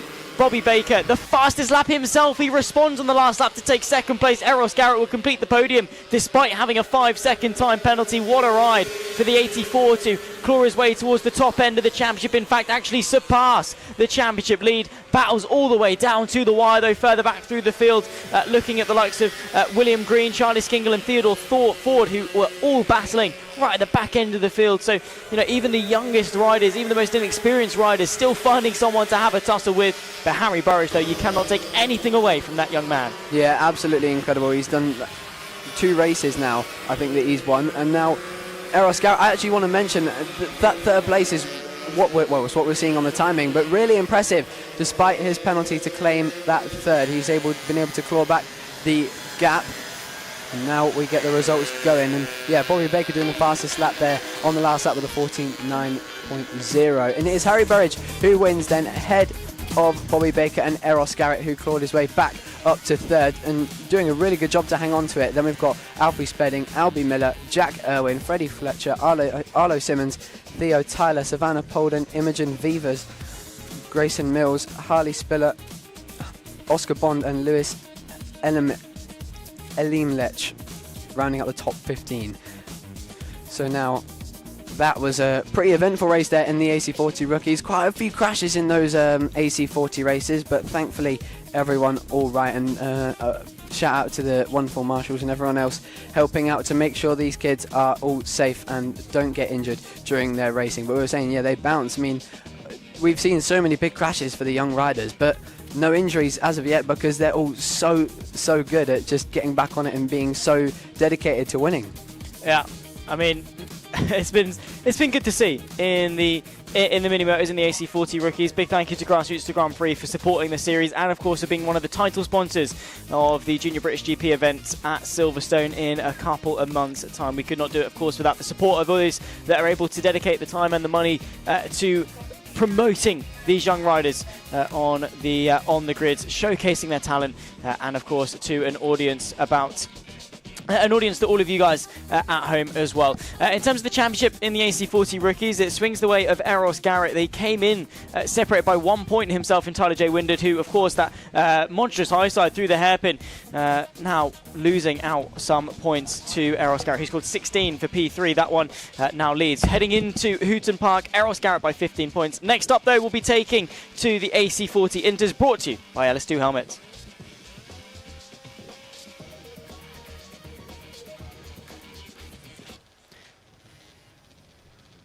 The LS2 Helmets AC40 Inter category about to get itself underway for their final race for round number 2 of the Mastermac FAB-Racing British Mini Bike Championship. There you can see Daisy Grayson lining up on the front row. Final debrief with her dad before they set off for their formation lap. It'll be Austin Baton, who has been the rider on form in this category, that will start on pole position alongside Daisy Grayson on the front row. Logan Paisley, Jensen Brown, Albie Stone and Chase Carter, your 6 riders for the LS2 Helmets AC40 Inter category. Looking forward to this one, Riley. Of course, very close battle in the championship. The top 4 riders only separated by 3 points heading into the final race of round number 2.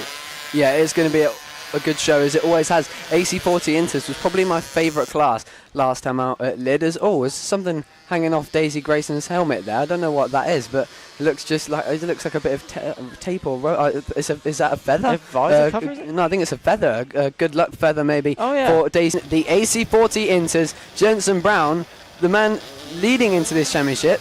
I mean, we don't know what's happening to him. The poor kid. He's struggling here at Clay Pigeon. Maybe his first time here. And so, just taking a while to learn. But Daisy Grayson ready to try and challenge Austin Baton for her first win this season, but he is going to be hard to beat. Logan Paisley also on the second row, but now eyes to the lights for the final race today of the AC40 Inters. The lights go on and they go out. We're away for AC40 Inters. Not the greatest start for Daisy Grayson. She's been struggling on the starts recently, and again Logan Paisley up the inside at turn 1. He's done that every single race so far, and he's really good at getting on the grip and just going for that second place. Yeah, Logan Paisley super good at getting the track position. Of course, himself and Daisy Grayson had a monumental battle earlier in the day, looking around the outside as well, trying to get involved. The likes of Jensen Brown, who, like we say, has struggled so far this weekend. Austin Baton is the championship leader. 2 victories from 2 races so far at Clay Pigeon. Will be going for his 3rd after a podium and 2 4th places back in Lid, keeping him in contention, and the top 4 separated by just 3 points. Daisy Grayson trying to go the long way round, and Logan Paisley, what a move that could well be. Not quite got the power delivery down the rest of the straight, but still very quick on corner entry is Daisy Grayson. Now trying to eye up the move on Paisley, side by side as well. The likes of, that'll be Albie Stone and Jensen Brown doing battle for P4. Albie Stone really not scared to get his elbows out in a new category. Yeah, Logan Paisley's actually looking really strong as he's now made his way through on Daisy Grayson. It actually looks like he's got a chance at catching Austin Baton here, because Austin Baton doesn't look like he's actually pulled away as much as he did in the previous races. He's done the fastest lap with a 47.9, obviously being the first rider through the first lap, but Logan Paisley is actually looking really strong, and Daisy Grayson still trying to find a way through, using every opportunity to find that move. But while that happens, that allows Albie Stone to catch up and try and get involved in that battle once again for the podium. He's been so impressive. You've probably heard us mention his name so many times across this weekend, and of course Lid, where he dominated the AC40 rookies and has cleared off ahead of Jensen Brown, who, again, as I mentioned, really struggling at the moment. But Logan Paisley looks like he's ready and raring to go at the start of this race.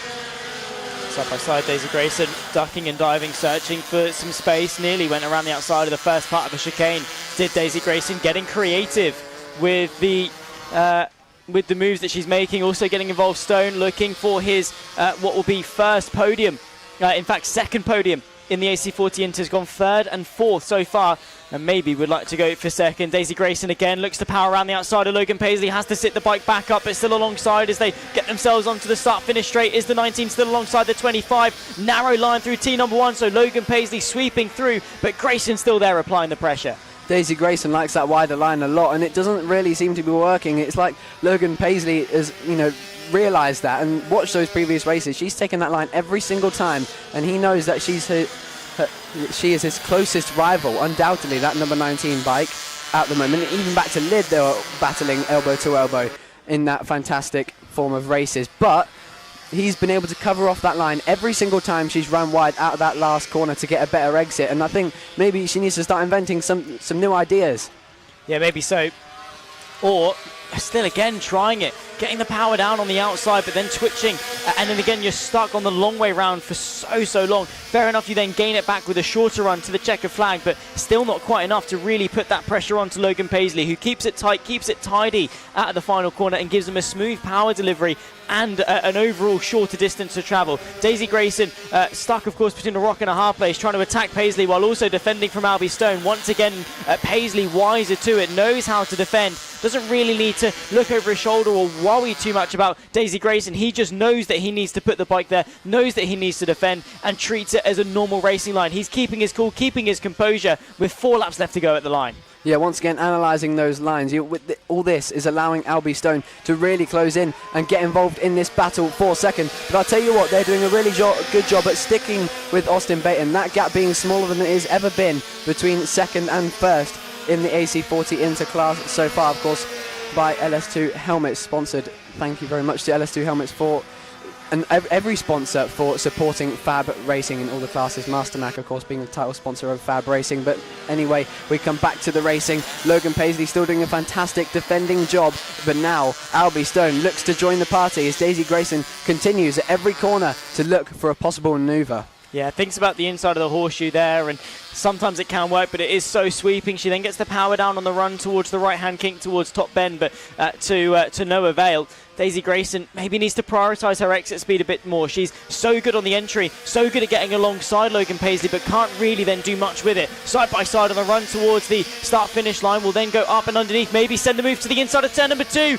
Grayson straight down the inside, but can't quite facilitate the rest of the move. Logan Paisley has been struggling to open up T2 a lot, so Grayson, as soon as that gap opened up, tried to fill it. In the end, not quite enough. Albie Stone closing the gap, draws alongside Daisy Grayson, who has to defend herself in order to stay in contention and still apply that pressure to Logan Paisley. 2.5 laps left to go in this race. Yeah, Albie Stone has taken all the right lines, actually, for these two in front of him. He's got only a couple laps to go, and he's judging it to perfection at this moment. He's just sitting back and waiting for something to happen. Eventually, Daisy will try something. Eventually, Logan will make a mistake, and it's when that they start going side by side, like now, that he could pull off a sensational move and take advantage. It's, again, not quite the run that Daisy Grayson wanted out of there, but Logan Paisley going really defensive. Like you said a lap earlier, Zach, can't quite open the corner out like the others, and Daisy Grayson is going to try and go the long way around. Again, trying every opportunity to set it up, but she's almost pulled a fake out there on Logan Paisley to make him run wider on the exit, and now that puts her within another opportunity into the hairpin. But there, perfect opportunity for Albie Stone, who collects third place and now sets his sights on Logan Paisley. Just as I said only a few moments ago, he was waiting for a mistake, and there it was, and he took it. Yeah, he was. That was well read from Albie Stone, read to perfection, to be honest. But now, of course, he needs to sort of prove his worth. He needs to now be applying the pressure to Logan Paisley himself. Daisy Grayson not going to give this up all the way to the checker flag. Austin Baton will lead them across the line to start one more tour of the LS2 Helmets AC40 Inters. Of course, Albie Stone half defensive, half offensive, trying to get through on Paisley while keeping Grayson at bay. See, she's so strong coming out of those long sweeping corners. Albie Stone trying to put the pressure on. Is there space towards the hairpin? They're running out of opportunities. Logan Paisley has put up a valiant defence down the inside. Stone can't quite manage it. Baton with just half a lap left to go as well. He'll do the sweep here at Clay Pigeon through the horseshoe for the final time. The number 100 has arrived here for round number 2 of the LS2 Helmets AC40 Inter category. It was only one one podium at Lid, but it's 3 back-to-back-to-back victories for Austin Baton, who leaves round 2 as the championship leader. He takes victory in race 3. Who joins him on the podium across the line? It's a drag race between Paisley, Stone and Grayson. It came down to the wire, and a fantastic defence from Logan Paisley. Albie Stone just caught that last spot on the podium there, and as we said before, incredible job from him to get involved in that battle and judged it to perfection. Daisy Grayson is going to be very annoyed not to be on the podium. She spent so long trying to find a way through on Logan Paisley, and when she finally saw a crack in the armour, the one who took advantage of it was Albie Stone. She did all the work and Albie Stone took the result, and unfortunately that's what happens sometimes in racing, but nonetheless a very great effort from Daisy Grayson to continue and fight on to never let Logan Paisley out of her sights. The pace so even that they couldn't find a way through on each other until a mistake was made and Albie Stone took advantage. All right then, it was Austin Baton who won the race. It is 3 races out of 3 for him, solidifying himself as a permanent championship contender after a performance like that. So impressive, 3 seconds ahead of Logan Paisley, the ultimate defender in this class, ahead of Albie Stone, taking his 2nd podium and only his debut round here at Clay Pigeon in the AC40 Interclass. Daisy Grayson ends up 4th, Jensen Brown 5th, Lawson Dorrington 6th, and Chase Carter 7th. But how about that action that we were seeing? That went all the way from the start to the flag between Grayson and Paisley, and ultimately ended up with Stone in the mix as well. Yeah, I mean, what a ride there from Albie Stone. His first weekend in the Inters and 2 podiums and a 4th place to go with it. Not bad going at all. Quick rundown of the Provisional Championship. As the numbers say, Austin Baton claws it ahead of Logan Paisley with 3 victories this weekend. Just 7 points separating the 2 of them heading into Hooton Park. Daisy Grayson in P3 in the championship as well so far this season. Has taken 4 podiums, yet to take to the top step though, and she'll be looking to clap back when we head up to Liverpool. Jensen Brown and Chase Carter complete your top 5 as that wraps up this weekend's action in the LS2 helmets AC40 Inters. Okay then, it is time for the GP50Rs, and we are ready to see a possible domination once again from Mason Frederick, just giving respect to his dad before he goes out there and possibly dominates for the 3rd time in a row. But Emilio Pereira, the ever confident, the ever powerful Emilio Pereira on that 2-stroke 50, the Metra kit, the number 31 with the HJC helmet, unmissable with those very fluorescent leathers, trying everything he can to close that gap. He's been in so much action over the different classes he's been in and still leads this championship because Mason Frederick wasn't around for Lid, but still, he wants that win and you can tell he's ready for it. Oh, he is indeed. I mean, Emilio Pereira has been so close in the 50R category, basically for the entire weekend, but so far has fallen short, 3rd and 2nd for El Toro. He currently leads the championship, though, by 40 points from Tommy Williams and 50 from Bo Morris. Mason Frederick didn't take part in this category last time out at Lid, but 2 victories for him sees him maybe actually still be in championship contention. He starts on pole position alongside Emilio Pereira. Josh Perkins alongside Cody Brennan, who'll be looking to keep it clean off the start and avoid a penalty this time through. Tommy Williams and Preston Baker share row 3 with Jensen Ansell and Joey Athasich on the 4th row of the grid. Bo Morris alongside Jensen Cedras with Nelly Luth and Riley Robinson on row 6. Danny Longhurst and Reed Saxby share row 7 with JJ Manchester alongside Jasper Inil White on row 8 with Daniel Tanton, Oliver Wilson, Emerson Oakley and Claudia Dudman, your top 20, with Oliver Cheeseman with 35 on a very lonely 11th row of the grid in P21, ahead of what will be 12 laps of racing in the Metrokit Mini GP 50R category. Emilio Pereira alongside Mason Frederick on the front row. What does he need to do to take victory? He needs to push to his absolute max, to be honest. I can't see what more he can do different from how hard he's already pushing. We've expressed many times in these races that it seems that a Clay Pigeon, the Ovale, is the preferred bike of choice in this class. At least here at Lid, it looked like the Metra kits. But here we go then. Enough talk about the bikes and more talk about the racing. It is time. Can Emilio Pereira finally put a stop to Mason's domination this weekend? The lights are about to go on. We'll watch out for jump starts as well. We saw a few of them last time out in this race, but the lights go on and we go away for the GP50R class. A great start for Emilio Pereira, but again, you can't beat that torque of the Ovales as Mason Frederick gets back into lead and already pulling out a significant gap. Now Emilio Pereira in a sandwich between the 2 Ovales, of him behind Mason Frederick and ahead of Cody Brennan. Yeah, the Avali has got the measure this weekend. The 4-stroke definitely showcasing its dominance over the 2-stroke metric kit. Frederick leads Pereira. Brennan, though, getting involved also. You can see there the 22 of Jensen Ansel, who took the first victory one of the victories so far this weekend with 2 podiums, second and third so far at Clay Pigeon for Jensen Ansel. It was Jensen Knowles as well who took the first victory of the year back at Lid. Plenty of Jensens occupying the GP50 grid. Frederick will lead the opening lap of 12 from Ferreira, 1.6 seconds back for Pereira. I mean, that's not the best first lap in the world by any stretch of the imagination, and it's all aboard the Pereira Express. He's got Brennan, Ansel, Perkins and Williams all queuing up behind him, wanting that second position. As down the inside goes Jensen Ansel. I think it's less of the fact that Emilio Pereira had a poor lap and more the fact that Mason Frederick had an insane start to the lap. I mean, he got away perfectly. He was already maybe 0.4 of a second ahead of Pereira out of turn 1 alone. It's truly incredible, this domination. We were talking about his mentality earlier, and it just keeps building. The confidence is unlimited. We were saying Emilio Pereira has that, and now Mason Frederick has taken that mantle as the master of mentality in the GP50R class.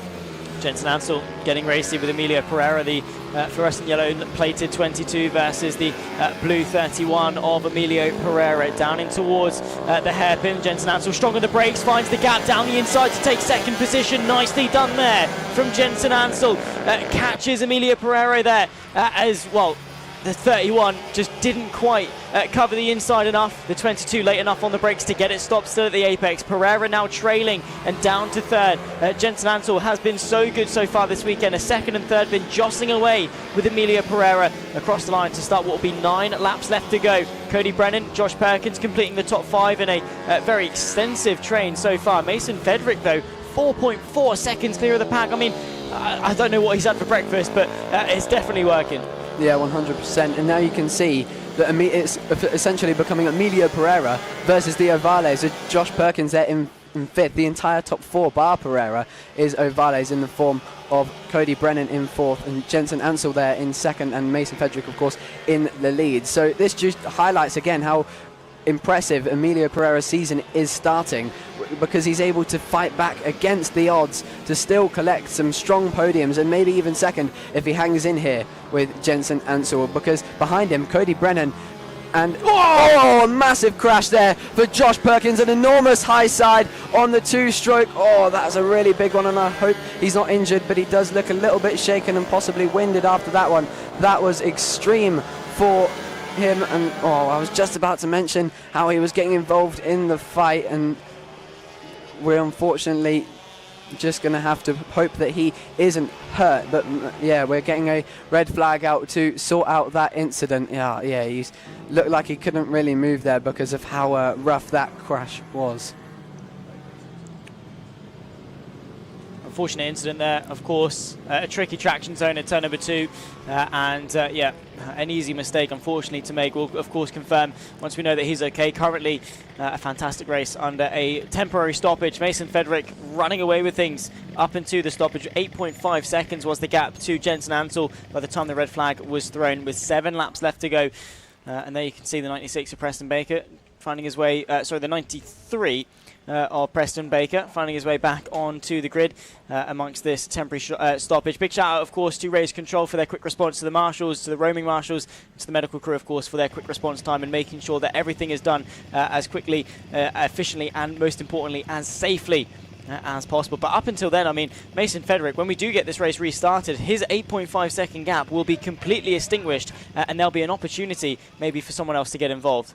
Looks like they're getting told to turn the bikes off and move back onto the grid. I'm not entirely sure where they are at the moment.